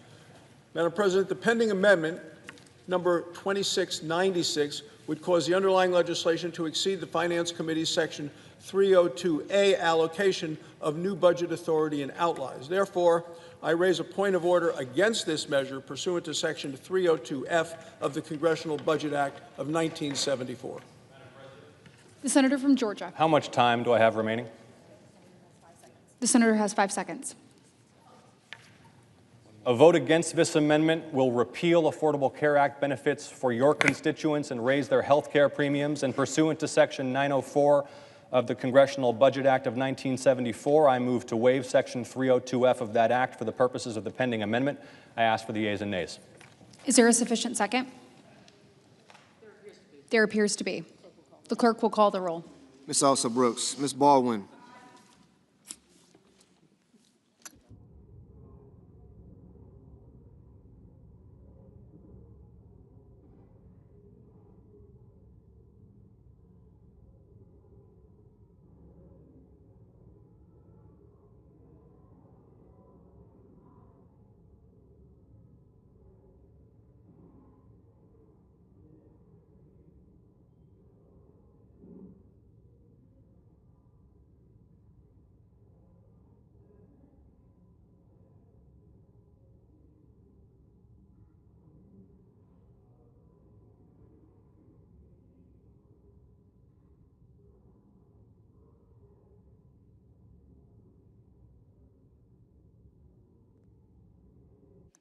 Mr. Banks.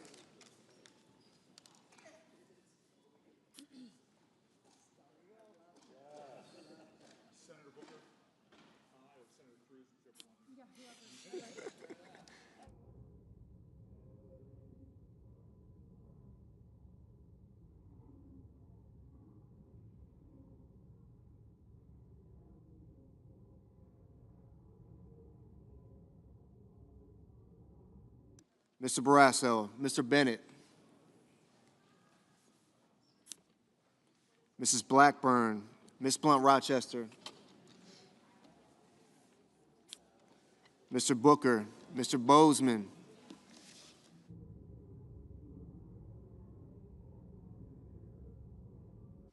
Mrs. Britt, Mr. Budd,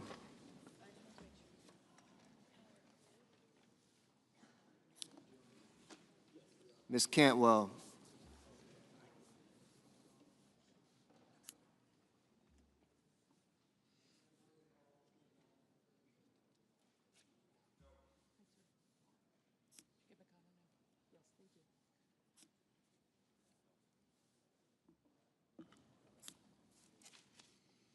Mrs. Capito, Mr. Cassidy, Ms. Collins, Mr. Coons, Mr. Cornyn,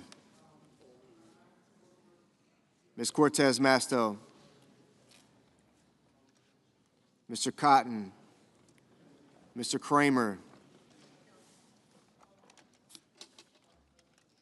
Mr. Crapo, Mr. Cruz, Mr. Curtis, Mr. Daines,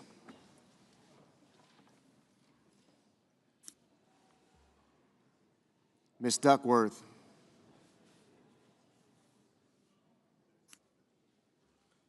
Mr. Durbin,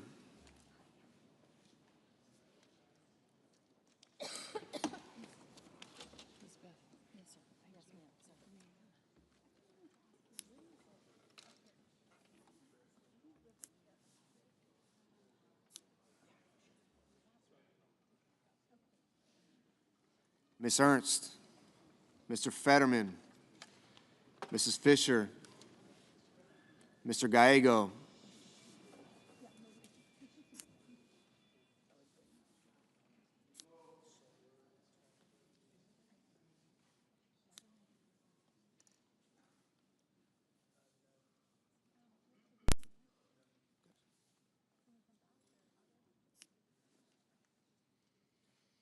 Mrs. Gillibrand, Mr. Graham, Mr. Grassley, Mr. Haggerty, Ms. Hassan,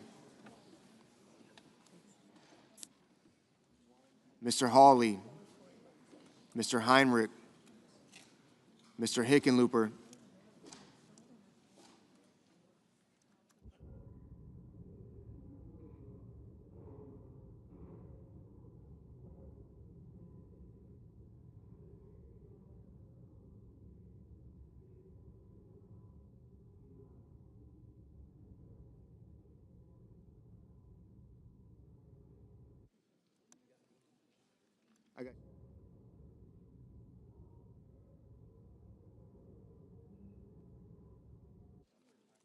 Mr. Hoven, Mr. Husted, Mrs. Hyde-Smith, Mr. Johnson,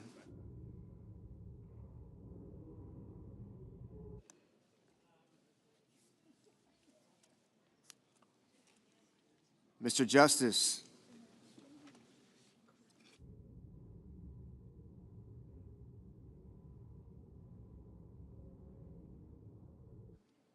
Mr. Kane, Mr. Kelly, Mr. Kennedy, Mr. Kim, Mr. King, Ms. Klobuchar,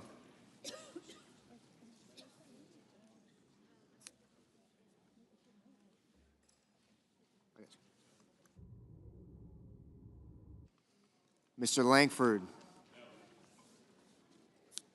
Mr. Lee,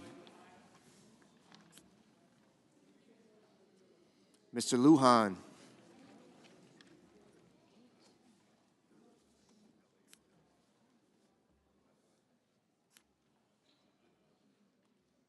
Ms. Lummis, Mr. Markey, Mr. Marshall,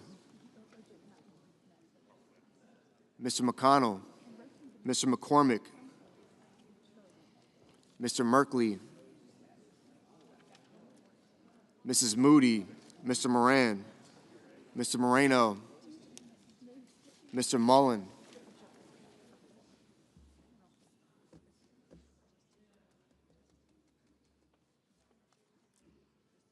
Ms. Murkowski,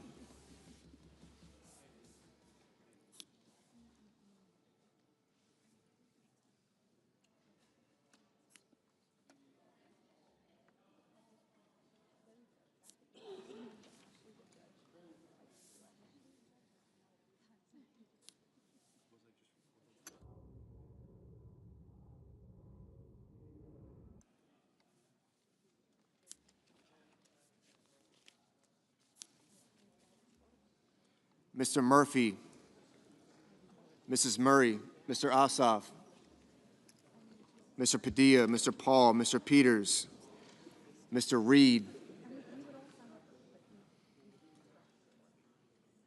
Mr. Ricketts,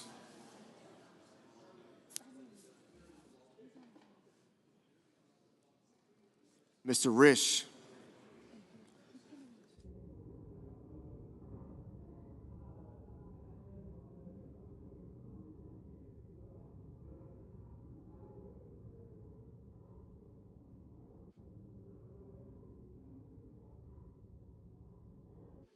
Ms. Rosen, Mr. Rounds, Mr. Sanders,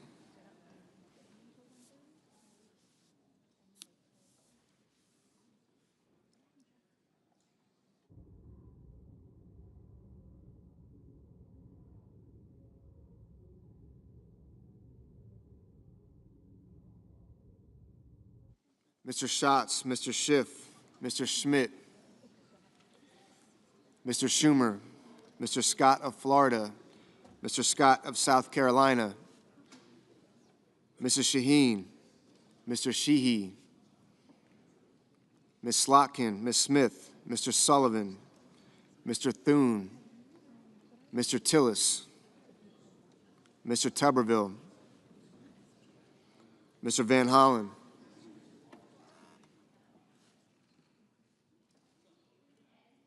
Mr. Warner, Mr. Warnock, Ms. Warren, Mr. Welch, Mr. Whitehouse, Mr. Wicker, Mr. Wyden, Mr. Young.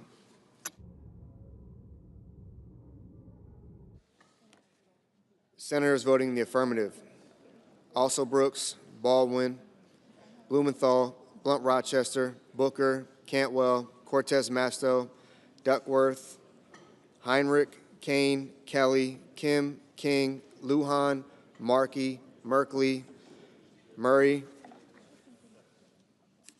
Ossoff, Padilla, Peters, Rosen, Sanders, Schatz, Schumer, Shaheen, Slotkin, Warren, Welch, Whitehouse, Wyden. Ms. Hassan, aye. Mrs. Gillibrand, aye. Ms. Hirono, aye. Mr. Murphy, aye. Senators voting in the negative: Banks, Barrasso, Blackburn, Britt, Budd, Capito, Cassidy, Collins, Cornyn, Kramer, Crapo, Cruz, Daines, Ernst, Fisher, Graham, Grassley, Hoven, Husted, Hyde-Smith, Johnson, Lankford, Marshall, McConnell, Moody, Moran, Mullen, Paul, Ricketts, Risch, Rounds, Schmidt, Scott of Florida, Sullivan, Thune, Tuberville, and Wicker. Mr. Kennedy, no. Mr. Hickenlooper, aye. Mr. Sheehy, no. Ms. Alsobrooks, aye.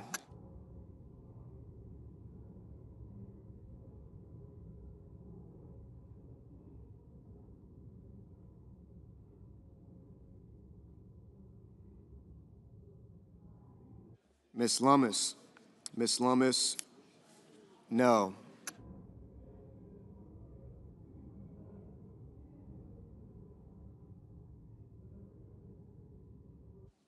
Mr. Gallego, aye. Mr. Cotton, no. Mr. Schiff, aye.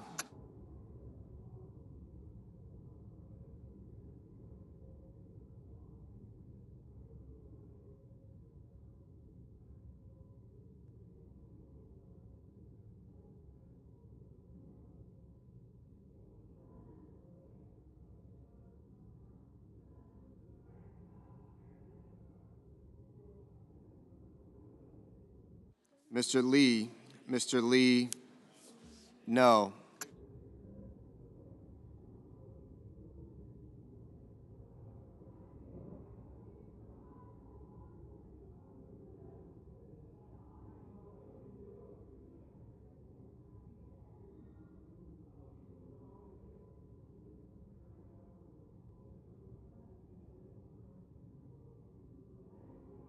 Ms. Smith.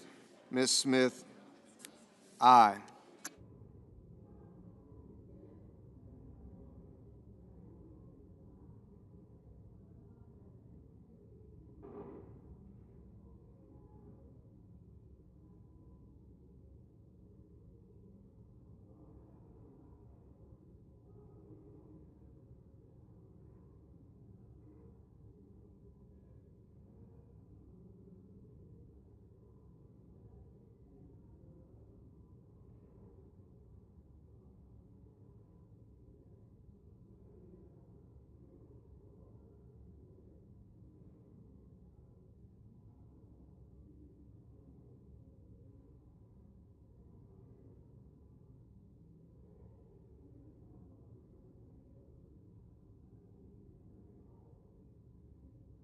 Mr.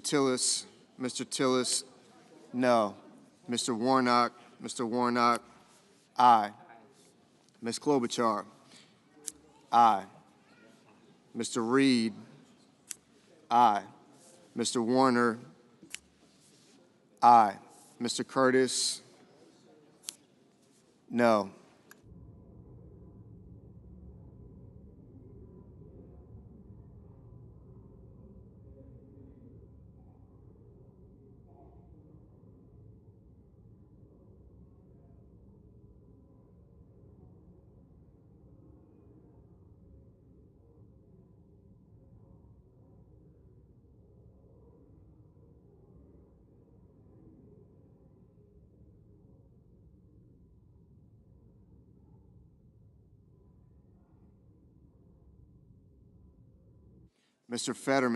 Mr. Fetterman, aye. Mr. Young, no.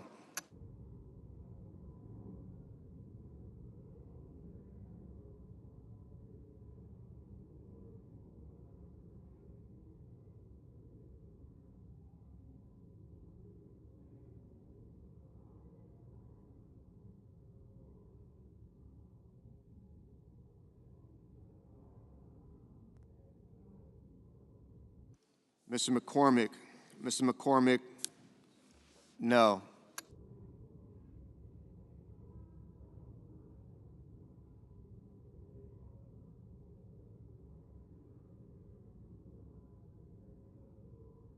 Mr. Haggerty,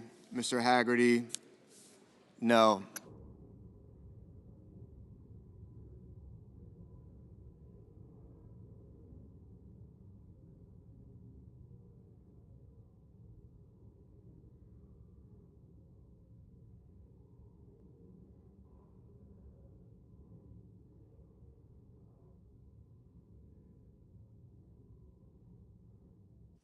Mr. Hawley,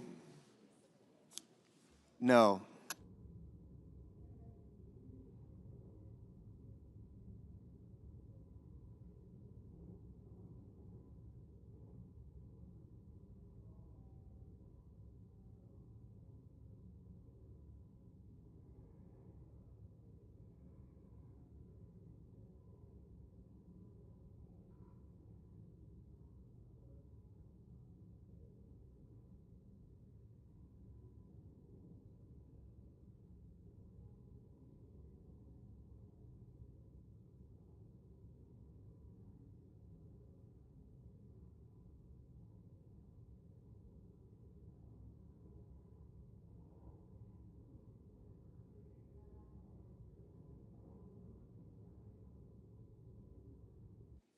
Mr. Van Hollen, aye.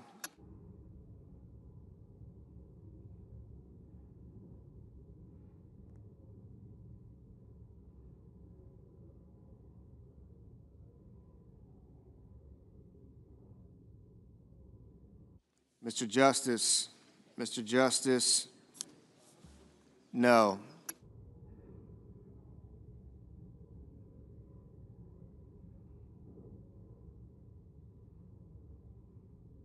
Ms. Murkowski, no.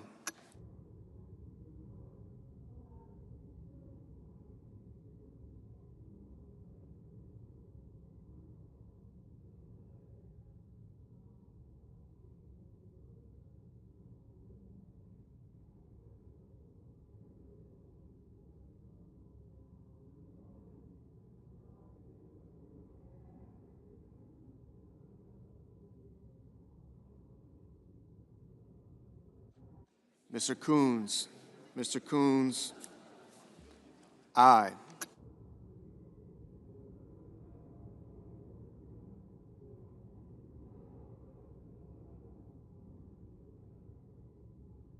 Mr. Bennett. Mr. Bennett, aye.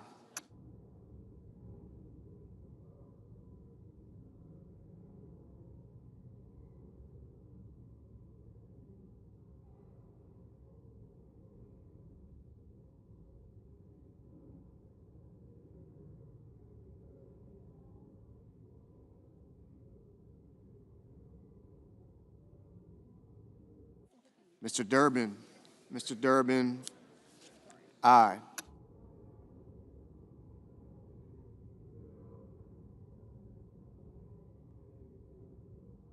Mr. Scott. Mr. Scott of South Carolina, no.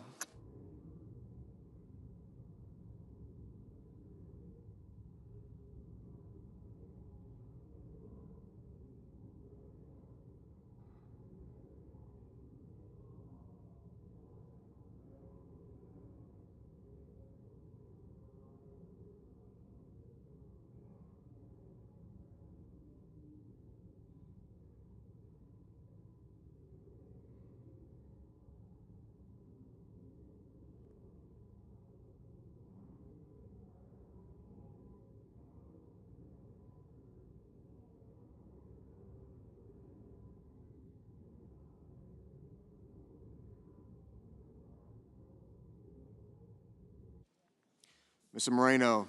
Mr. Moreno, no.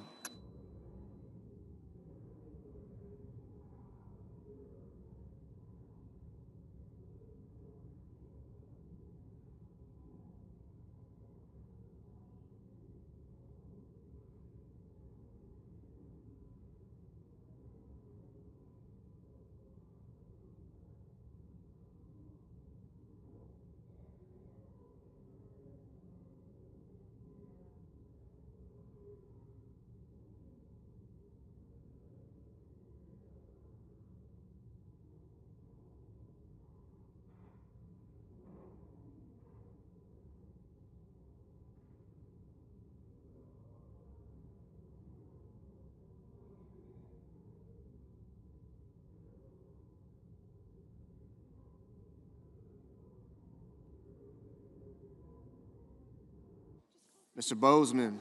Mr. Bozeman, no.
I recognize the senator from Delaware.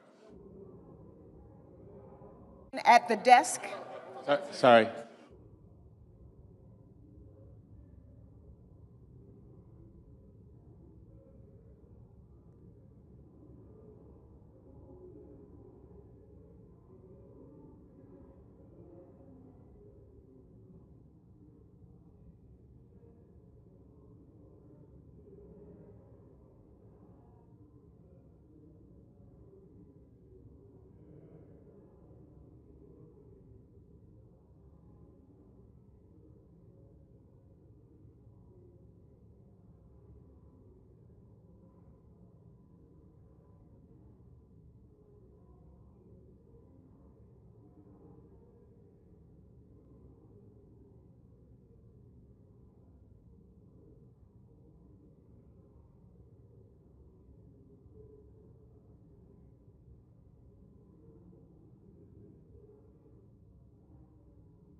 On this motion, the yeas are 47, the nays are 53. The motion is not agreed to. Mr. President, I ask unanimous consent that it be in order for the following senators to be recognized to offer amendments, motions, or points of order, that the amendments be reported by number with no amendments in order prior to a vote in relation to the amendments or motions. Senator Blunt, Rochester, motion to commit. Without objection, I now recognize the senator for Delaware. Mr. President, I have a motion at the desk. The clerk will report. The senator from Delaware, Ms. Blunt Rochester, moved to commit the bill H.R. 1 to the Committee on Finance with instructions. Mr. President, I ask unanimous consent that the reading be dispensed with. Without objection. Mr. President, in one of the richest countries in the world, we have maternal and infant mortality crises. In fact, we have the highest maternal mortality rate among wealthy nations. Today, Medicaid is the single largest payer of maternity care in the United States, covering 40% of births nationwide and nearly half of the births in our rural communities. Obstetric units, particularly in rural hospitals, are closing at alarming rates, actually creating maternity deserts in this country. And a reason why? Low Medicaid hospital rates. To be blunt, now is not the time to be slashing the Medicaid program. My amendment would stop cuts to Medicaid used for vital hospital services, especially labor and delivery rooms. Leader Thune said it himself earlier today that Medicaid should be for pregnant moms. So, my colleagues, we have a choice. Do we stand for billionaires or do we stand up for moms and babies? For Democrats, the choice is clear, and I urge my Republican colleagues to vote yes on the motion to support families over billionaires. I yield back. The questions on the motion.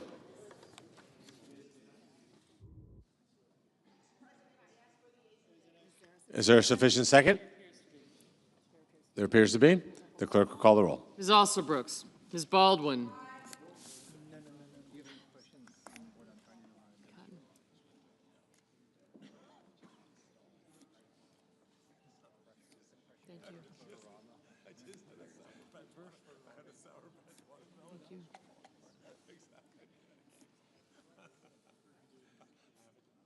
Blumenthal, Murray, Merkley.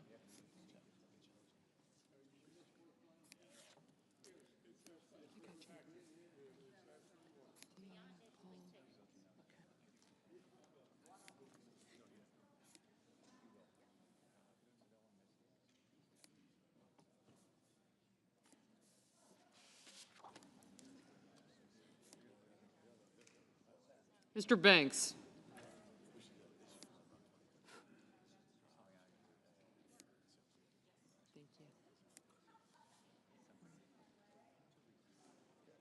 Yeah, I'll get him. Thanks.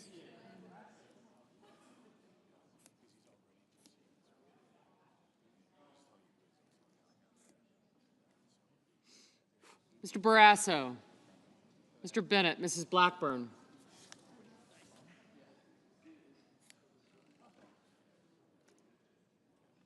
Mr. Blumenthal, Ms. Rochester, Mr. Booker. Mr. Bozeman.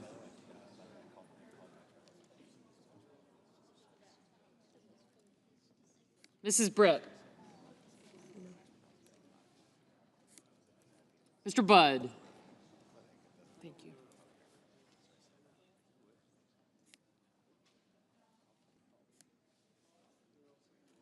Ms. Cantwell.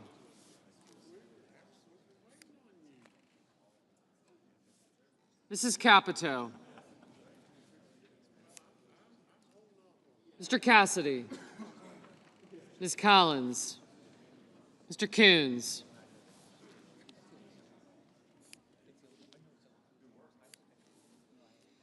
Mr. Cornyn, Ms. Cortez Masto. Mr. Cotton, Mr. Kramer, Mr. Crapo. Mr. Cruz, Mr. Curtis, Mr. Daines, Ms. Duckworth, Mr. Durbin, Ms. Ernst, Mr. Fetterman, Mrs. Fisher,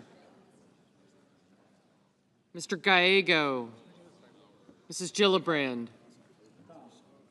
Mr. Graham, Mr. Grassley, Mr. Haggerty. I'm coming. Okay, good. Mr. Hawley, Mr. Heinrich.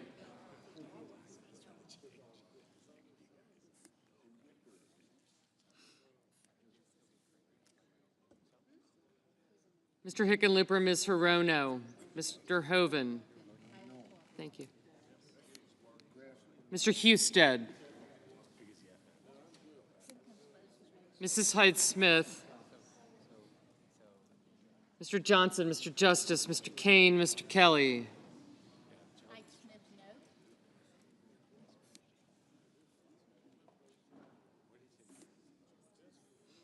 Mr. Kennedy, Mr. Kim, Mr. King, Ms. Klobuchar, Mr. Langford, Mr. Lee, Mr. Lujan, Ms. Lummis, Mr. Markey, Mr. Marshall, Mr. McConnell, Mr. McCormick, Mr. Merkley, Mrs. Moody, Mr. Moran, Mr. Marino, Mr. Mullen, Ms. Murkowski, Mr. Murphy, Mrs. Murray,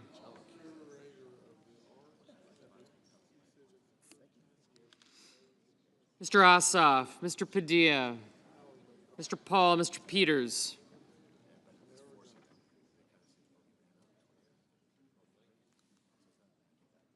Mr. Reed,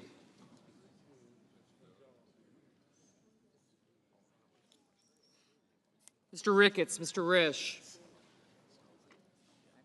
Ms. Rosen, Mr. Rounds, Mr. Sanders, Mr. Schatz,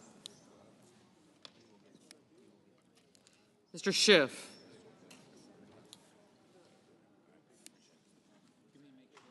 Mr. Schmidt, Mr. Schumer,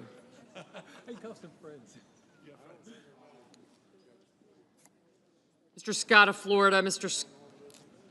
Scott of South Carolina, Mrs. Shaheen, Mr. Sheehy, Ms. Slotkin, Ms. Smith.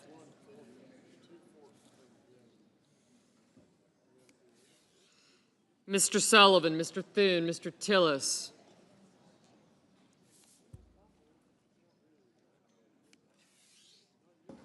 Mr. Tuberville, Mr. Van Hollen, Mr. Warner, Mr. Warnock, Ms. Warren, Mr. Welch, Mr. Whitehouse, Mr. Wicker, Mr. Wyden, Mr. Young.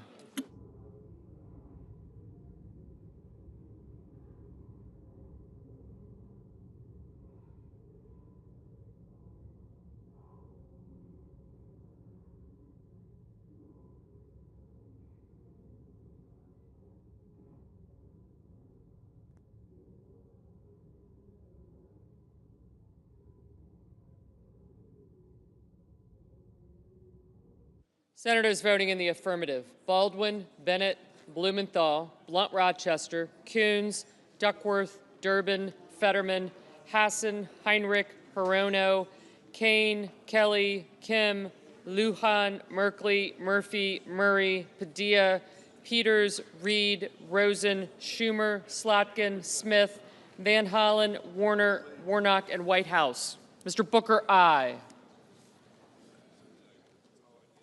Senators voting in the negative: Barrasso, Blackburn, Bozeman, Budd, Cassidy, Cornyn, Cotton, Kramer, Crapo, Curtis, Daines, Ernst, Grassley, Haggerty, Hoven, Hyde-Smith, Justice, Lankford, Lummis, Moran, Marino, Mullen, Murkowski, Paul, Ricketts, Schmidt, Scott of Florida, Sheehy, Thune, Tillis, Tuberville, Wicker, and Young.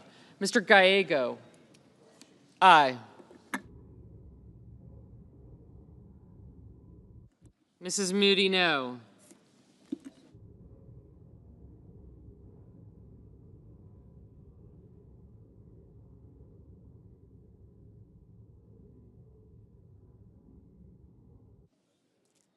Mr. Schiff, aye.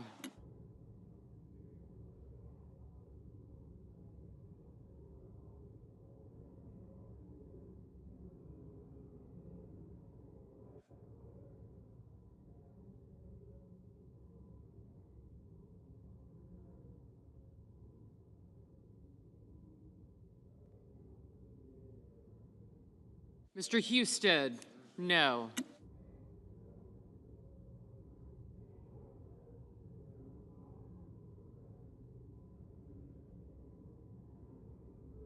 Ms. Warren, aye.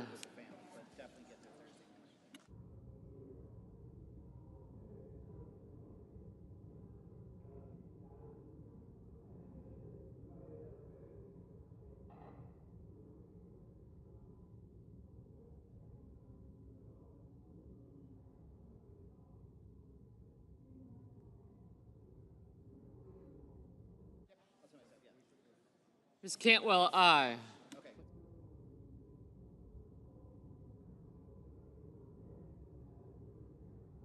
Mr. Ossoff, aye. Mr. Welch, aye.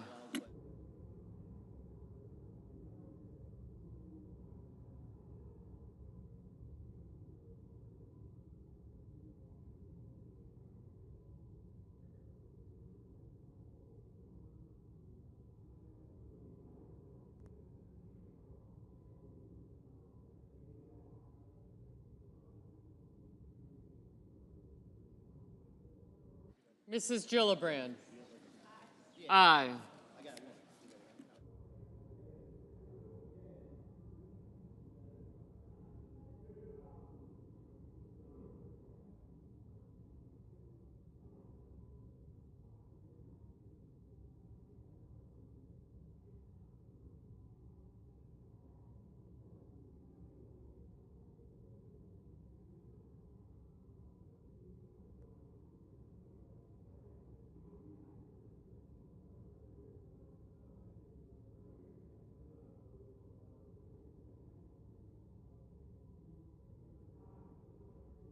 Mr. Wyden, aye.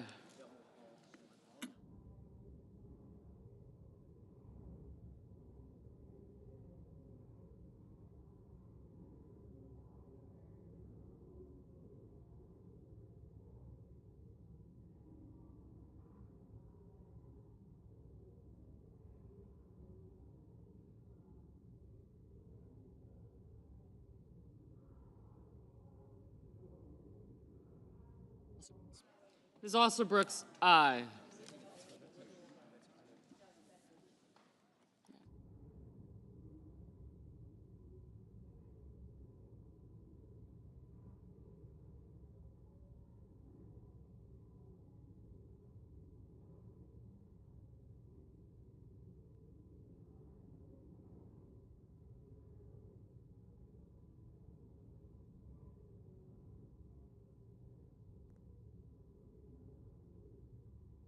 Mr. Banks, no.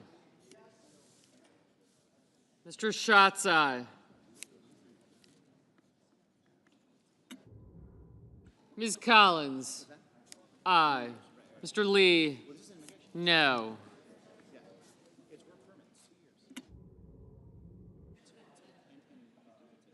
Mr. Rounds, no. Mr. McConnell, no. Ms. Capito, no. Mrs. Shaheen, aye.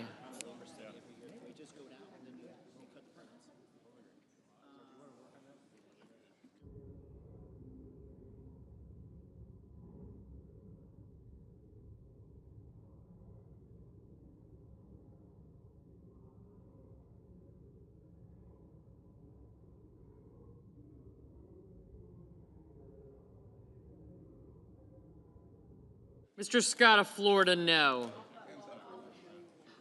Mr. Scott of South Carolina, no. Boy.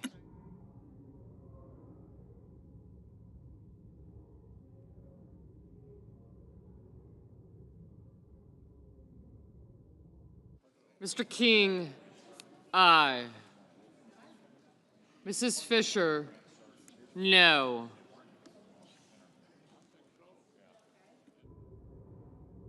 Ms. Klobuchar, aye.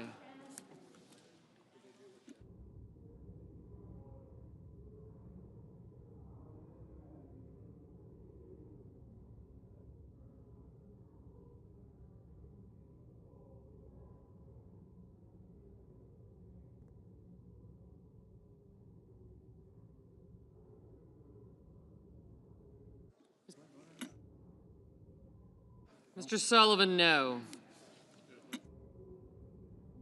Markey, aye.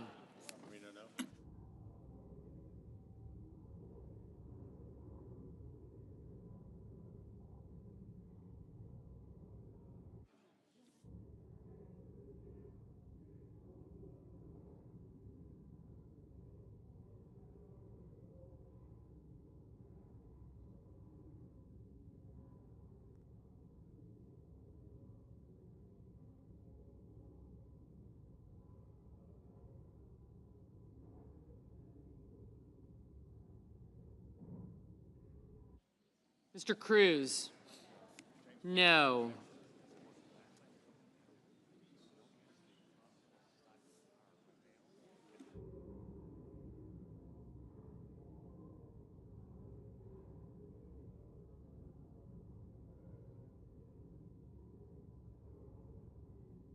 Mr. Hawley, no.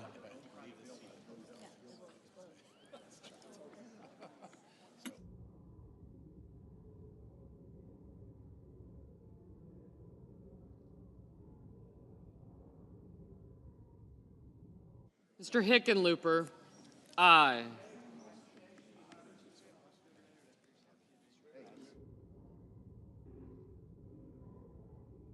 Mr. McCormick, no.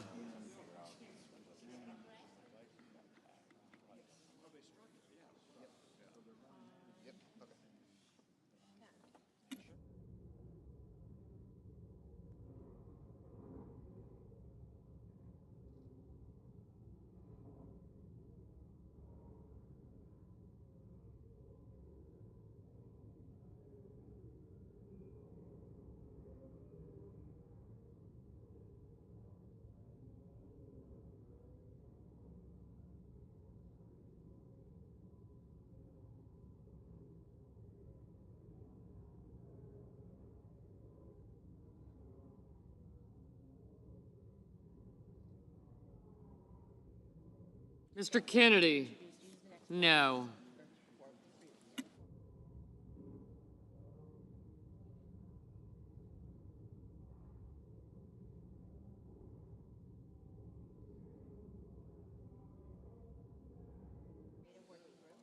Mr. Marshall, no. Mrs. Britt? No.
Ms. Cortez Masto, aye.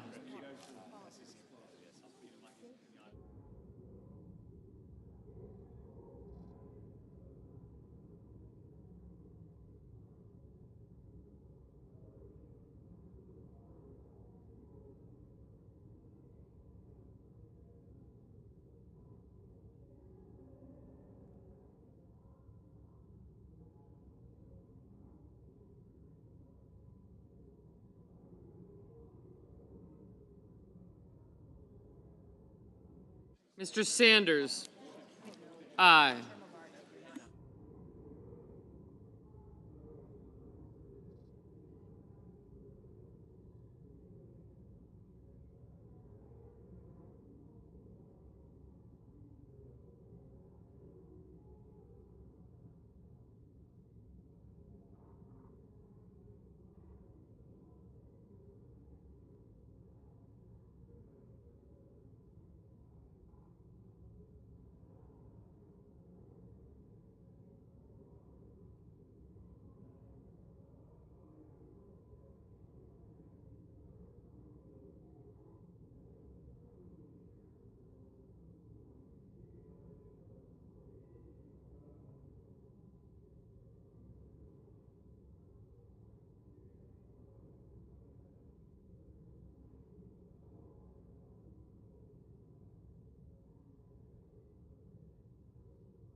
Mr. Risch, no.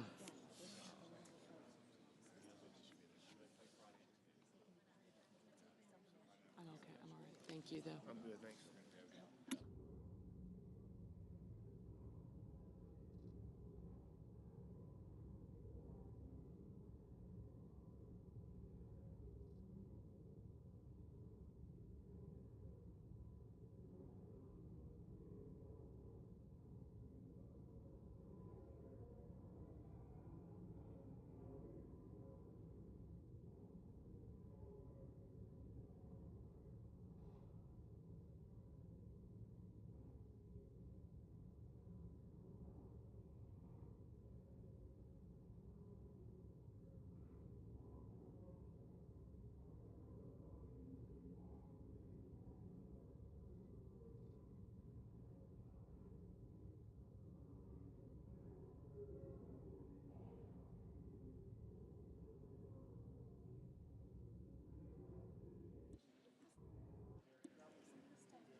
Mr. Johnson, no.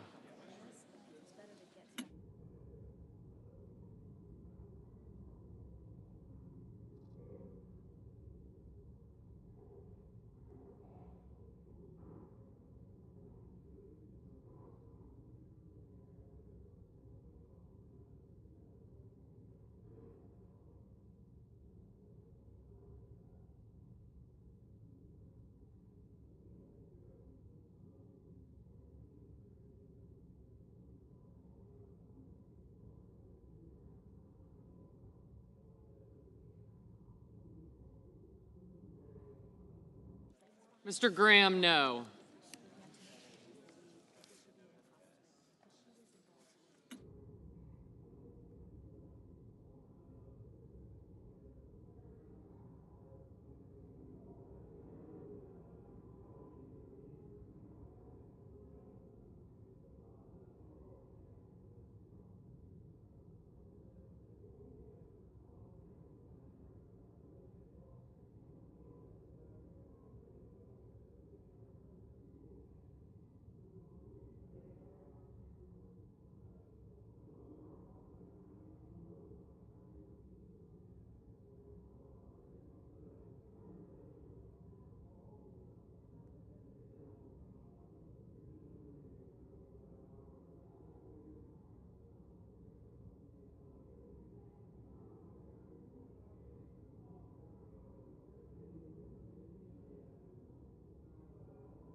On this motion, the yeas are 48, the nays are 52. The motion is not agreed to.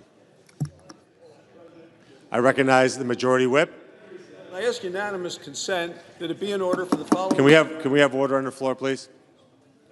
Mr. President, I ask unanimous consent it be in order for the following senator to be recognized to offer amendments, motions, or points of order, that the amendments be reported by number, with no amendment to be in order prior to a vote in relation to the amendment or the motions. The Warren, 2414. Without objection. Mr. President, I recognize the senator from Massachusetts. Mr. President, I call up my amendment 2414 and ask that it be reported by number. The clerk will report. Senator from Massachusetts, Ms. Warren, proposes an amendment number 2414 to amendment number 2360. Senator from Massachusetts? Sorry. Yes, thank you, Mr. President. The Consumer Financial Protection Bureau is the financial watchdog to keep people from getting cheated on credit cards, mortgages, and Venmo and payday loans and a zillion other transactions. When this financial cop can't do its job, there is no one else in the federal government to pick up the slack. The CFPB has returned over $21 billion to more than 205 million Americans who were cheated by big banks and giant corporations. That is why this agency is popular across the country. But from the beginning, Republicans in Congress have been trying to kill it, and now they want to slash the CFPB's modest funding cap almost in half. Not to save working people money, but to make it easier for corporations to trick and trap millions of people. Scammers love this Republican move. I urge my colleagues to vote yes to support the CFPB, the little agency that fights for all Americans. And I reserve the remainder of my time. Mr. President. I recognize the senator from South Carolina. Thank you, Mr. President. I urge my colleagues to oppose this amendment. Section 30001 is purely budgetary and changes the CFPB's funding cap from 12% to 6.5%.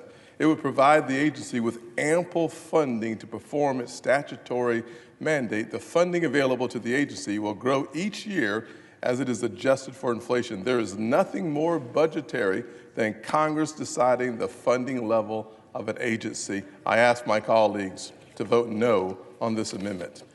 Mr. President. Time's expired. Thank you, Mr. President. Oh, good. Yeas and nays. Yeas and nays. Mr. President, look, all this is about Mr. President. No, yeas and nays. I'm sorry, I asked for the yeas and nays. Mr. President. Yeah. I asked. Senator, point of order. Thank you very much, Mr. President. The pending amendment number 2414 would cause the underlying legislation to exceed the Banking Committee's Section 302A allocation of a new budget authority and outlays. Therefore, I raise a point of order against this measure pursuant to Section 302F of the Congressional Budget Act of 1974. Mr. President, pursuant to Section 904 of the Congressional Budget Act of 1974, I move to waive Section 302F of that act for the purposes of the pending amendment. I ask for the yeas and nays. Is there a sufficient second? There appears to be. The clerk will call the roll. Ms. Also Brooks, Ms. Baldwin.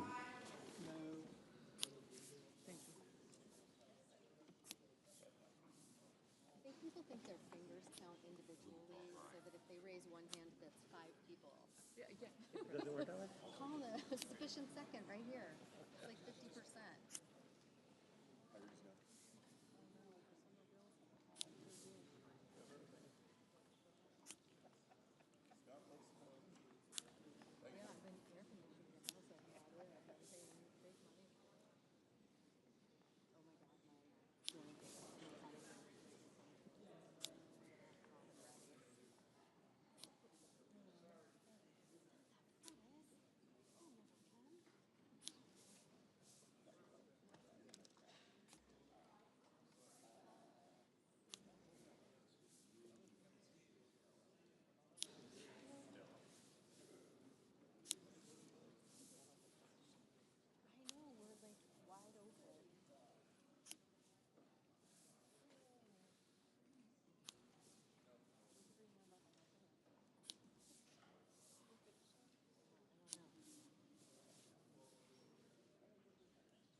Mr. Banks. Mr. Barrasso.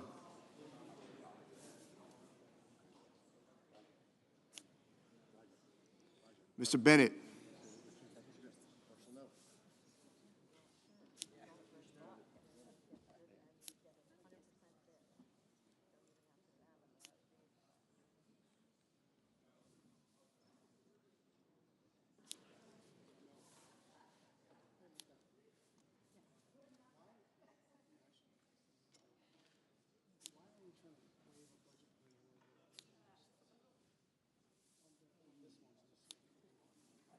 Mrs. Blackburn, Mr. Blumenthal, Ms. Blunt-Rochester, Mr. Booker, Mr. Bozeman, Mrs. Britt,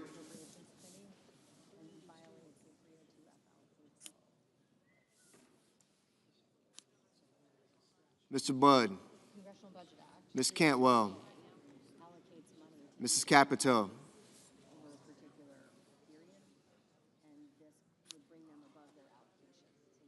Mr. Cassidy, Ms. Collins, Mr. Coons, Mr. Cornyn,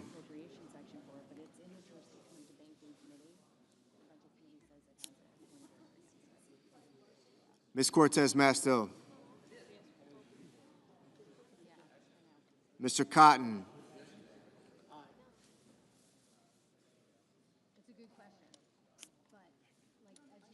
Mr. Kramer, Mr. Crapo, Mr. Cruz, Mr. Curtis,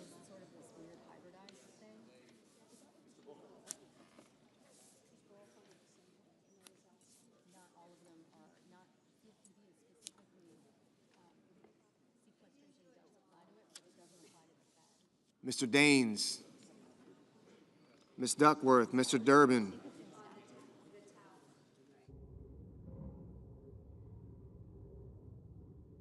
Ms. Ernst, Mr. Fetterman,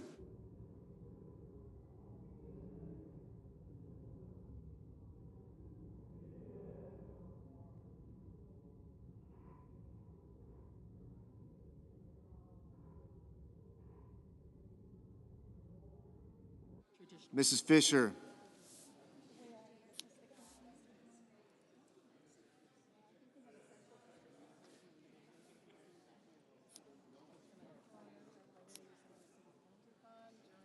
Mr. Gallego, Mrs. Gillibrand, Mr. Graham, Mr. Grassley,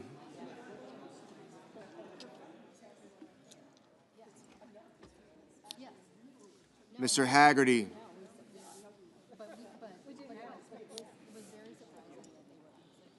Ms. Hassan,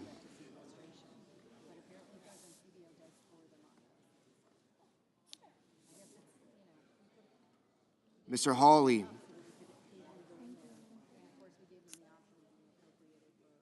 Mr. Heinrich,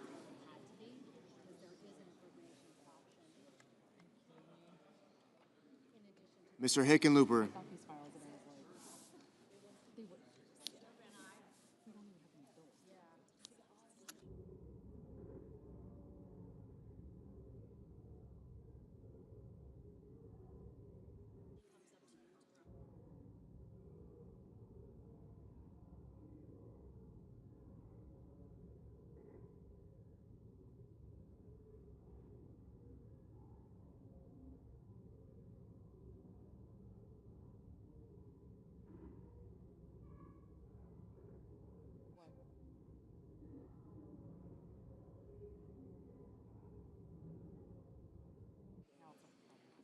Mr. Hoven, Mr. Husted, Mrs. Hyde-Smith,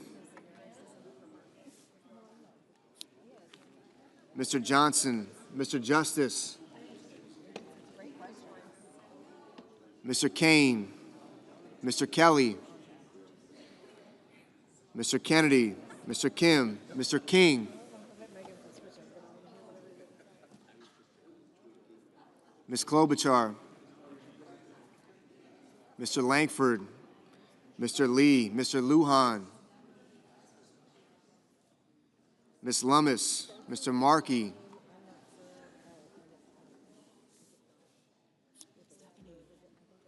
Mr. Marshall, Mr. McConnell, Mr. McCormick, Mr. Merkley, Mrs. Moody, Mr. Moran, Mr. Moreno, Mr. Mullen, Ms. Murkowski,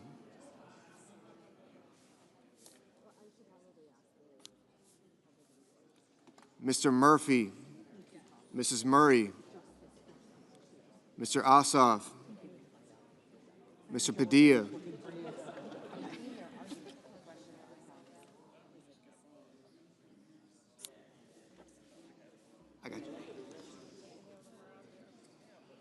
Mr. Paul, Mr. Peters, Mr. Reed, Mr. Ricketts, Mr. Risch, Ms. Rosen, Mr. Rounds, Mr. Sanders, Mr. Schatz, Mr. Schiff, Mr. Schmidt, Yeah, warning bell. Mr. Schumer, Mr. Scott of Florida, Mr. Scott of South Carolina,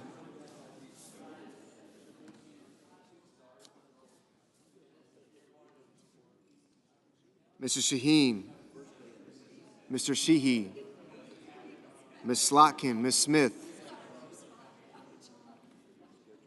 Mr. Sullivan, Mr. Thune, Mr. Tillis, Mr. Tuberville,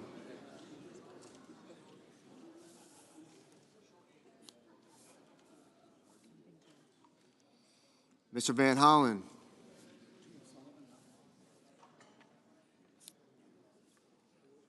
Mr. Warner, Mr. Warnock, Ms. Warren,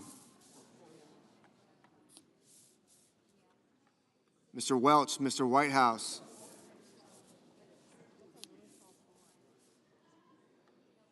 Mr. Wicker, Mr. Wyden, Mr. Young.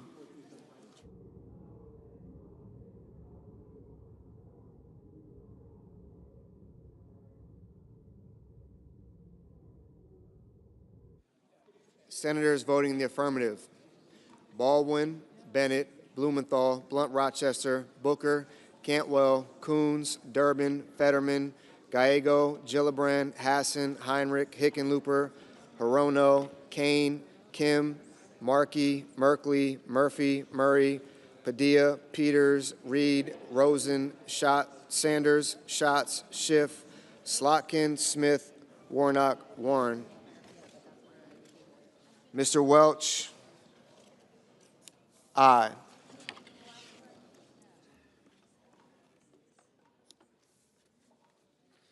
Senators voting in the negative: Banks, Barrasso, Blackburn, Budd, Capito, Cassidy, Collins, Cornyn, Cotton, Kramer, Crapo, Cruz, Curtis, Daines, Ernst, Fisher, Graham, Grassley, Haggerty, Husted, Hyde-Smith, Johnson, Kennedy, Langford, Lee, Lummis, Marshall, McCormick, Moody, Moran, Moreno, Mullen, Paul, Ricketts, Risch, Schmidt, Scott of Florida, Scott of South Carolina, Sullivan, Tillis, Wicker, and Young.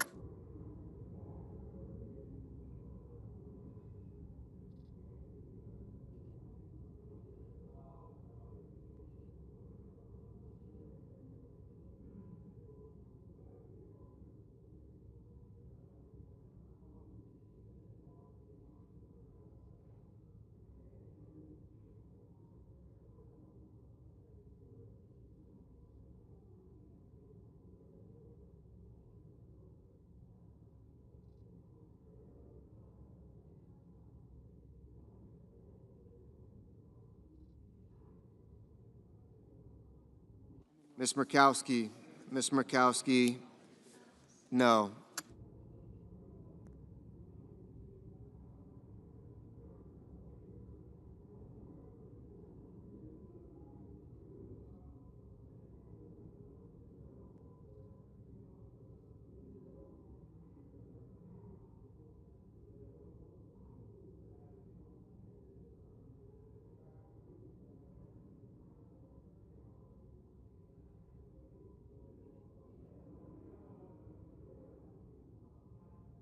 Mr. Wyden, aye. Mr. Rounds, no. Mr. Hoven, no.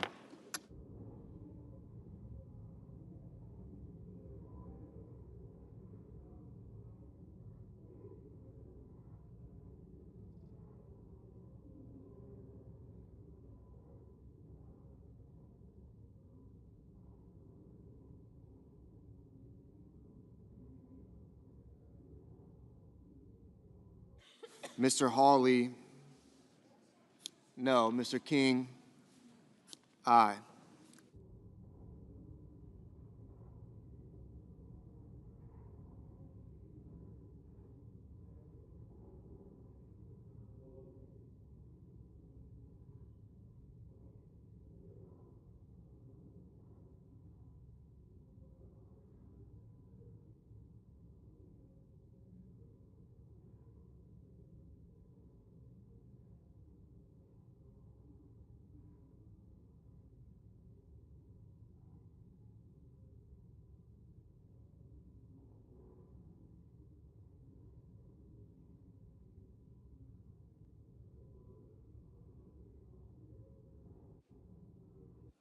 Mrs. Britt? No.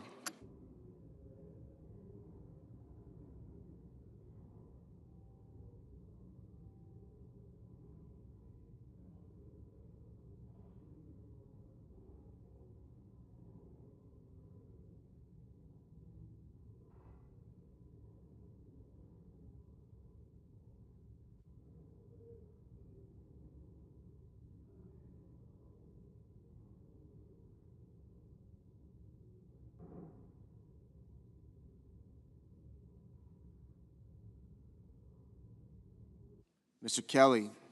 Mr. Kelly? Aye.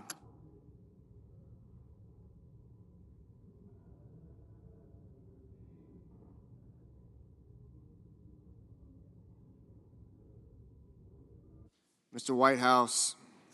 Aye.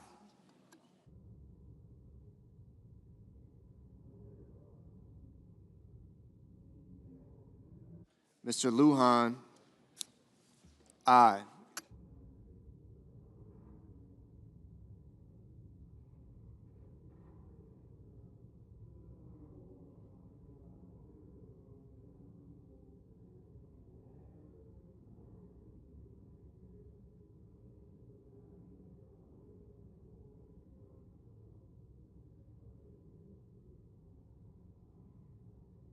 Mr. Bennett? Mr. Bennett? Aye.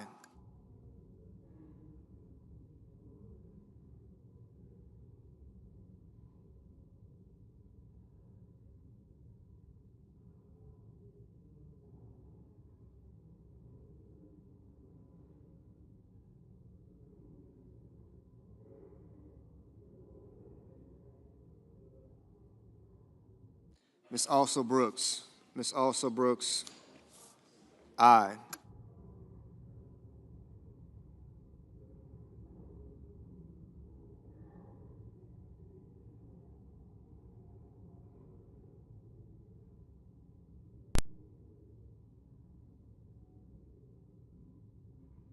Ms. Duckworth? Aye.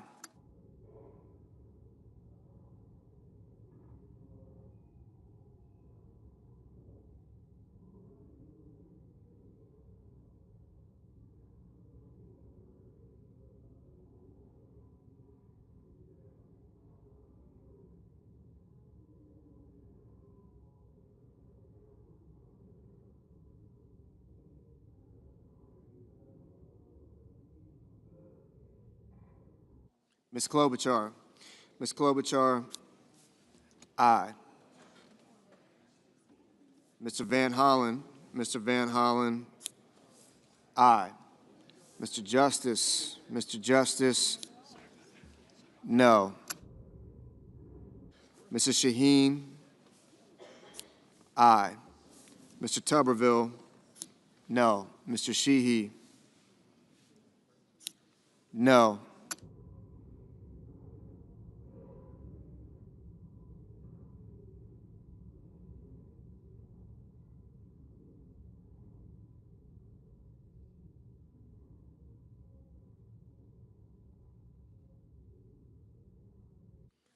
Mr. Warner?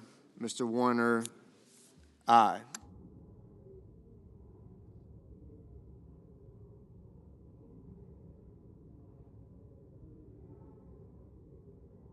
Ms. Cortez Masto? Aye.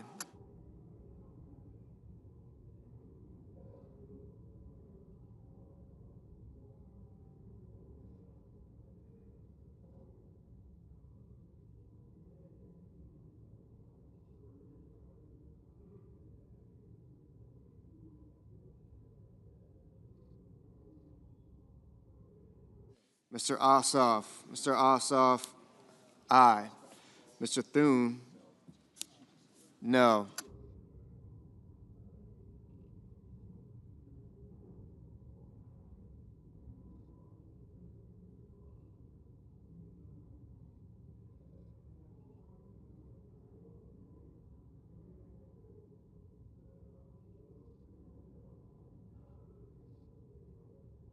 Mr. McConnell? Mr. McConnell? No. Mr. Bozeman? Mr. Bozeman? No.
Mr. Schumer. Mr. Schumer, aye.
I recognize that they're still in the vote.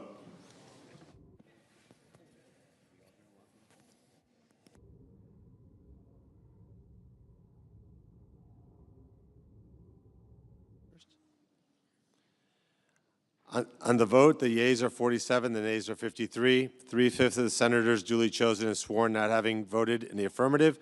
The motion is not agreed to. The point of order is sustained, and the amendment fails. Mr. President, I ask unanimous consent that it be in order for the following senators recognized to offer amendments, motions, or points of order, that the amendments be reported by number with no amendments in order prior to a vote in relation to the amendments or motions. Cornyn number 2705 and Merkley number 2446. Without objection. They'll speak against it and then raise a point of order, and then you do. Mr. President. I recognize the senator from Texas. Mr. President, I call up my amendment number 2705, and I ask it be reported by number.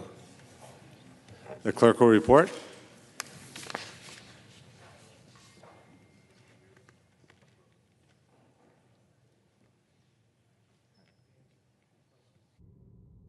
Senator from Texas, Mr. Cornyn proposes amendment number 2705 to amendment number 2360. Not be used to fund health care for illegal immigrants. Border Patrol talks about push factors and pull factors. One of the pull factors for illegal immigration is the knowledge that people will be able to receive various benefits once they make it into the country. We need legal immigration, which has been one of the greatest gifts to our country we've ever had. Illegal immigration has been an unmitigated disaster. But here the problem is states are using their Medicaid funds to pay for health care for illegal aliens.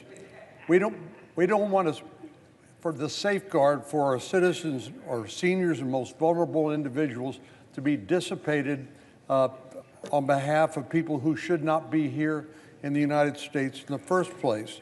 It's only common sense to reduce federal funding to states and provide state-based Medicaid dollars for illegal immigrants. At least we should be able to agree on reducing federal fundings for state to provide Medicaid to criminal aliens convicted or charged with sex offenses, human trafficking, domestic or child abuse, murder or manslaughter, or child pornography. Senator's time's expired. I recognize the senator from Oregon. Mr. President, I raise a point of order that the pending amendment violates the Byrd Rule, Section 313B1D of the Congressional Budget Act of 1974. Senator from Texas. Mr. President, pursuant to Section 904 of the Congressional Budget Act of 1974, I move. Mr. President, once again, Republicans have chosen the comforting embrace of partisan politics, but here's a few facts to cut through the noise. 0 federal dollars are spent on health coverage. Second, this policy dictates how states spend their own funds. What happened to states' rights? Third, this policy violates innocent until proven guilty, because it even talks about those charged with a crime. But most importantly, what this amendment says is that if one person, despite state law, through a bureaucratic mistake, is receiving funds, then the whole state pays the price and has their rate on expanded Medicaid changed from 90% to 80%. This is a backdoor for 41 states, which includes the majority of Republican states, to reduce the federal match from 90% to 80%, with huge, huge impact on the coverage of individuals across this country. Haven't we done enough damage already to the fundamental principle of health care without this collective punishment of American citizens by reducing the state funding from 90% to 80%? I renew my point of order. Mr. President. Senator from Texas. Pursuant to Section 904 of the Congressional Budget Act of 1974, I move to waive and ask for the yeas and nays. Is there a sufficient second? Yes. There appears to be. The clerk will call the roll. Ms. Alsubrooks, Ms. Baldwin, Mr. Banks, Mr. Barrasso,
Mr. Bennett, Mrs. Blackburn, Mr. Blumenthal,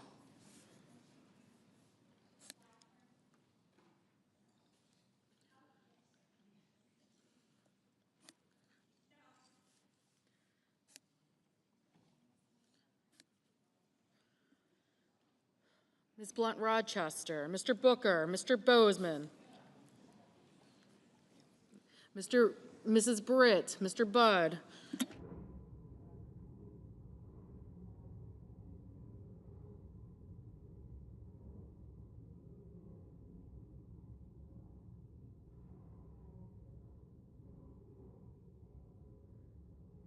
Ms. Cantwell, Mrs. Capito, Mr. Cassidy, Ms. Collins, Mr. Coons, Mr. Cornyn, Ms. Cortez Masto, Mr. Cotton, Mr. Kramer, Mr. Crapo, Mr. Cruz, Mr. Curtis, Mr. Daines, Ms. Duckworth, Mr. Durbin, Ms. Ernst, Mr. Fetterman,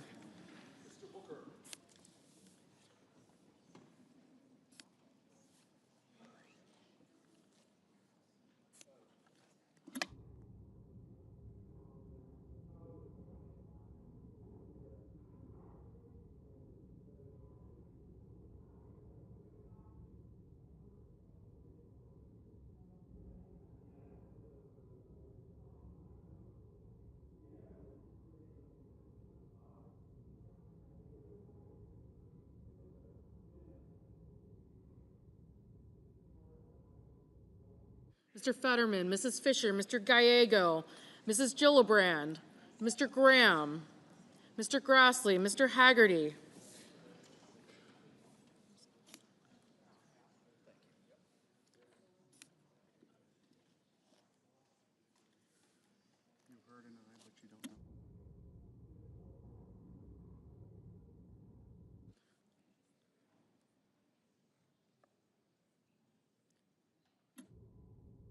Mrs. Gillibrand, Mr. Graham, Mr. Grassley, Mr. Haggerty, Ms. Hassan, Mr. Hawley, Mr. Heinrich, Ms. Hirono, Mr. Hoven, Mr. Husted, Mrs. Hyde-Smith, Mr. Johnson,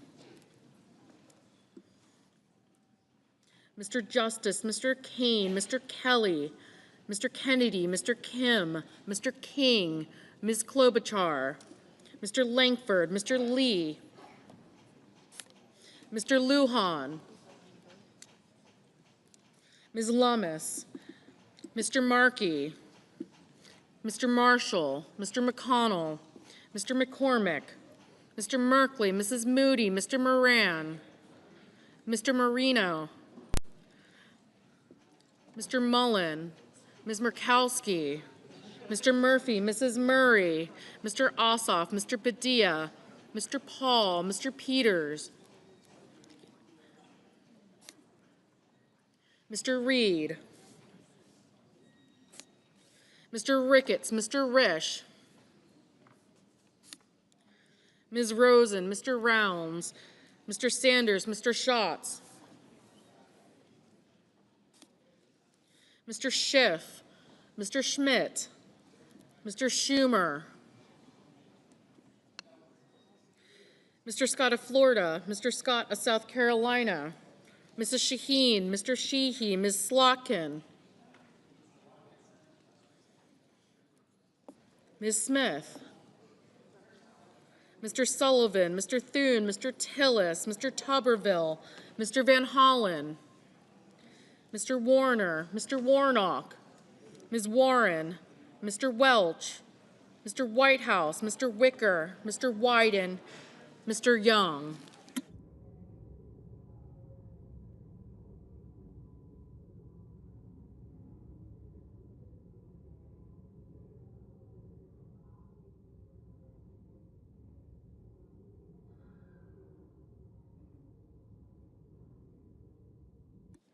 Senators voting in the affirmative: Barrasso, Blackburn, Bozeman, Britt, Cassidy, Cornyn, Cotton, Ernst, Fisher, Grassley, Hoven, Hyde-Smith, Justice, Kennedy, Langford, Lummis, Moody, Marino, Ossoff, Paul, Ricketts, Rounds, Schmidt, Scott of South Carolina, Sheehy, Thune, and Young. Mr. Crapo, aye. Senators voting in the negative.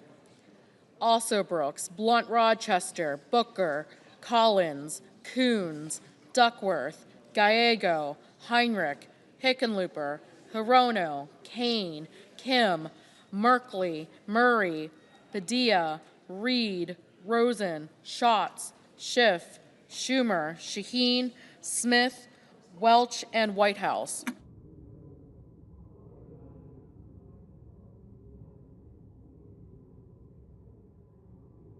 Ms. Klobuchar, aye. Mr. Mullen, aye.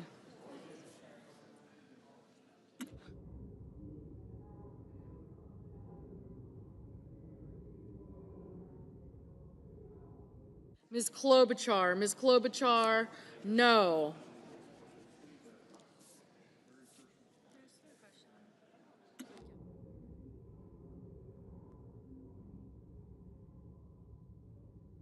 Mr. Banks, aye. Mr. Durbin, no. Mr. Moran, aye.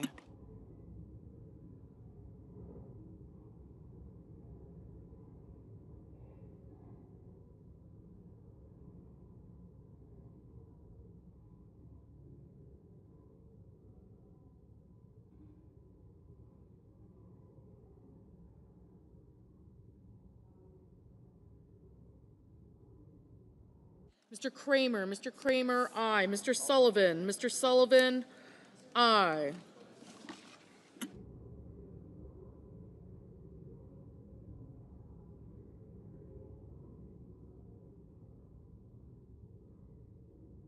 Mr. Sanders, no. Mr. Fetterman, no. Ms. Cantwell, no.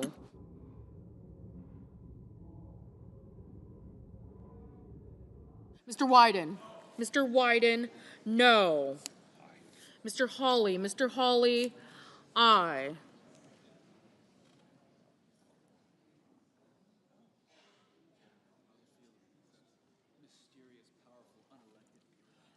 Mr. Husted, aye.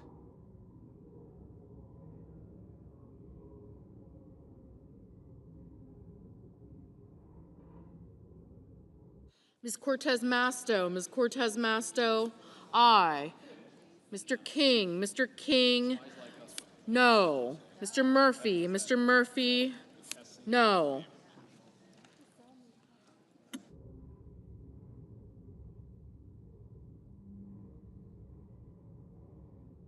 Ms. Warren, no.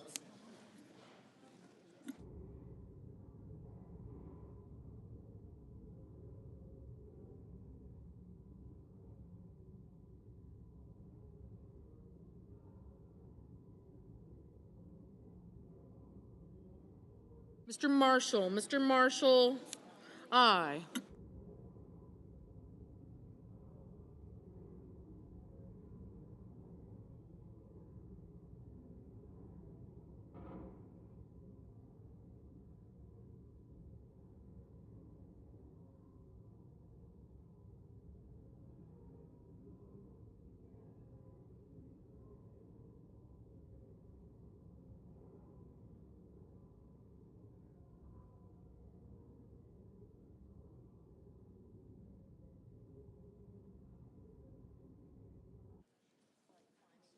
Mr. Tuberville, aye.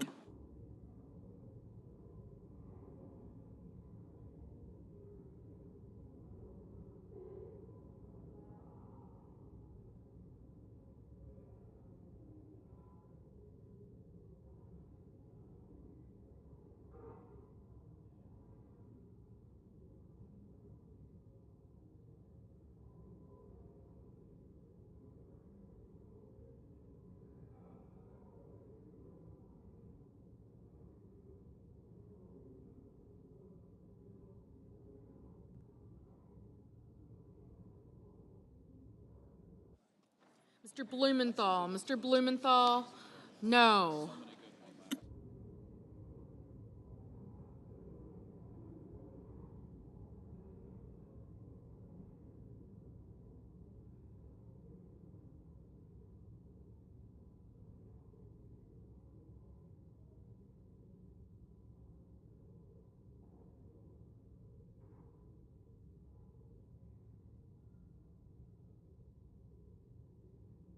Mr. Warner, no.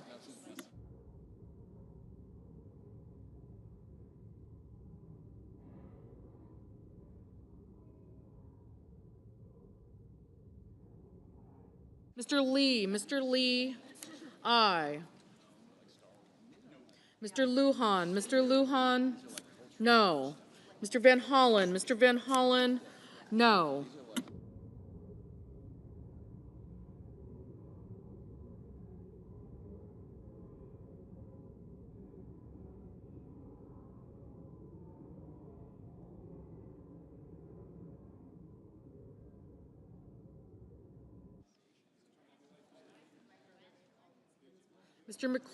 Mr. McCormick, aye.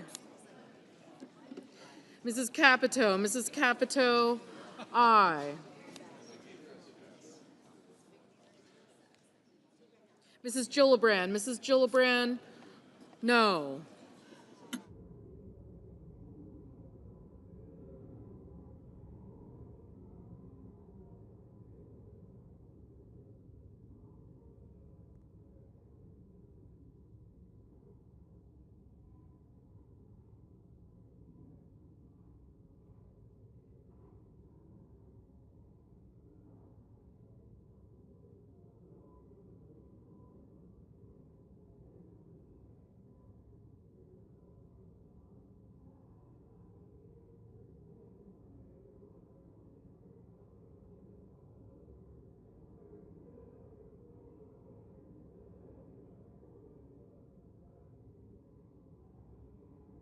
Mr. Peters, no.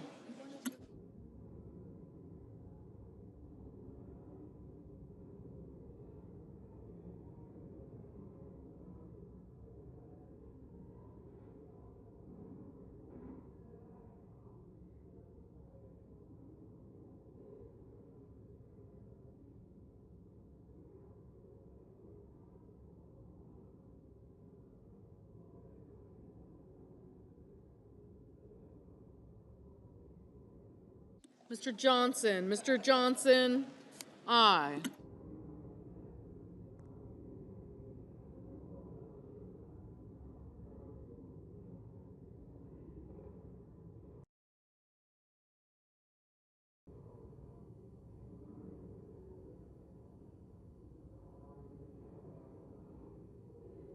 Mr. Graham, aye. Mr. Tillis, aye.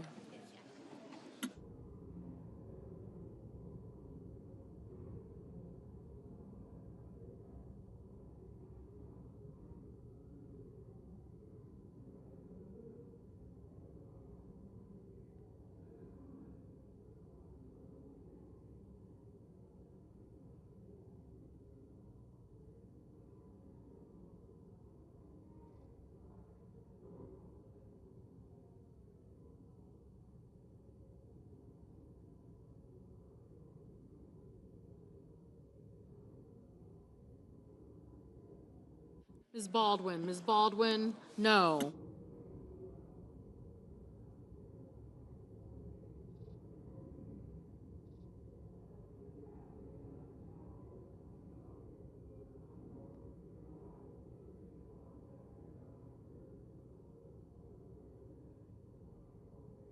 Mr. Curtis, aye.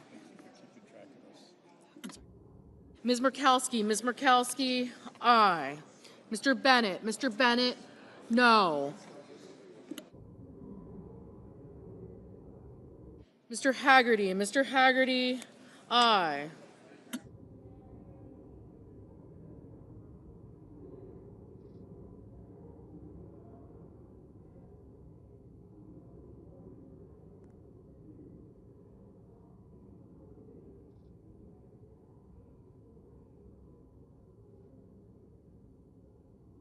Mr. Daines. Mr. Daines, aye.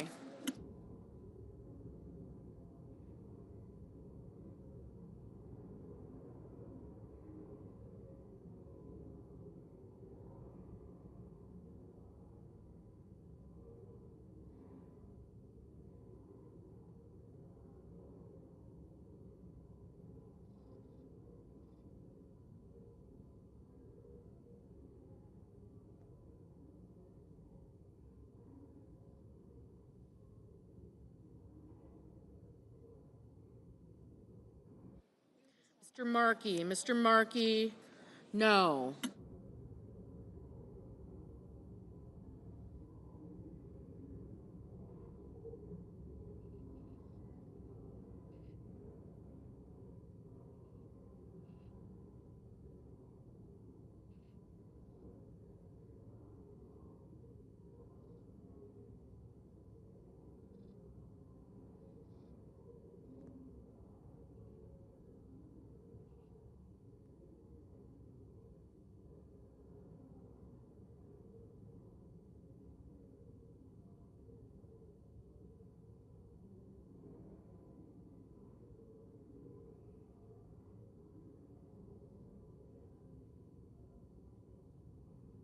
Mr. Cruz. Mr. Cruz, aye.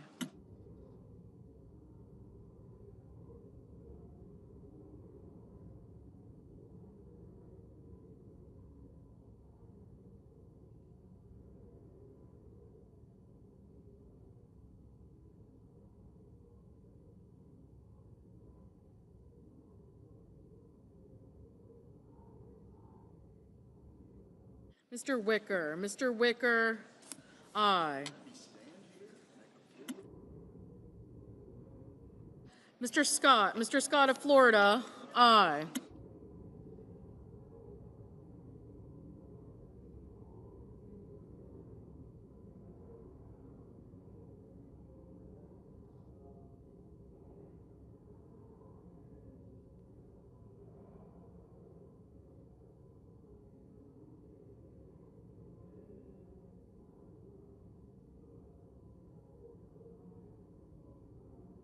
Mr. Budd. Mr. Budd, aye.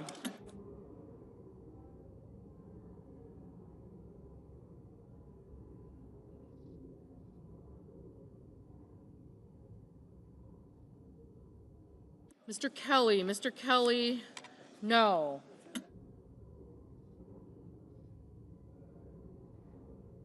Mr. Warnock. Mr. Warnock, aye. Ms. Hassan. Ms. Hassan, aye.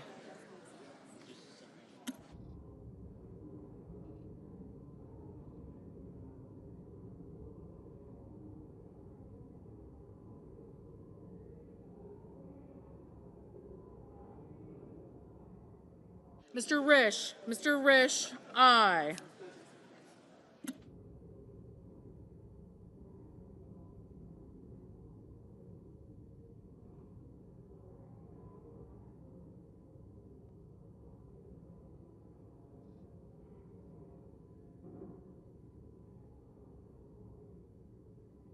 Mr. McConnell. Mr. McConnell, aye.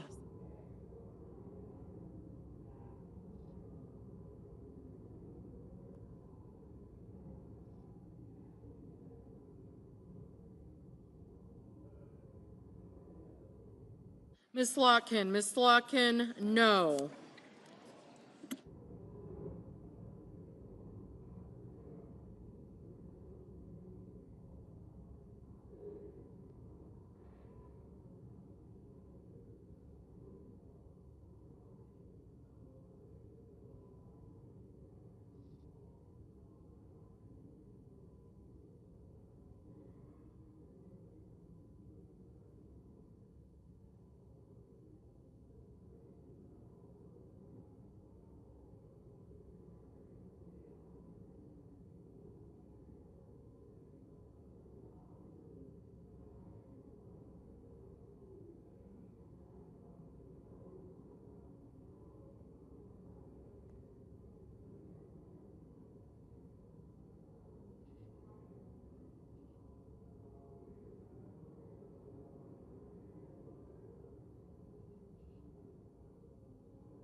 On this vote, the yeas are 56, the nays are 44. 3/5 of the senators duly chosen and sworn not having voted in the affirmative. The motion is not agreed to. The point of order is sustained and the amendment falls.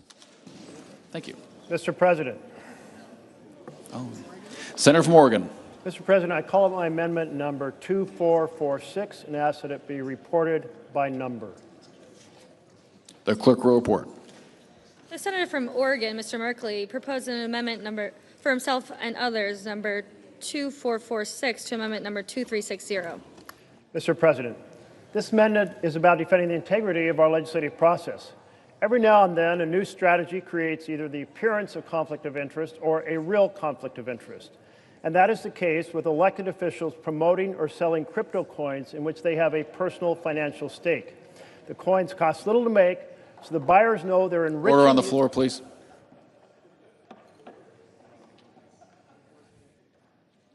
Excuse me, Mr. Chair. Yeah, please continue. Thank you. These digital coins cost little to make, so buyers know they're enriching the elected officials selling them.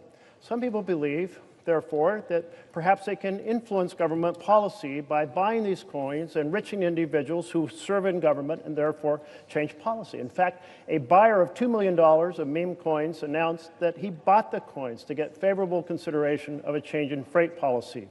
My friends, the sale of crypto coins by any of us for the financial benefit is corrupting our responsibility to govern by and for the people. Vote aye to defend the integrity of our We the People government. Mr. President, Senator from Wyoming. I rise to express my opposition to the amendment proposed by my colleague from Oregon and others. I appreciate their concerns about ethics and transparency in government, but this amendment would inflict serious harm on American innovation and competitiveness. And for that matter, it applies to the adult children, directly or indirectly, of elected and non-elected officials. It goes too far. If we had passed something like this in the early days of the internet, we would have sent a clear message that America is closed for business when it comes to digital innovation, and that's what we risk doing now.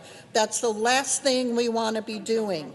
The irony is this amendment would actually harm our government's ability to understand and regulate digital assets effectively.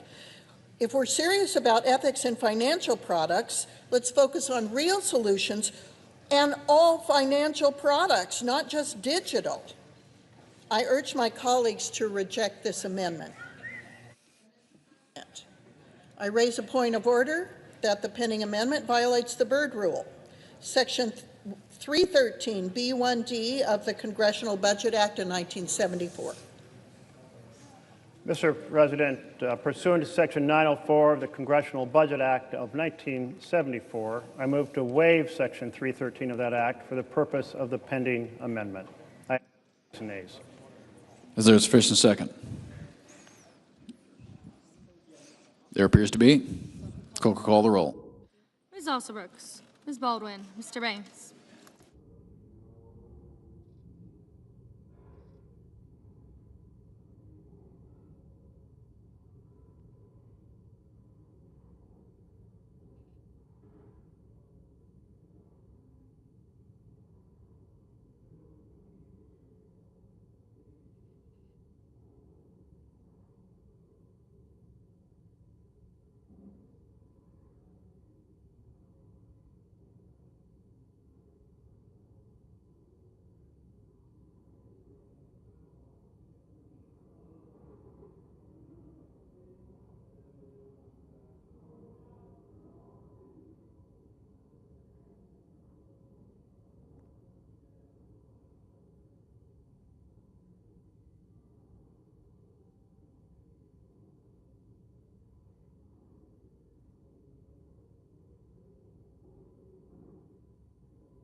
Mr. Banks, Mr. Barrasso, Mr. Bennett, Mrs. Blackburn, Mr. Blumenthal, Ms. Blood Rochester, Mr. Booker, Mr. Bozeman, Mrs. Britt,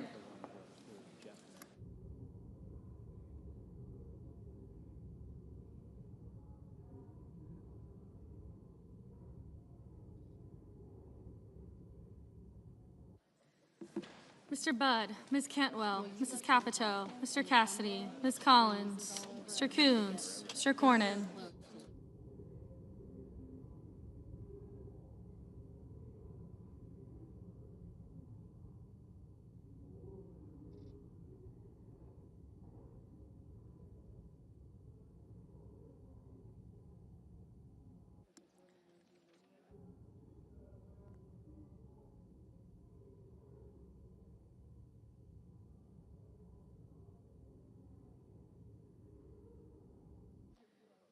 Ms. Cortez Masto, Mr. Cotton, Mr. Kramer, Mr. Crapo, Mr. Cruz.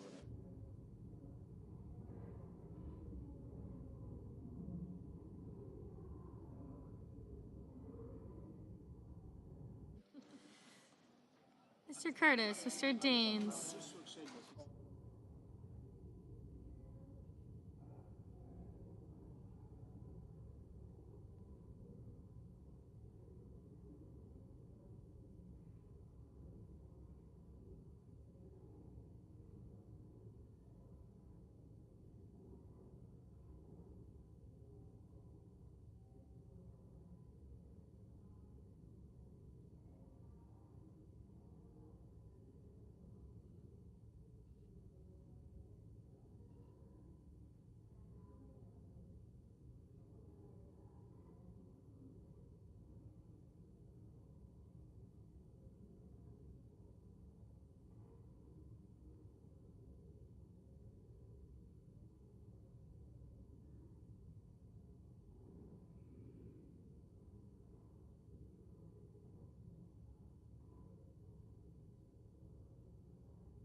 Ms. Duckworth, Mr. Durbin, Ms. Ernst, Mr. Fetterman, Mrs. Fisher, Mr. Gallego, Mrs. Gillibrand, Mr. Graham, Mr. Grassley, Mr. Haggerty, Ms. Hassan, Mr. Hawley, Mr. Heinrich, Mr. Hickenlooper, Ms. Hirono, Mr. Hoven, Mr. Husted, Mrs. Hyde-Smith,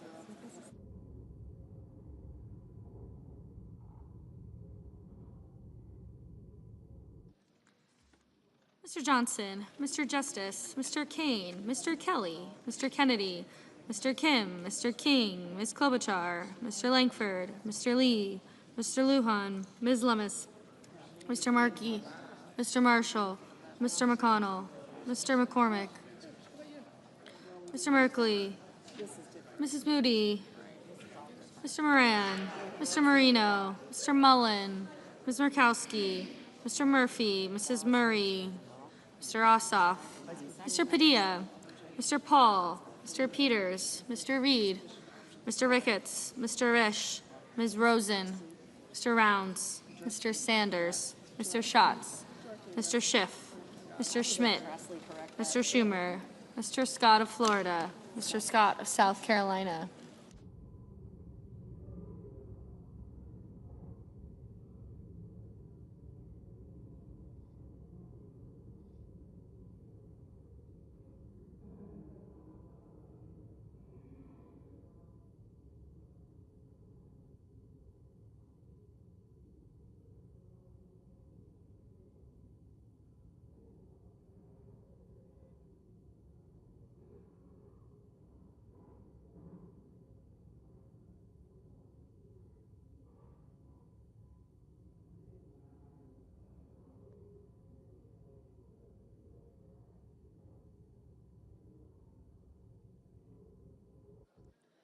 Mr. Scott of South Carolina, Mrs. Shaheen, Mr. Sheehy, Ms. Slotkin, Ms. Smith, Mr. Sullivan, Mr. Thune,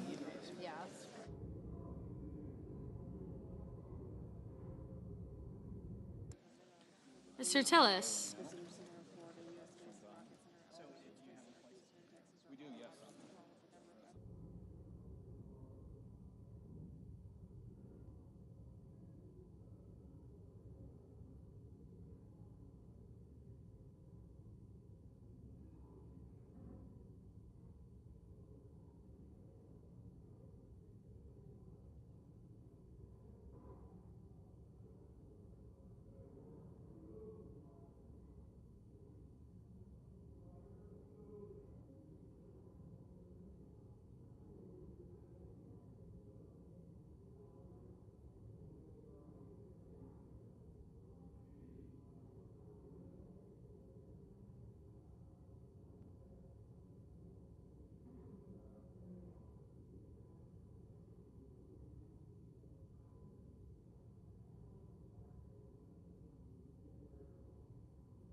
Mr. Tuberville, Mr. Van Hollen, Mr. Warner, Mr. Warnock, Ms. Warren, Mr. Welch, Mr. Whitehouse, Mr. Wicker, Mr. Wyden, Mr. Young.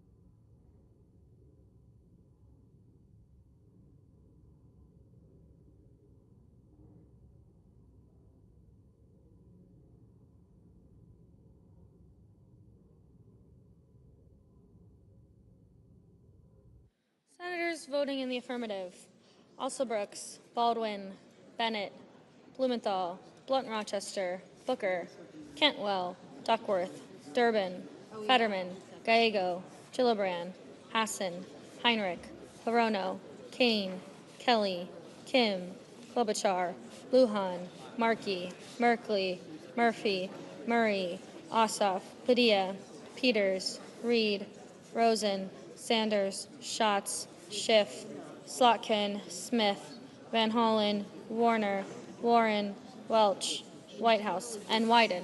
Senators voting in the negative: Banks, Barrasso, Bozeman, Budd, Cassidy, Collins, Cornyn, Cotton, Kramer, Crapo, Cruz, Curtis, Daines, Ernst, Fisher, Graham, Grassley, Haggerty, Hawley, Hoven, Husted, Hyde-Smith, Johnson, Kennedy, Langford, Lummis, Marshall, McConnell, McCormick, Moody, Moran, Mullen, Paul, Ricketts, Risch, Rounds, Schmidt, Scott of Florida, Scott of South Carolina, Thune, Tillis, Tuberville, Wicker, and Young.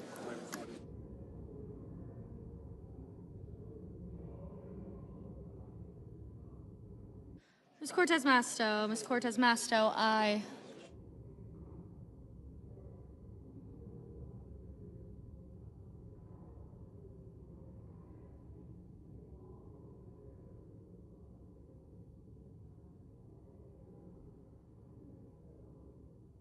Mr. Fetterman, no.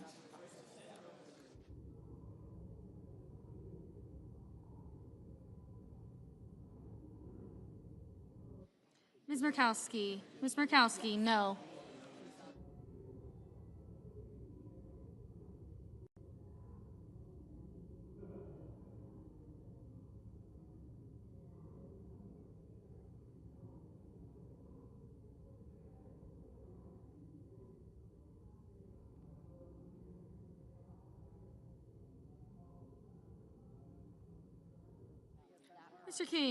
Mr. King, aye. Mrs. Shaheen, aye.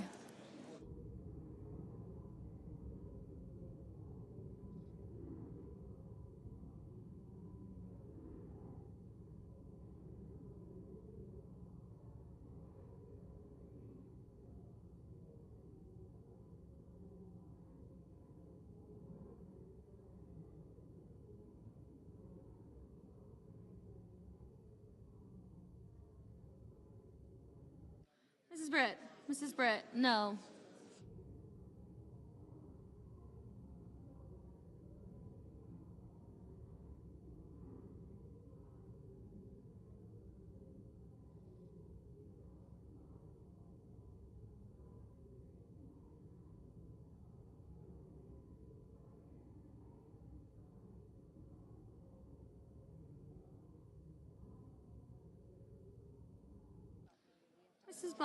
Mrs. Blackburn, no.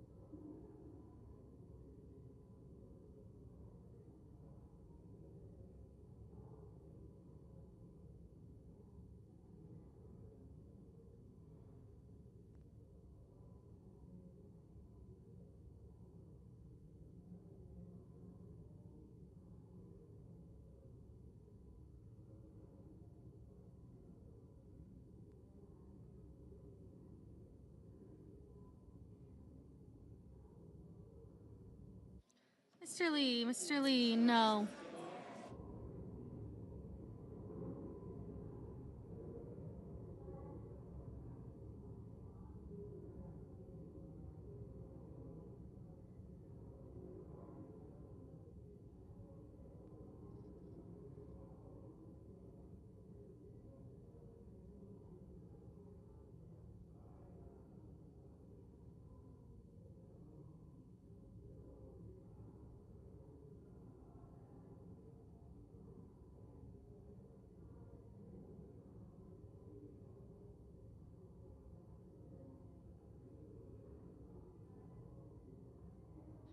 Mr. Sullivan, no.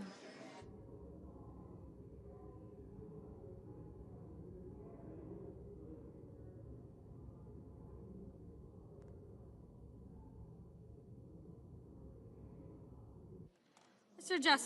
Justice, no. Mr. Coons, aye. Mr. Marino, no.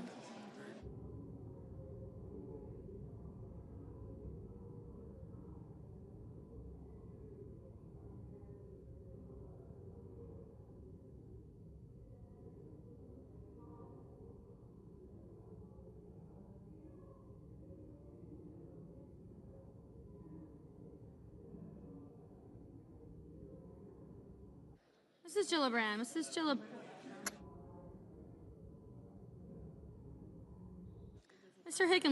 Mr. Hickenlooper, aye.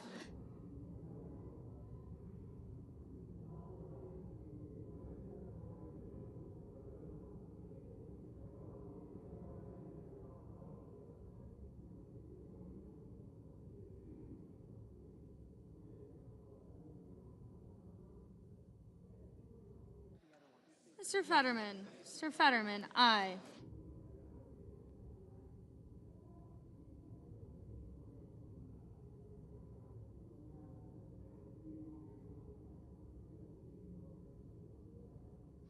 Mr. Warnock, aye.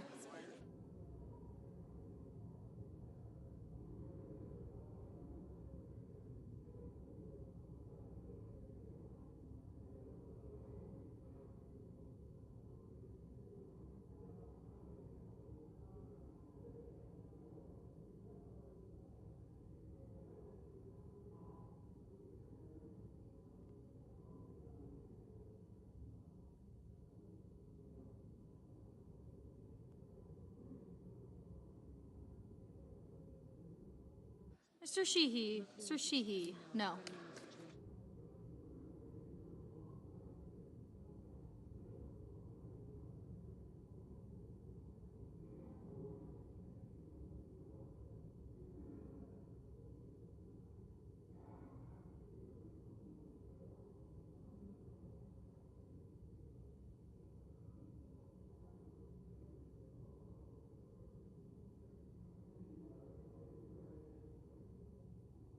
Mr. Schumer. Mr. Schumer, aye.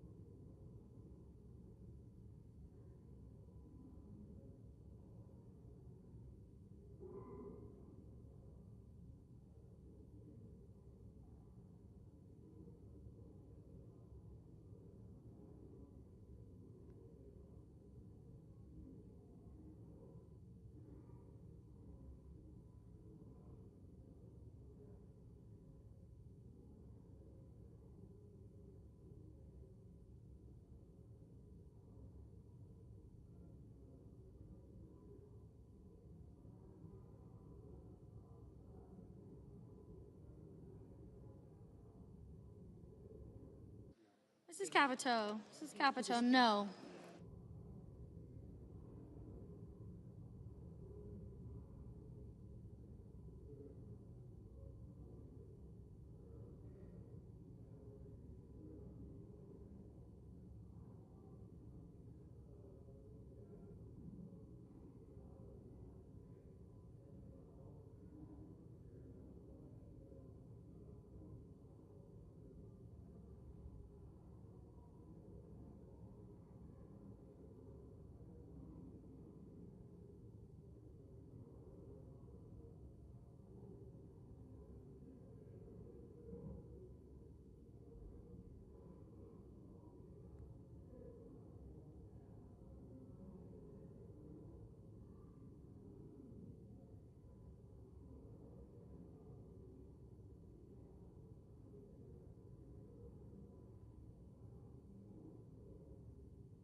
can do that. We good? On this vote, the yeas are 47 and the nays are 53.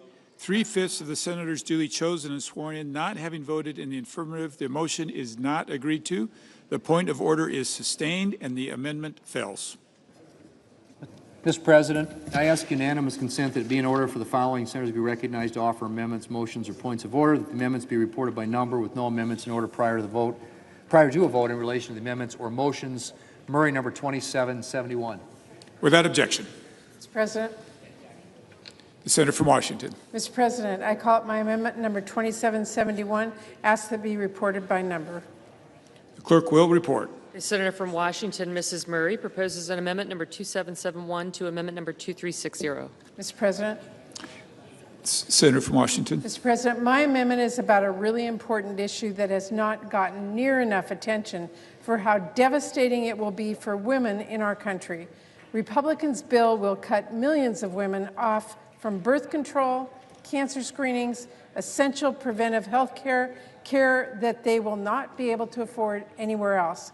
And it will shutter some 200 health care clinics in our country. And it will take another step towards enacting Republicans' plan for a backdoor nationwide abortion ban. How does it do this? By defunding Planned Parenthood.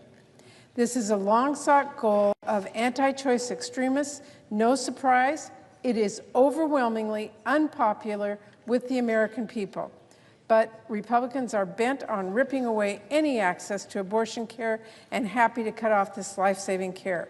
No matter that, women may not have another place to get the care that they can afford or another place they can get any care at all. This amendment that I'm offering will strip this awful provision to defund Planned Parenthood from this bill and protect health care access for the millions of patients who rely on Planned Parenthood health centers. The senator's Thank time. you, Mr. President. I urge a yes vote. Mr. President, The senator from Mississippi. I object to the senator's motion to strike the provision establishing a common sense protection of taxpayers' dollars by prohibiting abortion providers from receiving Medicaid funds for 1 year. There was a time when protecting American tax dollars from supporting the abortion industry was an uncontroversial, nonpartisan effort that we could all get behind. Even if we had opposing views on protecting the dignity of human life, this provision does not target any one entity. If a medical provider wishes to stay within the Medicaid program, it should simply cut elective abortion procedures from its services. Mr. President, the pending amendment number 2771 would cause the underlying legislation to exceed the Finance Committee Section 302A allocations of the new budget authority and outlays. Therefore, I raise a point of order against this measure pursuant to Section 302F of the Congressional Budget Act of 1974. Mr. President. The senator from Washington. Mr. President, pursuant to Section 904 of the Congressional Budget Act of 1974, I move to waive Section 302F of that act for the purposes of the pending amendment, and I ask for the ayes and nays. Is there a sufficient second? There appears to be. The clerk will call the roll. Ms. Alsobrooks, Ms. Baldwin, Mr. Banks, Mr. Barrasso, Mr. Bennett,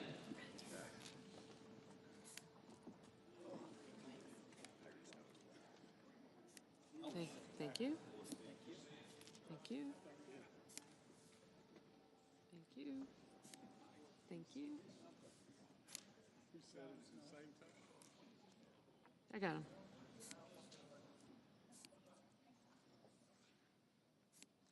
Thank you. Thank you.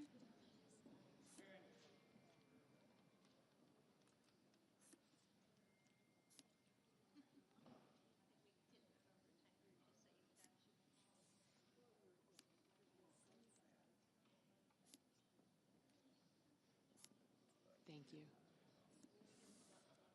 Mrs. Blackburn, Mr. Blumenthal, Ms. Blunt Rochester, Mr. Booker, thank you. Mr. Bozeman, Mrs. Britt, Mr. Budd, Ms. Cantwell, Mrs. Capito, Mr. Cassidy.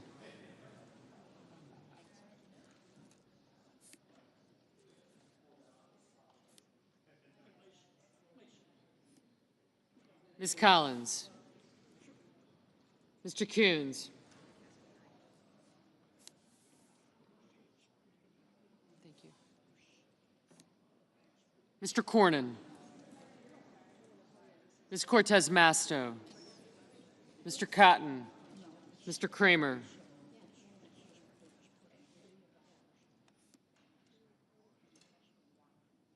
Mr. Cruz. Mr. Curtis.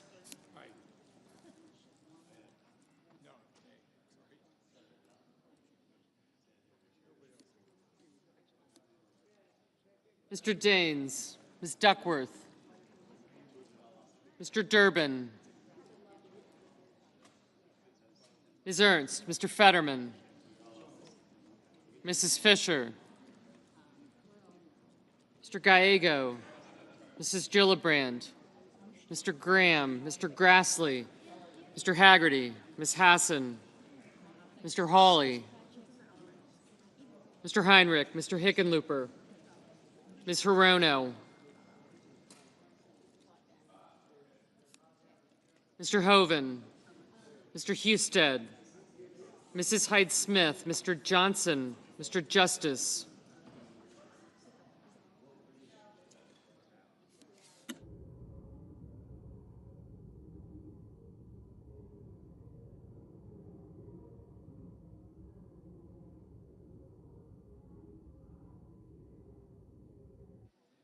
Mr. Kane, Mr. Kelly, Mr. Kennedy, Mr. Kim, Mr. King, Ms. Klobuchar,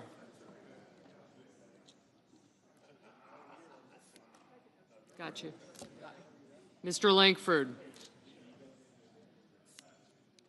Mr. Lee, Mr. Lujan, Ms. Lummis, Mr. Markey, Mr. Marshall, Mr. McConnell,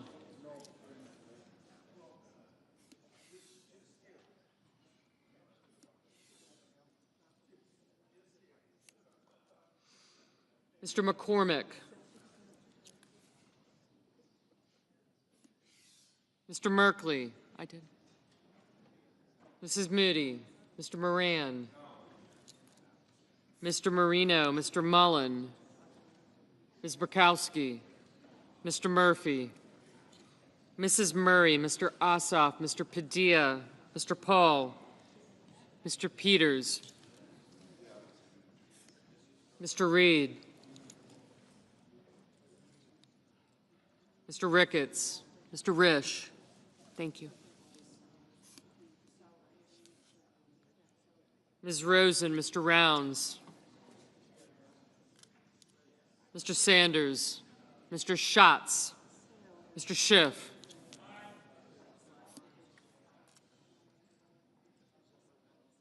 Mr. Schmidt, Mr. Schumer, Mr. Scott of Florida, Mr. Scott of South Carolina, Mrs. Shaheen, Mr. Sheehy, Ms. Slotkin, Ms. Smith, Mr. Sullivan, Mr. Thune, Mr. Tillis, Mr. Tuberville, Mr. Van Hollen, Mr. Warner, Mr. Warnock, Ms. Warren, Mr. Welch,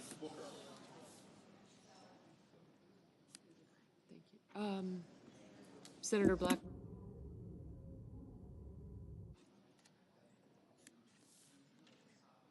Mr. Wicker, Mr. Wyden, Mr. Young. Senators voting in the affirmative: Baldwin, Bennett, Blunt Rochester, Booker, Cantwell, Coons, Durbin, Gallego, Heinrich, Hirono, Kane, King, Murkowski, Murray, Ossoff, Padilla, Peters, Rosen, Sanders, Smith, Warren, Welch, and Wyden. Senators voting in the negative: Barrasso, Blackburn, Bozeman, Budd, Capito, Cornyn, Cotton, Kramer, Crapo, Curtis, Daines, Ernst, Fisher, Haggerty, Husted, Hyde-Smith, Justice, Kennedy, Lummis, Marshall, Moody, Moran, Marino, Mullen, Rounds, Scott of Florida, Thune, Tillis, and Tuberville. Ms. Collins. Aye. Mr. Kim. Aye. Ms. Alsobrooks. Aye. Mr. Johnson. No. Mr. Blumenthal. Aye. Mr. Schiff. Aye. Mrs. Britt, no. Mr. Murphy, aye.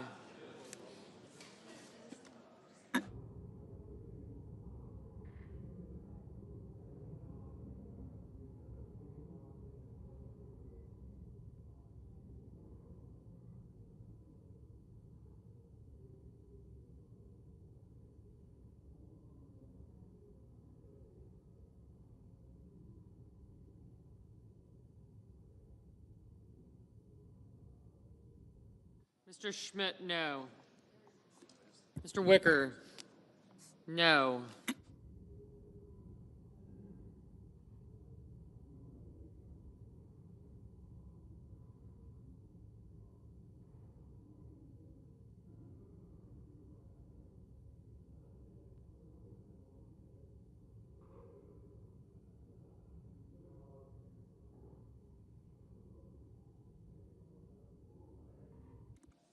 Mr. Grassley, no. Ms. Cortez Masto, aye.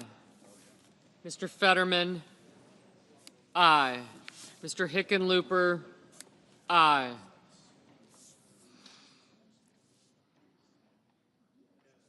Mr. Paul, no.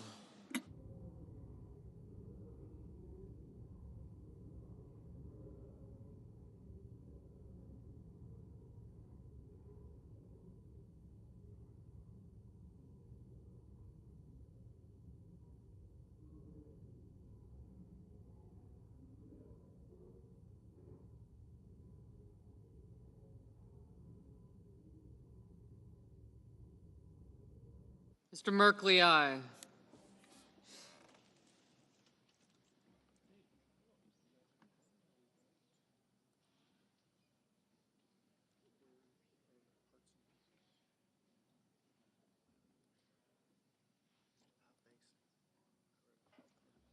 Mr. Banks, no.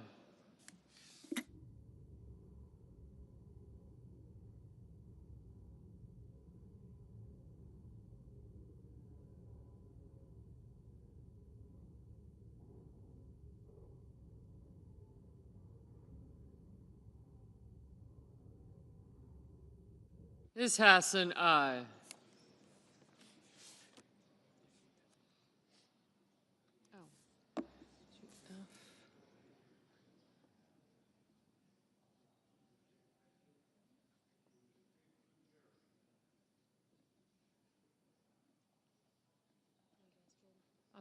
No. Could I have a? Yeah. Do you mind? Thank you.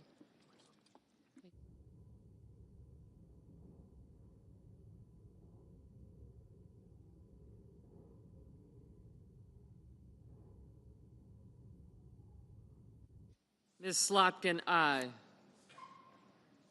Mr. Lujan, aye.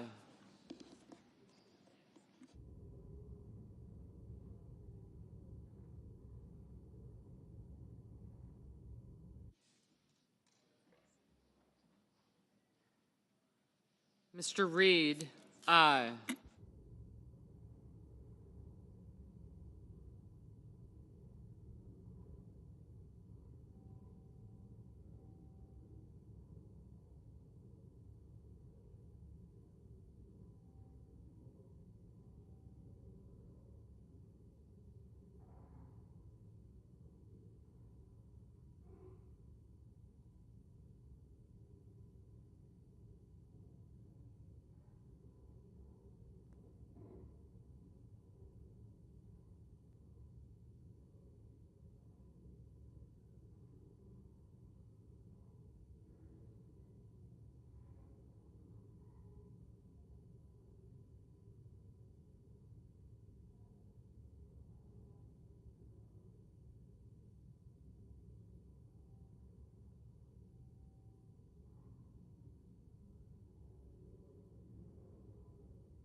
Ms. Duckworth, aye.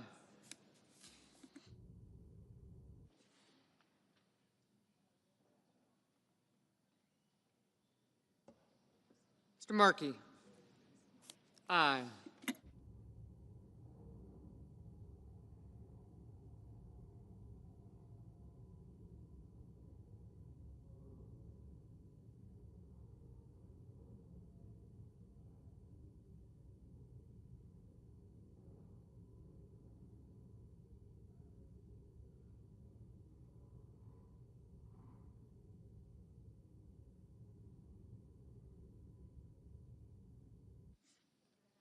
Mrs. Gillibrand, aye.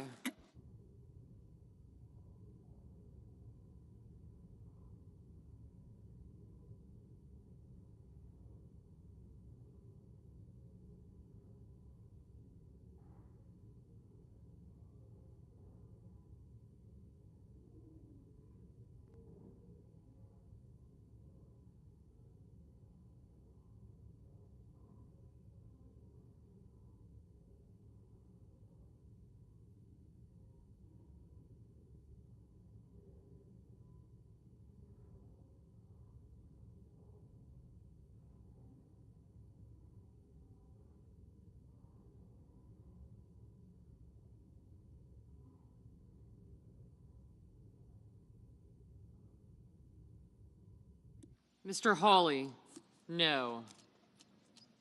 Mr. Graham, no.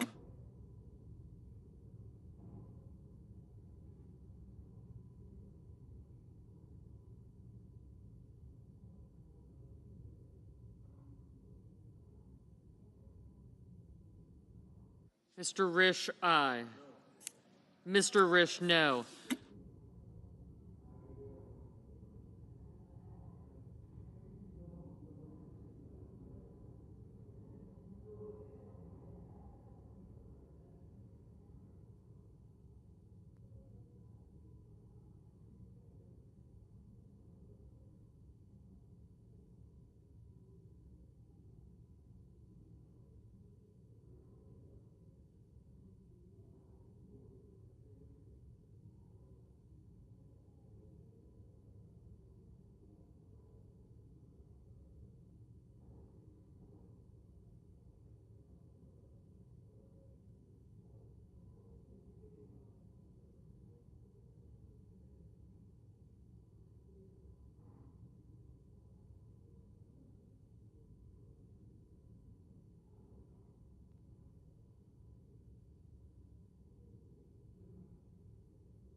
Mr. Schatz, aye. Mr. Warnock, aye. Mr. Warner, aye.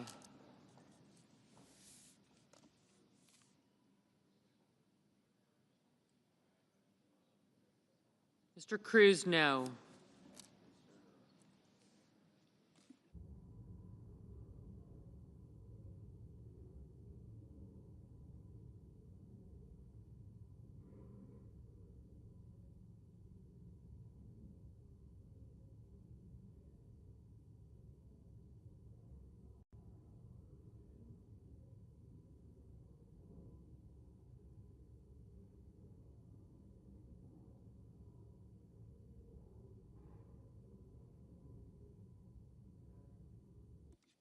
Mr. Van Hollen, aye. Mr. Langford, no.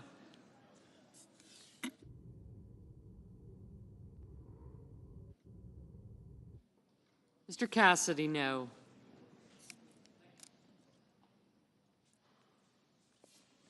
Mr. McCormick, no. Mr. Sheehy, no.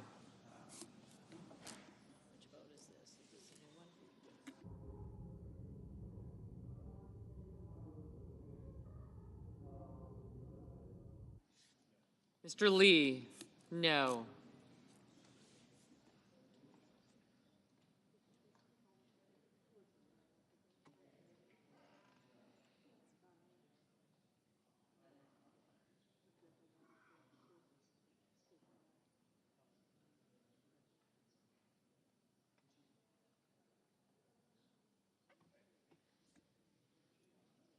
Mr. Young, no.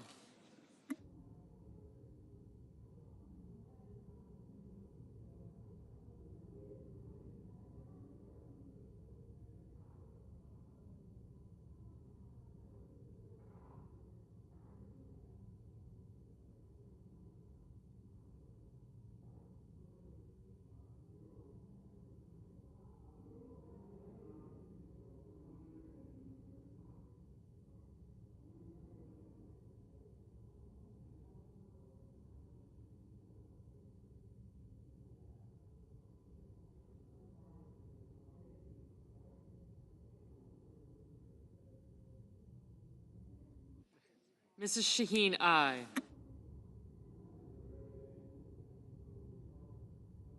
Mr. Schumer, aye.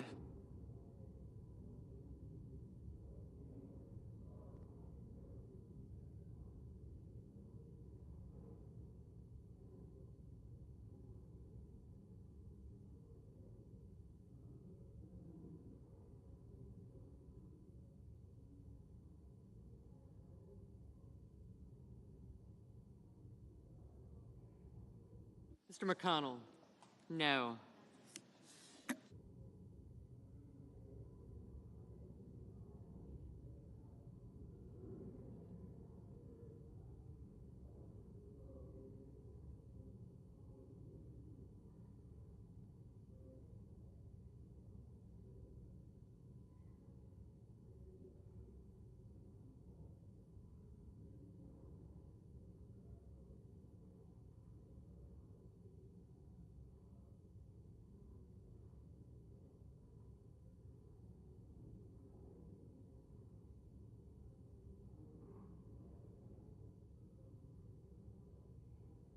Ms. Klobuchar, aye.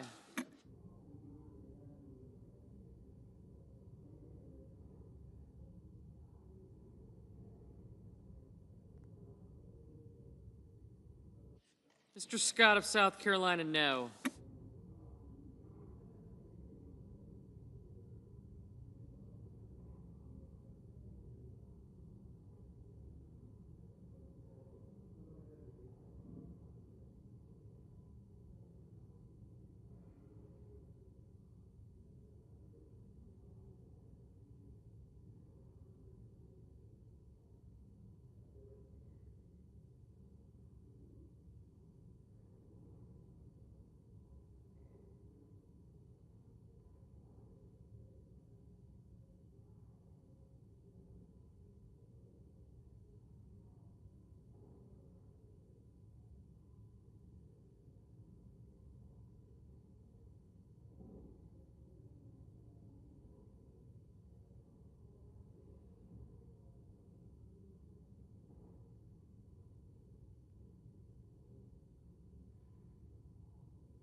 Mr. Kelly, aye.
Mr. Ricketts, no.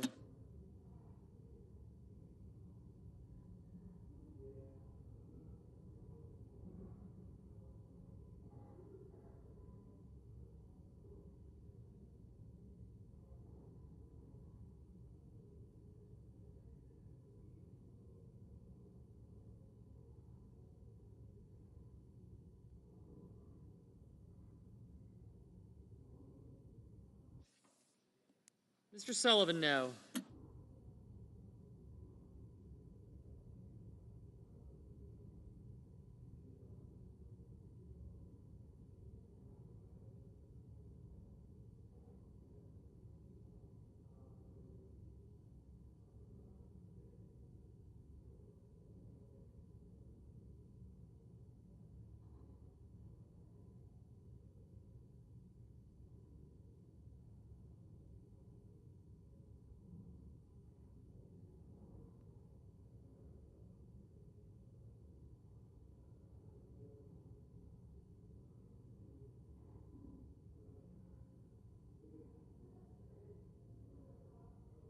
Mr. Hoven, no.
Mr. Whitehouse, aye.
On this vote, the yeas are 49, the nays are 51.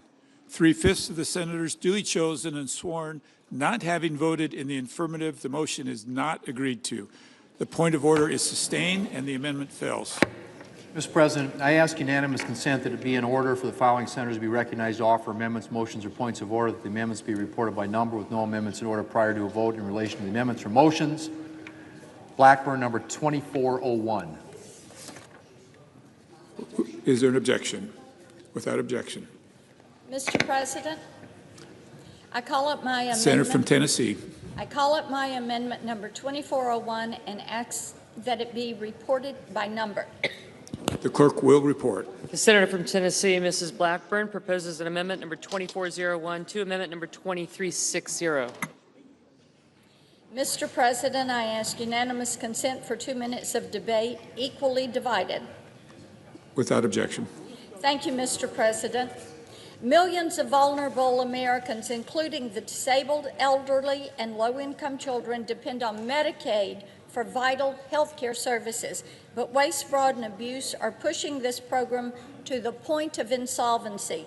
According to one estimate, there were more than $1 trillion in improper payments over the last decade. To protect Medicaid for those who truly need it, this corruption must end.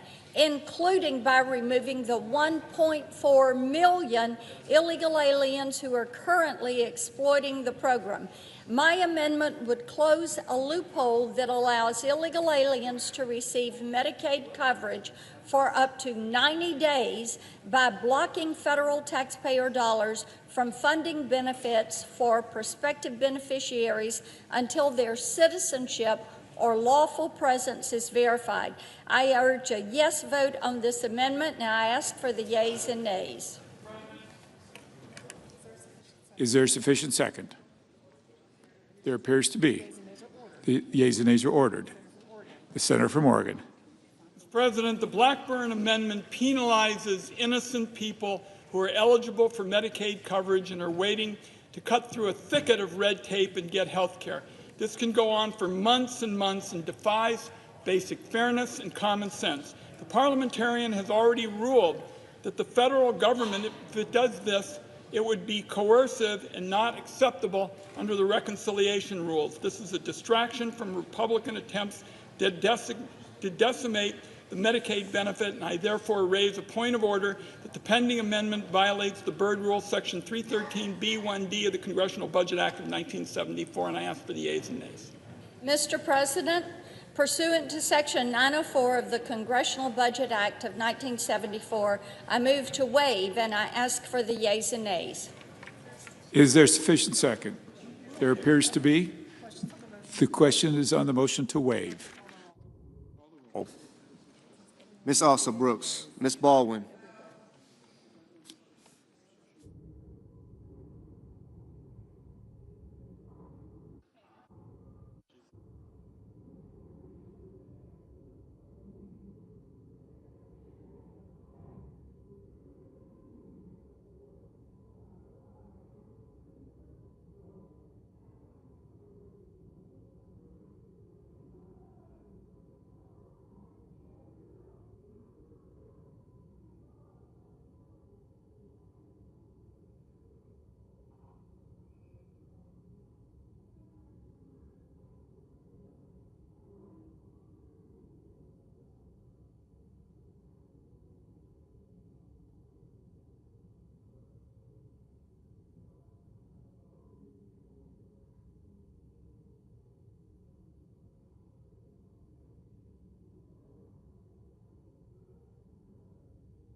Mr. Banks,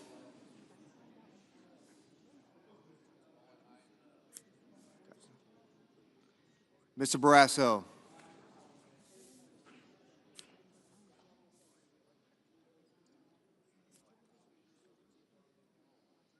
Mr. Bennett, Mrs. Blackburn,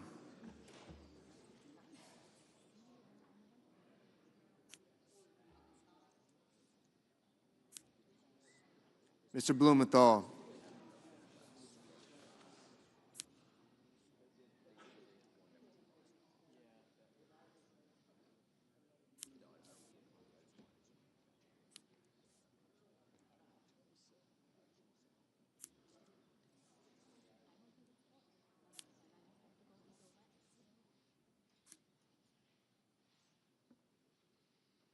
Mr. Booker,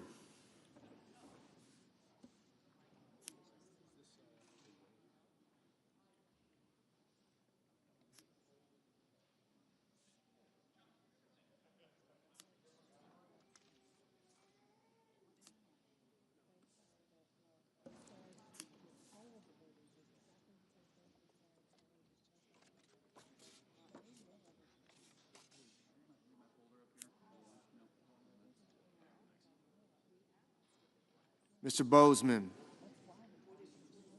Mrs. Britt, Mr. Budd, Ms. Cantwell, Mrs. Capito, Mr. Cassidy, Ms. Collins, Mr. Coons, Mr. Cornyn, Ms. Cortez Masto, Mr. Cotton,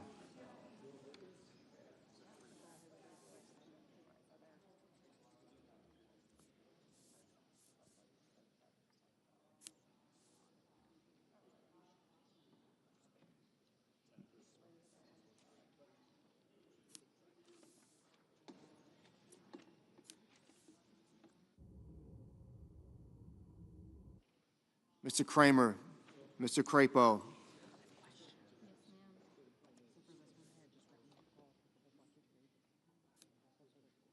Mr. Cruz, Mr. Curtis,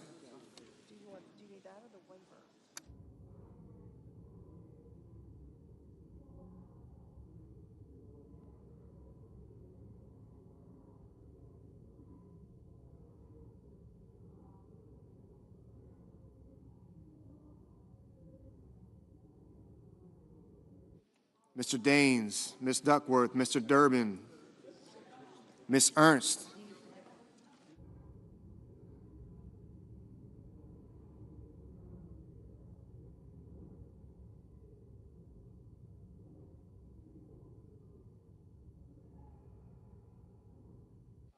Mr. Fetterman, Mrs. Fisher,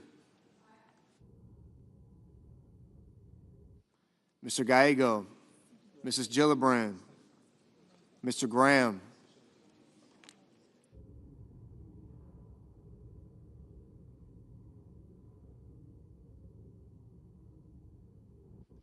Mr. Grassley,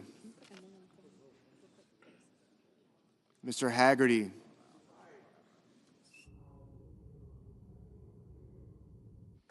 Ms. Hassan,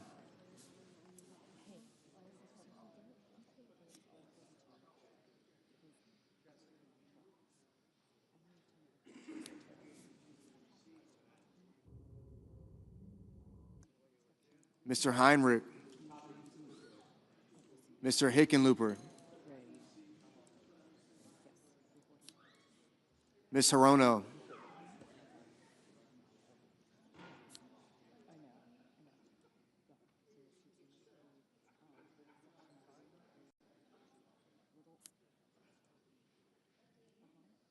Mr. Hoven, Mr. Husted,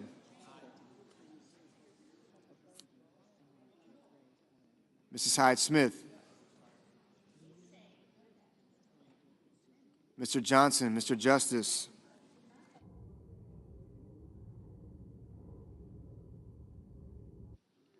Mr. Kane,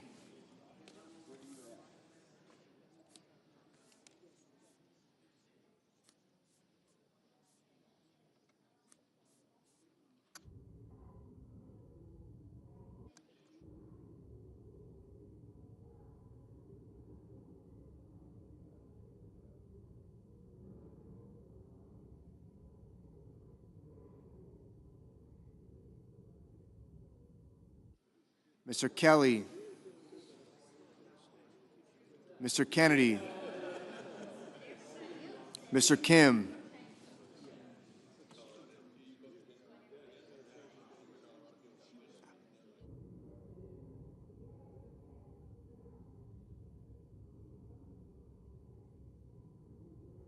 Mr. King, Ms. Klobuchar, Mr. Langford, Mr. Lee, Mr. Lujan, Ms. Lummis, Mr. Markey, Mr. Marshall,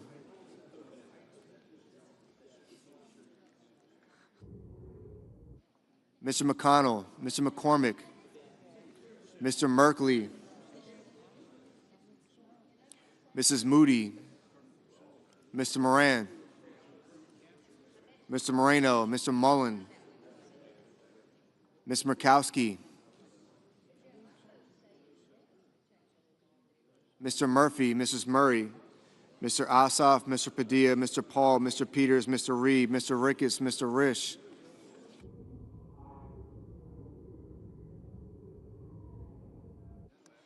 Ms. Rosen, Mr. Rounds, Mr. Sanders, Mr. Schatz, Mr. Schiff, Mr. Schmidt, Mr. Schumer, Mr. Scott of Florida, Mr. Scott of South Carolina,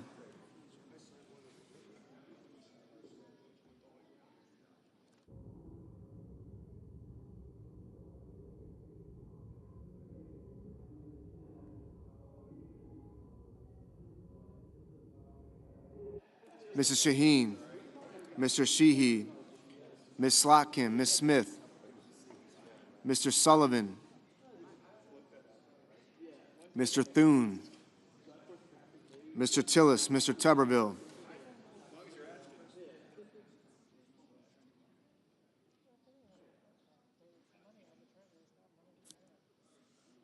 Mr. Van Hollen, Mr. Warner, Mr. Warnock, Ms. Warren, Mr. Welch, Mr. Whitehouse, Mr. Wicker, Mr. Wyden,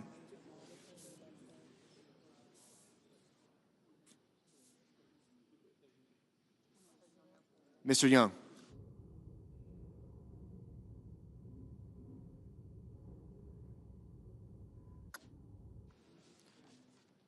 Senators voting in the affirmative: Barrasso, Blackburn, Britt, Budd, Capito, Cassidy, Cornyn, Cotton, Kramer, Crapo, Cruz, Curtis, Daines, Fisher, Graham, Grassley, Haggerty, Hoven, Husted, Hyde-Smith, Johnson, Justice, Lee, Lummis, Moody, Moran, Moreno, Mullen, Paul, Ricketts, Risch, Rounds, Schmidt, Scott of Florida, Sheehy, Thune, Wicker, Young. Senators voting in the negative: Also Brooks, Baldwin, Blumenthal, Blunt Rochester, Cortez Masto, Duckworth, Durbin, Gallego, Heinrich, Hickenlooper, Kane, Kim, King, Lujan, Murphy, Murray, Ossoff, Padilla, Peters, Reed, Rosen, Sanders, Schatz, Schiff, Shaheen, Slotkin, Smith, Van Hollen, Warner, Warnock, Warren, Welch, Whitehouse, Wyden. Ms. Hirono, no. Mr. Bozeman, aye. Mr. McCormick, aye.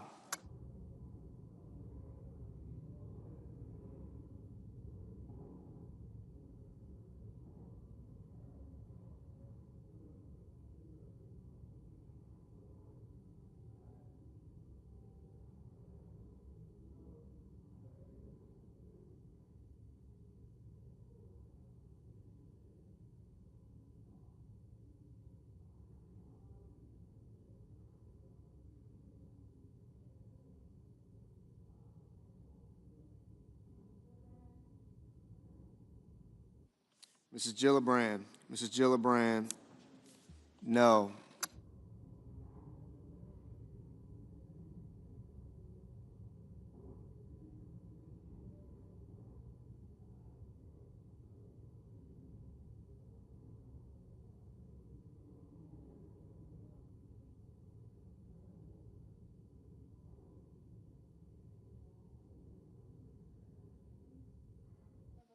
Mr. Tillis, aye.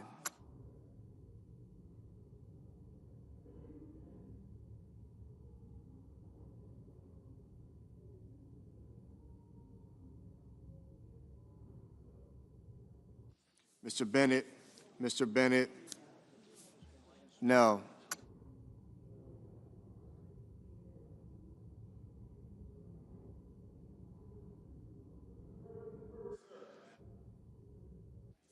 Mr. Booker, no. Mr. Lankford, aye. Mrs. Capito, aye.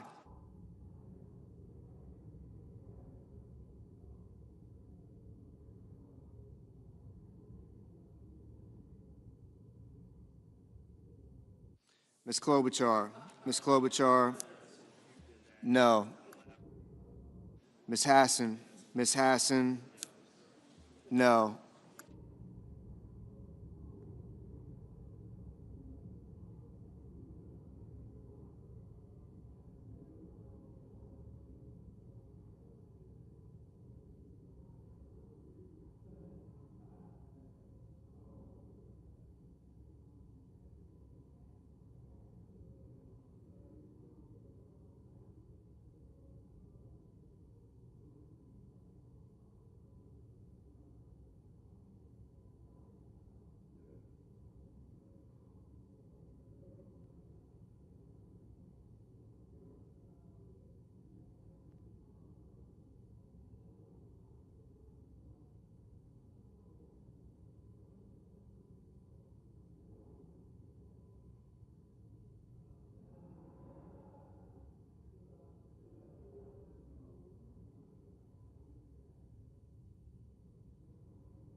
Mr. Marshall.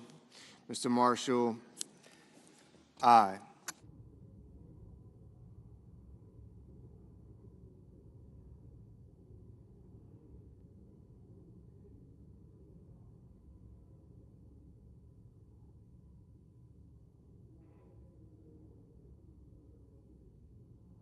Ms. Collins.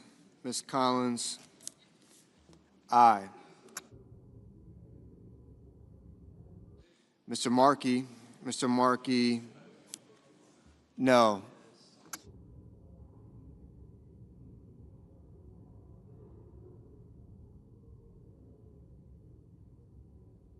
Mr. Banks. Mr. Banks, aye. Mr. Hawley. Mr. Hawley, aye.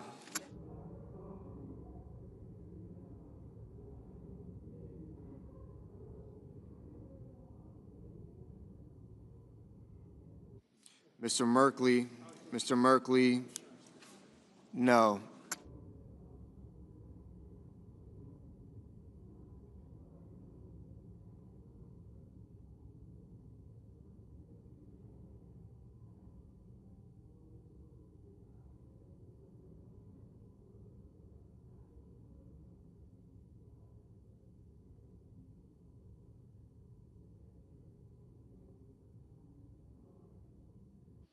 Mr. Scott. Mr. Scott of South Carolina, aye.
Mr. Tuberville. Mr. Tuberville, aye. Mr. Coons. Mr. Coons, no.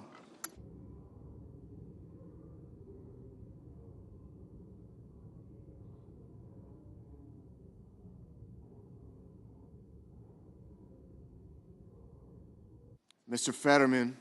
Mr. Fetterman, no.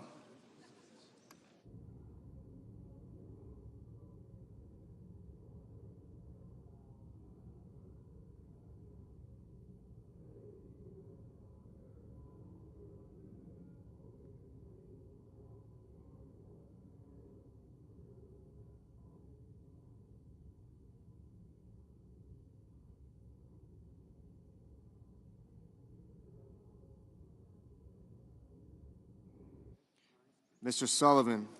Mr. Sullivan, aye.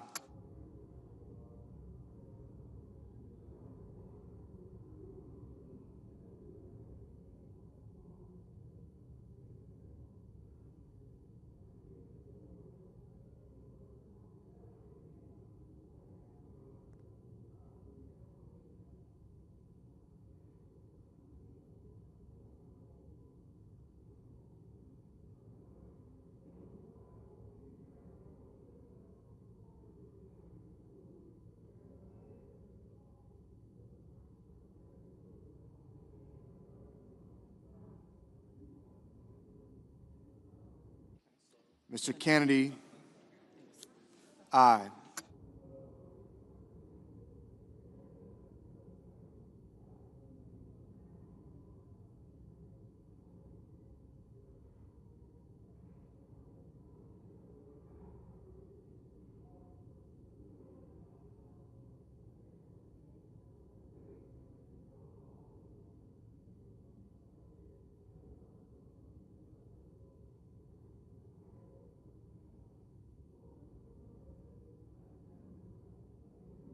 Mr. Kelly. Mr. Kelly, No.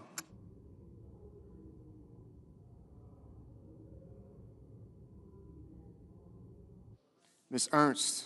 Ms. Ernst, aye.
Mr. McConnell. Mr. McConnell, aye.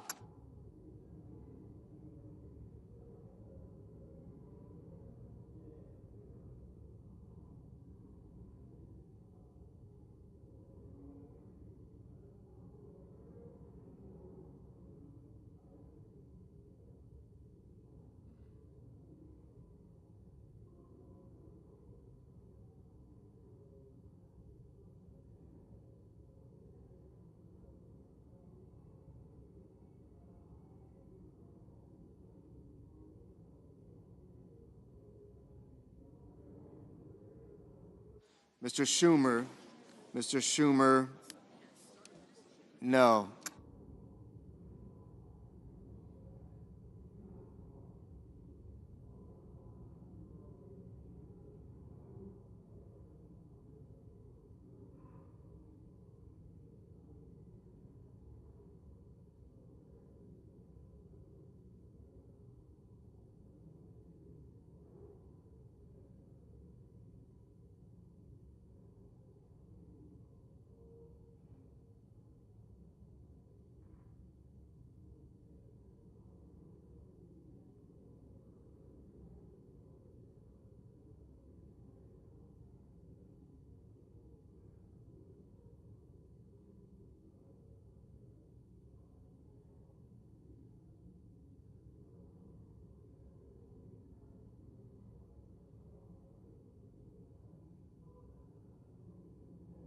Ms. Cantwell. Ms. Cantwell, no.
Ms. Murkowski.